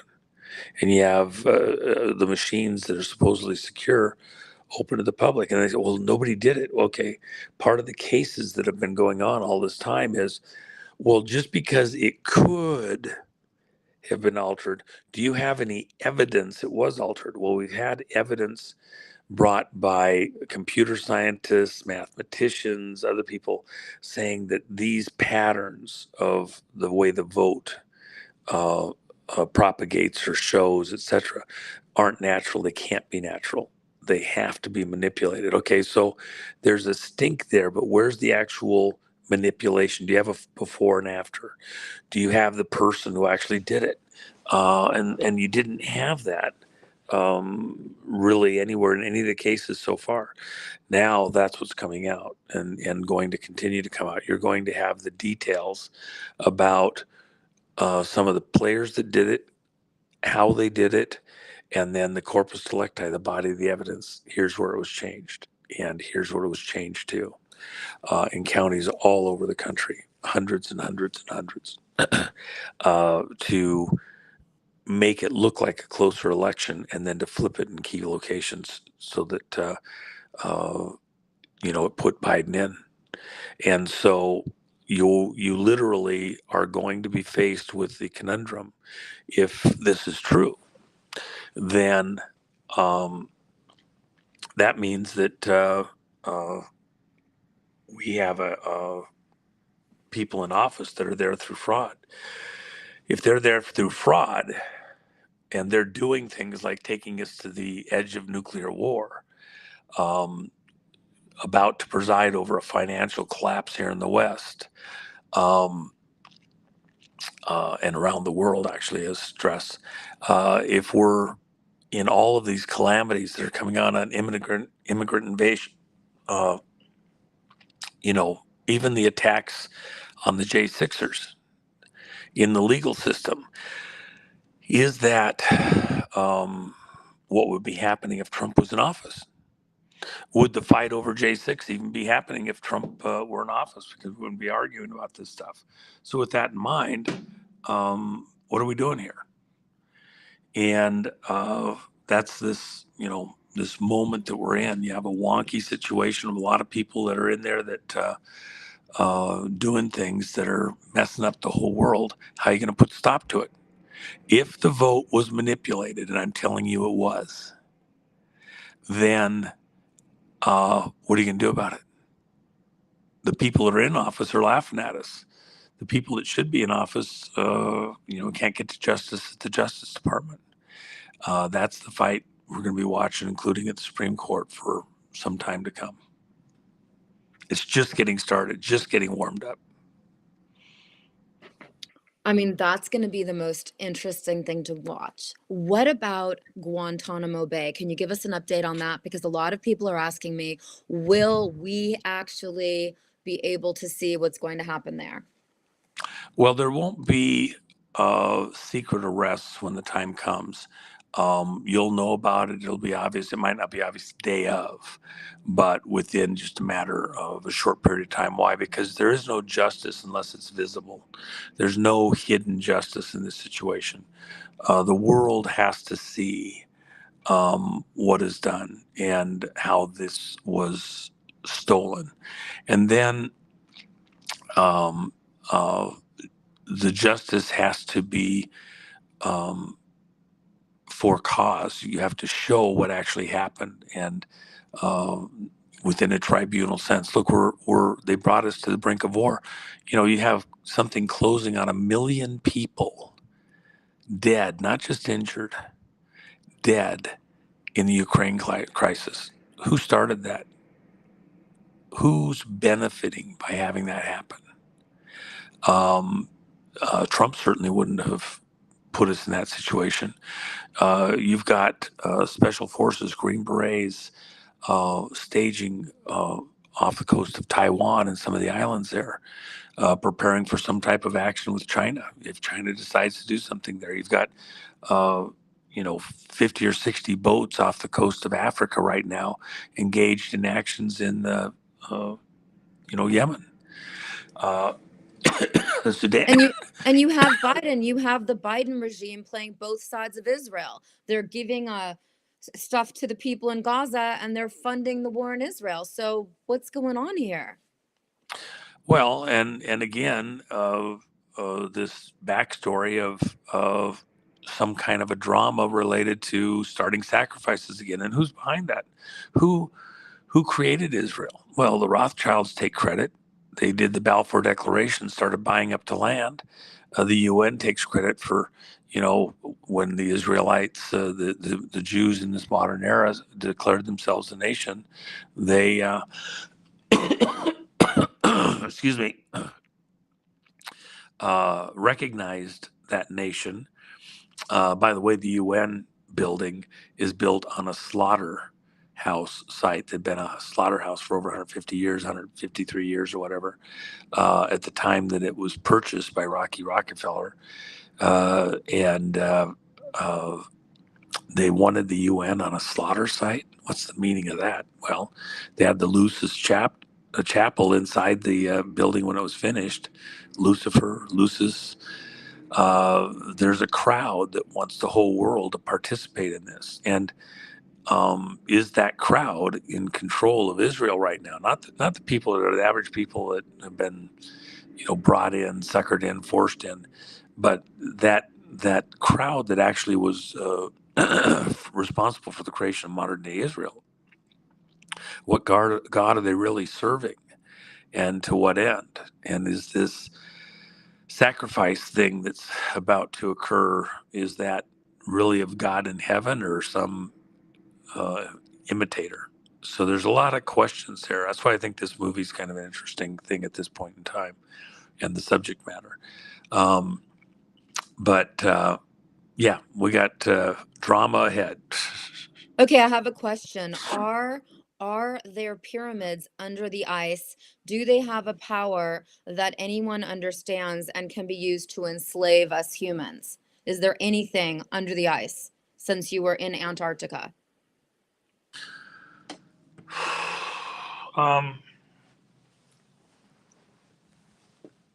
Antarctica is a very large area. It's 1.5 times the size of the United States. including Alaska and other protectorates. And we have plenty of accounts of what has been possible down there. You know, the Nazis, 1942, recruited 42,000 women to move to Antarctica. They put advertising in newspapers in Northern Europe looking for women recruits who were willing to move to Antarctica to support the German army in its work in Antarctica. You had the guy that replaced Hitler for a period of time in Germany, as president, as they were, you know, the Allies were closing in. The guy that replaced Hitler said that the German army had successfully, the Nazis specifically, had successfully built an entire functional city on one of the riverways that go back up under the ice. And that was in his testimony at Nuremberg, in the Nuremberg trials. The Germans had huge numbers of submarines, and many of them were set up and were very large for these trips to that location. You know, you hear all the accounts of the horrible stormy weather and everything else going to Antarctica, but you know, if you're in a submarine under the water, you don't notice it. And then you have rivers that flow out from under the ice all around Antarctica. Thousands of rivers, some big, some small. Where's the water coming from? And if it's water, it's above freezing.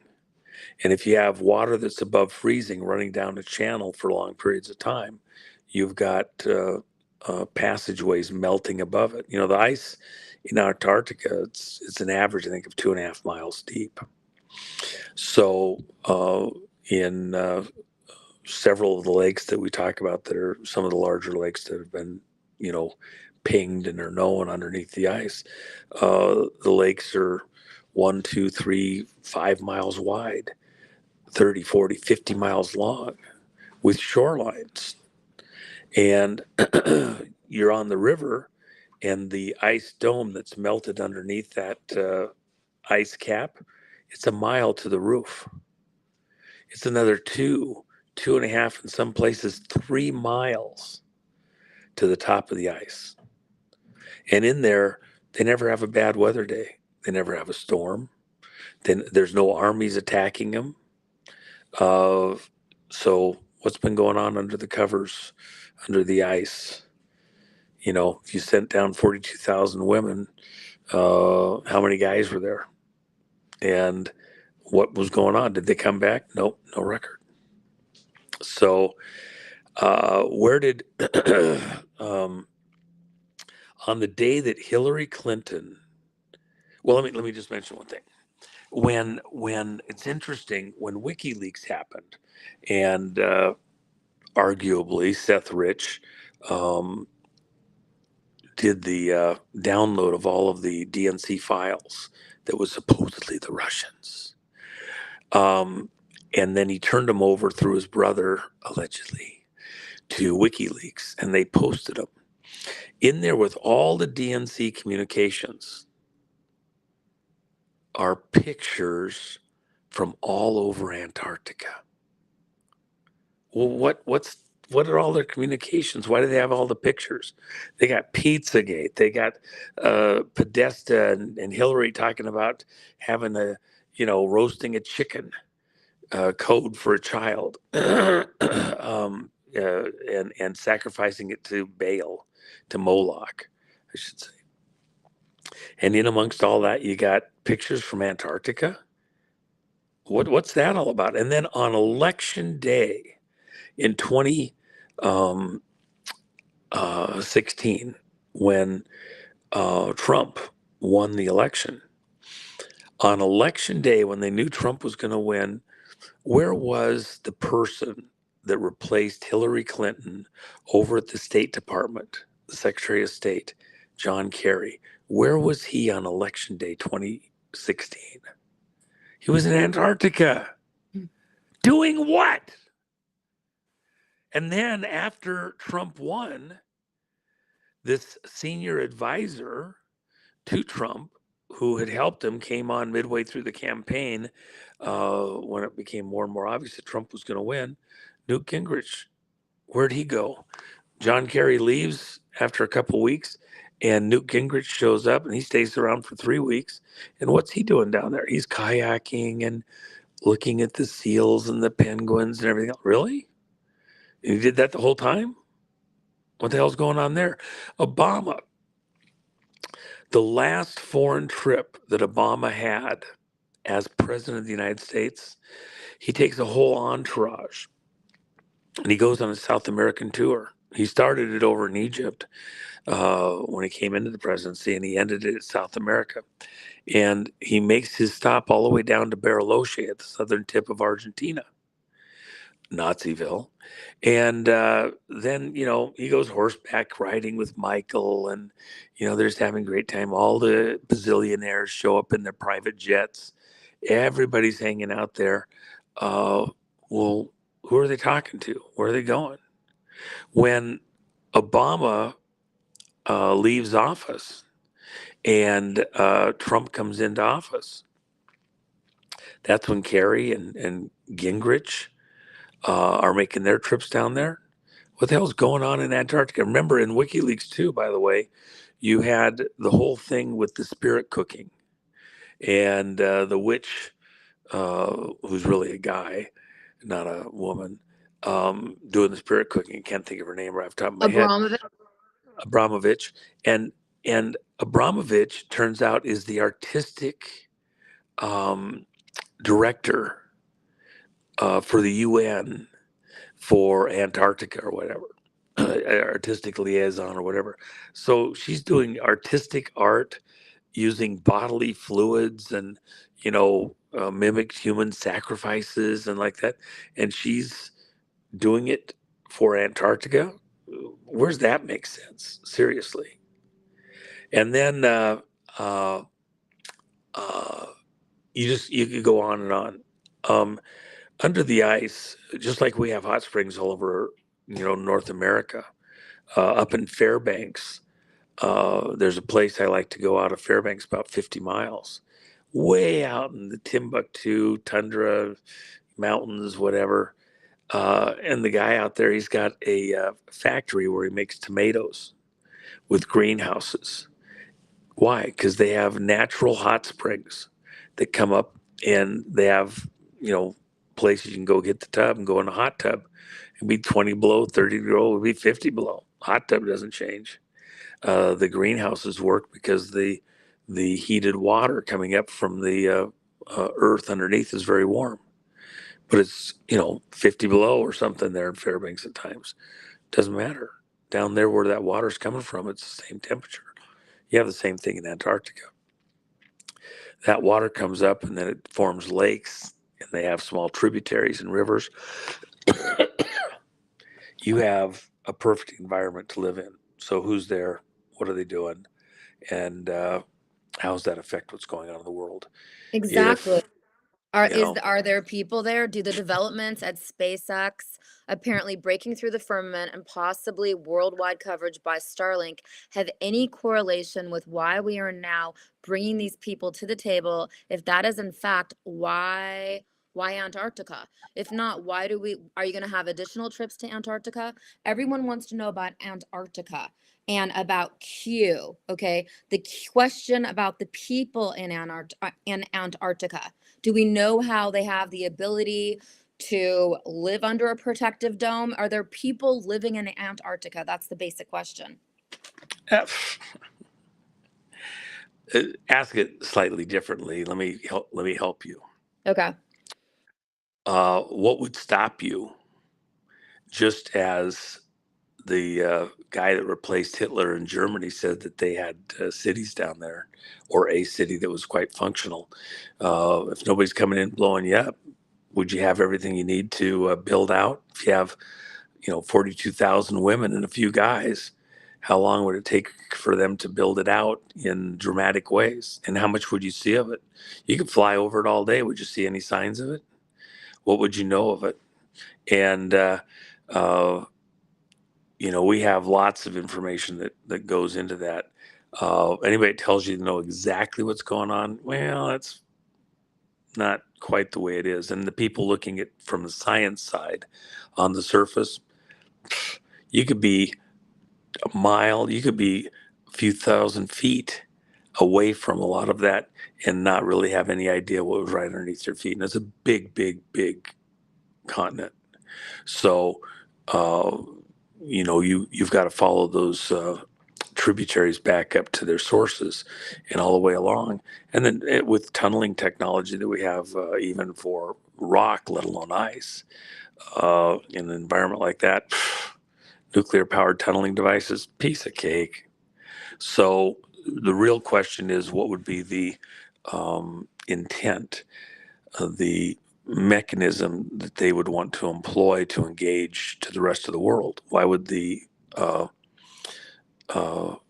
Secretary of State be in Antarctica on an election day when we're picking a new president? Why would his senior advisor, that new president, go down there and spend 3 weeks? Your guy just won. Wouldn't you think you'd want your senior advisor there helping your new president to make all the right choices for office? You negotiating the deal? There's a lot going on. And again, if they're not getting bombed out, they're not getting diseased out and other stuff, energy is not an issue, even without nuclear. Heat pumps, piece of cake. Building out, you want resources, it's a boat ride away. You can bring anything you want in there. The submarines, there's tech all over the place. The Germans had all sorts of wonder weapons. The sub community knows that we have lots of information about some of the underwater vehicles that have capability of traveling at airliner speeds under the water. No. Yes. So what you're being told and what's really going on, not really the same world. And no, it's not space aliens from outer space. Where's all the missing money from the Pentagon budget, the day before 9/11? And you got all these disclosures, all the missing money. And then where did the planes hit? The place at the Pentagon where they were trying to find the missing trillions. What could you build with several $1 trillion that you know about, let alone the multiple trillions you don't know about? What could you build out in a place like that, and to whose benefit? What would it look like? So anyway, I only had a few minutes, Corinne. I apologize. I have one more question. Is there All right. plasma technology underwater for transportation at high speed? What do you know about this? And did Epstein really kill himself? I mean, I have so many questions for you. Well, it's not plasma in the sense that you're thinking of. They're just using a sonic bow wave to tunnel, and it's not that ridiculously complex. So, as far as Epstein, the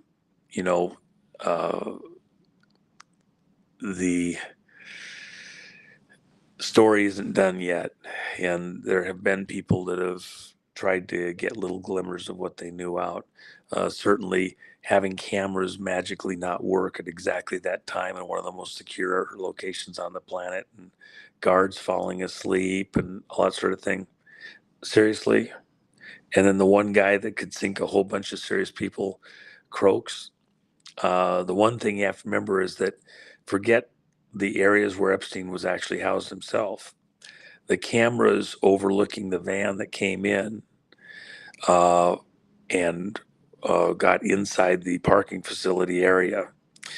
And then the cameras go off for an hour and a half. And then they come back on as though nobody got out of it. Nobody got out of the rig until the cameras were off. And then the rig is turned around and leaves the area. Well, what happened in that hour and a half? What was unloaded and what was loaded? And Who knew? Who authorized? What the hell's going on here? So, and there is one interesting little tidbit.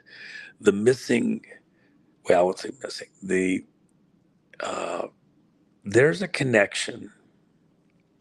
See, how can I say this artfully? What's going on in Haiti right now? What's the connection of the Democrat Party to Haiti? You know, Bill and Hillary went there to for their honeymoon. You go to Haiti for your honeymoon. You know, there's more oil in Haiti than there is in Venezuela. Hillary Clinton's brother was, you know, on the board of a gold mining company in Haiti.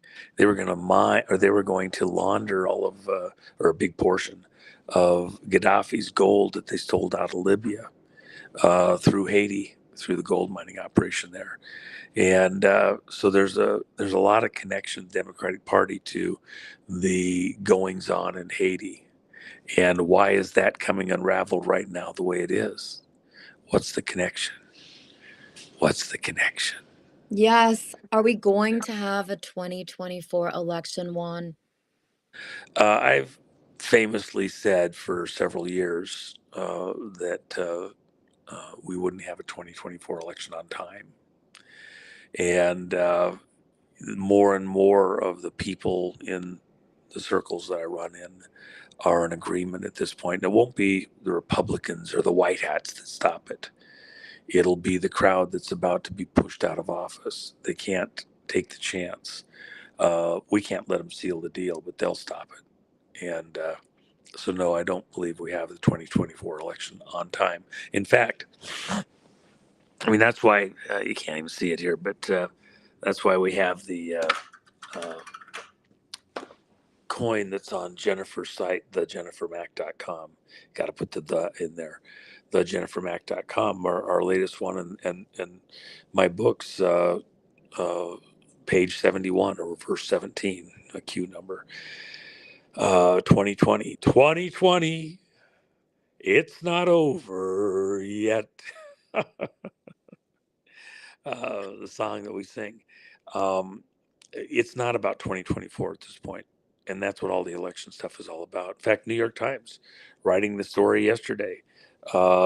MAGA is victorious in winning the hearts and minds of people all over the world. The MAGA movement is gaining strength in spite of all the efforts to stop MAGA from, you know, being able to, you know, get the minds of the people on the 2020 election and the coming elections. MAGA is prevailing.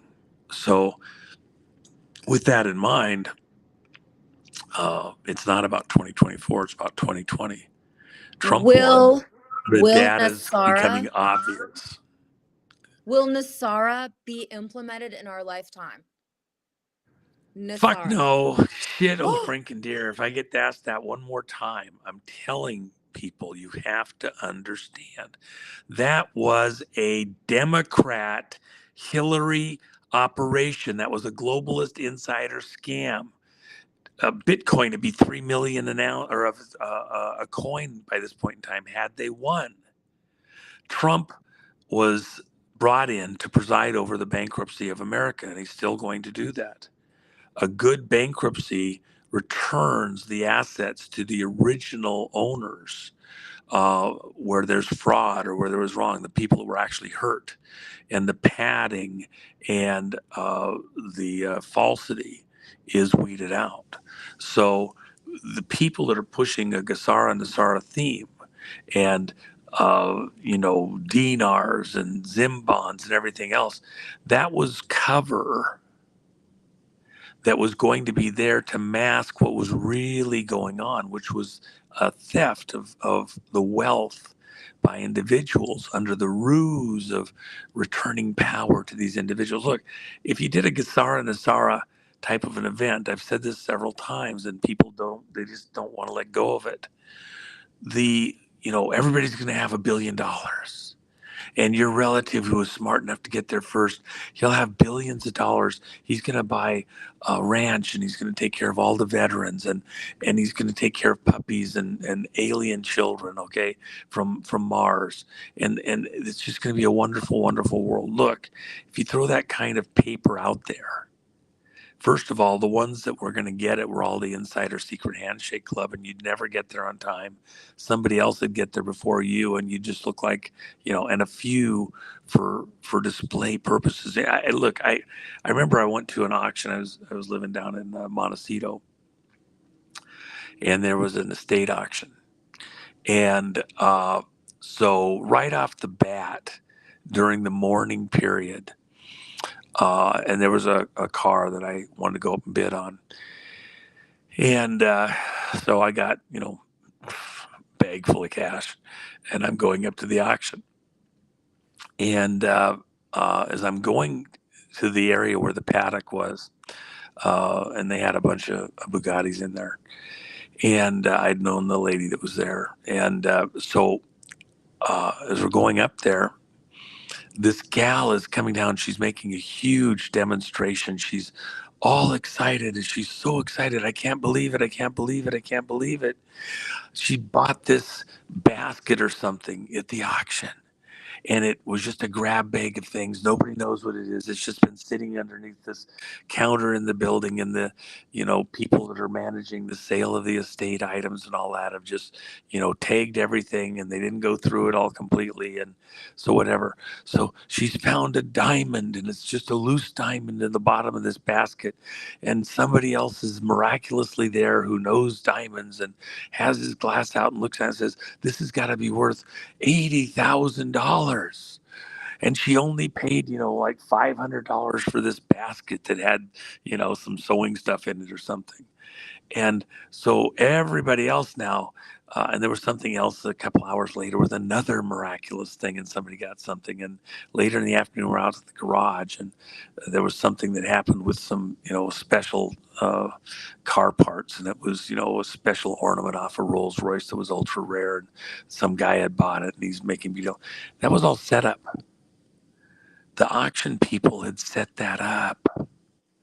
They wanted to get people to bid in these blind little things of auctions on stuff and drive the price up. Okay, if you got sucked in on, you got to do the special plan, the special way, stand on one foot, give them a thing for how you're going to, help babies and veterans, and have a hospital, and give 90% of your money to all these good things, and you're going to help the world. And you're going to go into the bank, but it only has to be done certain hours on a certain day. When the sun rises sideways or something, then you're going to have so many minutes to get there, and you're standing by. You'll be a day late and $1 short, and some other guy's going to get it. It's intended to look natural, to fix all of the stuff. Who's running these rules? Well, there's international law on the way banking is done, and the Federal Reserves have to abide by it, and this currency's been printed out, and they have to obey those rules. Oh, okay. So in other words, it's American football, or is it European football? Is it college football, or is it pro football, or is it flag football? Is it junior high football? Who's calling the shots here? What's the rules that they're following? Had Hillary won, there would have been a series of incredible spectacles, and the capper, the final one, would have been the takedown of the dollar and the implementation of these world currencies and money exchange systems, even if you got all your dinars. So you got 1 billion dinars, and the guy next door is, got $1 billion for his dinars, and you're both buying 747s. Well, I'm only paying 50 million for my 747. Well, I'll pay 60. I got so much. Who cares? Well, I'll pay 70. I'll pay 100. You get your 747. Maybe it costs $500 million by the time you get it due to inflation. And when you do get it, everybody's got their billions. Who's going to work on it? Who has the skills to work on it? What are they charging for parts? What are they charging an hour? Why would I go work on a 747? I just won the lotto. I got all this money. If you didn't, your brother-in-law does, and he'd rather have you working on his 747. It's called inflation. You'd have just had a hyperinflationary event. They don't understand what's going on with the money, and so they're sucking people in under certain ruses, and all those people pushing that are making a buck. And I've said that within audiences that are looking at this and, being sold this, and I've been pretty direct. I haven't minced words on it. That's my opinion. I'm here to be proven wrong. Not many people you're going to talk to that have my particular history behind the scenes and understand the currencies and the machines, the mechanisms behind them. I'm just telling you, doesn't add up. And it bothers me tremendously because we have a lot of beautiful, beautiful people that have put a lot of energy and weight and momentum into this idea that I believe they will not, that they will be have damaged by it. And they're not idiots and they're not, fools. They got sucked in, but it's a variation on the Ponzi stuff, and it's painful to say it. But I have spoken about this numerous times over the last 15, 20 years and tried to steer people off on it. And so anyway, that's that. Are we going to a flat tax? Last question. Is there going to be a flat tax? It's much more sophisticated. That's probably Okay. in the broader situation, what's going on, in order to keep the dollar stable and the business of America's business, contract law has to be in place. You cannot destroy contract law and have America as we know it. There has to be certain things done. I've reviewed what I believe is basically the plan before guys had to go dark that had worked with me in decades prior. I'm pretty comfortable that the path forward is one that makes sense and that will protect America, the American people, and really the world, and keep us stable. But it doesn't mean there's not trauma, that it won't be gripping. It is a near-death experience for America. But if you have constitutional money, you should be okay. And constitutional money is not the same as Federal Reserve money. Figure it out. And put a little bit aside. You don't have to be crazy, but stay viable and prepare for a future that's different than what most people are imagining. And look for divine assistance and help and protection. You're not getting through this without God's help. That's the way it is. Either you get it or you don't. Thank you, Juan. I'm so grateful. Thank you. Yeah, no, I appreciate it. I wish I could get over more often to your audience, and I appreciate all the questions. Yes, I have I hope more. I Whenever answered you're at least a handful. I'll be glad to try and do some more at a later time. And, Yes, please do. all right. Thank you so much. Appreciate God you, bless you. Corinne. Yep. Thank you. I'll look Pray forward for to me. I'm meeting you in again the soon. swamp. I'm in the swamp. Well, here, let me say a quick prayer.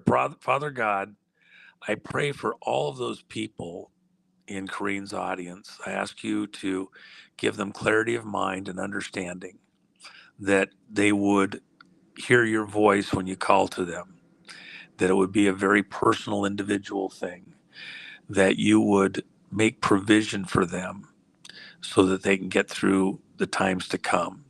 I thank you, Father, for putting them in the fight where they do want to know these things, these truths about who's doing what and what the mechanisms are, and that they want to see America and the world come into a better place and to protect it out into the future. I thank you for their sincere concerns and interest. And I pray that you would sincerely answer it accordingly and give them understanding, wisdom, insight within their own households, their businesses, their day-to-day efforts. And that you would bring them through as the head, not the tail, on the far side of these events coming on America. and that you would give them a place in the reformulation, rebuilding of America to make America great again, so that we can go out to the rest of the world, not to enslave the world, but to bring peace to the world, and help our brothers and sisters around the world, not as their slavers, but as their brothers and sisters, doing good, doing right, bringing peace to the world. Ask you, Father God, to help each and every one of them, protect them. And those in DC that are trying to cover some of these things and understand them, as Corinne is, that you would give them divine protection, angelic protection, and insight and understanding to know the places they're in, the people they're around, and to get through this moment to better times ahead. In Jesus' name we pray. Amen. Thank you, Jesus. Thank you, Juan. Thank you so much. I'm so grateful. Thank you. Please Yep, come back. Yes. I will. Just want to I thank will. everyone out there. I finally have an incredible sponsor, Satellite 123. Go to satellite123.com. Go to prep123.com. Prep123.com. Prepare for everything. This is where the backpack came from. Prep123. Go to the gold. Of course, you have to buy gold now. It is CorinneUSAGold.com. And then you've got to buy the meat that's not vaccinated. Go to CorinneUSABeef.com. And then, of course, we all have to support Mike Lindell. Please buy mypillow.com and use my code CorinneUSA. And I just want to say thank you to the America Happens news team. America Happens is the only network that never censors me. They never tell me what to say. They never tell me what to do. And everyone needs to donate and support America Happens at every America Happens channel now, because we are the greatest news team in America at this time. We don't censor. Until the next show, may the goodness bless your life. God bless you. Peace. Follow me on X. Follow me on Instagram if you like Instagram. On Telegram, it's Corinne Unredacted. I shall return. I hope I know how to end this properly. I'm not really sure how to end this. Let's see if I play.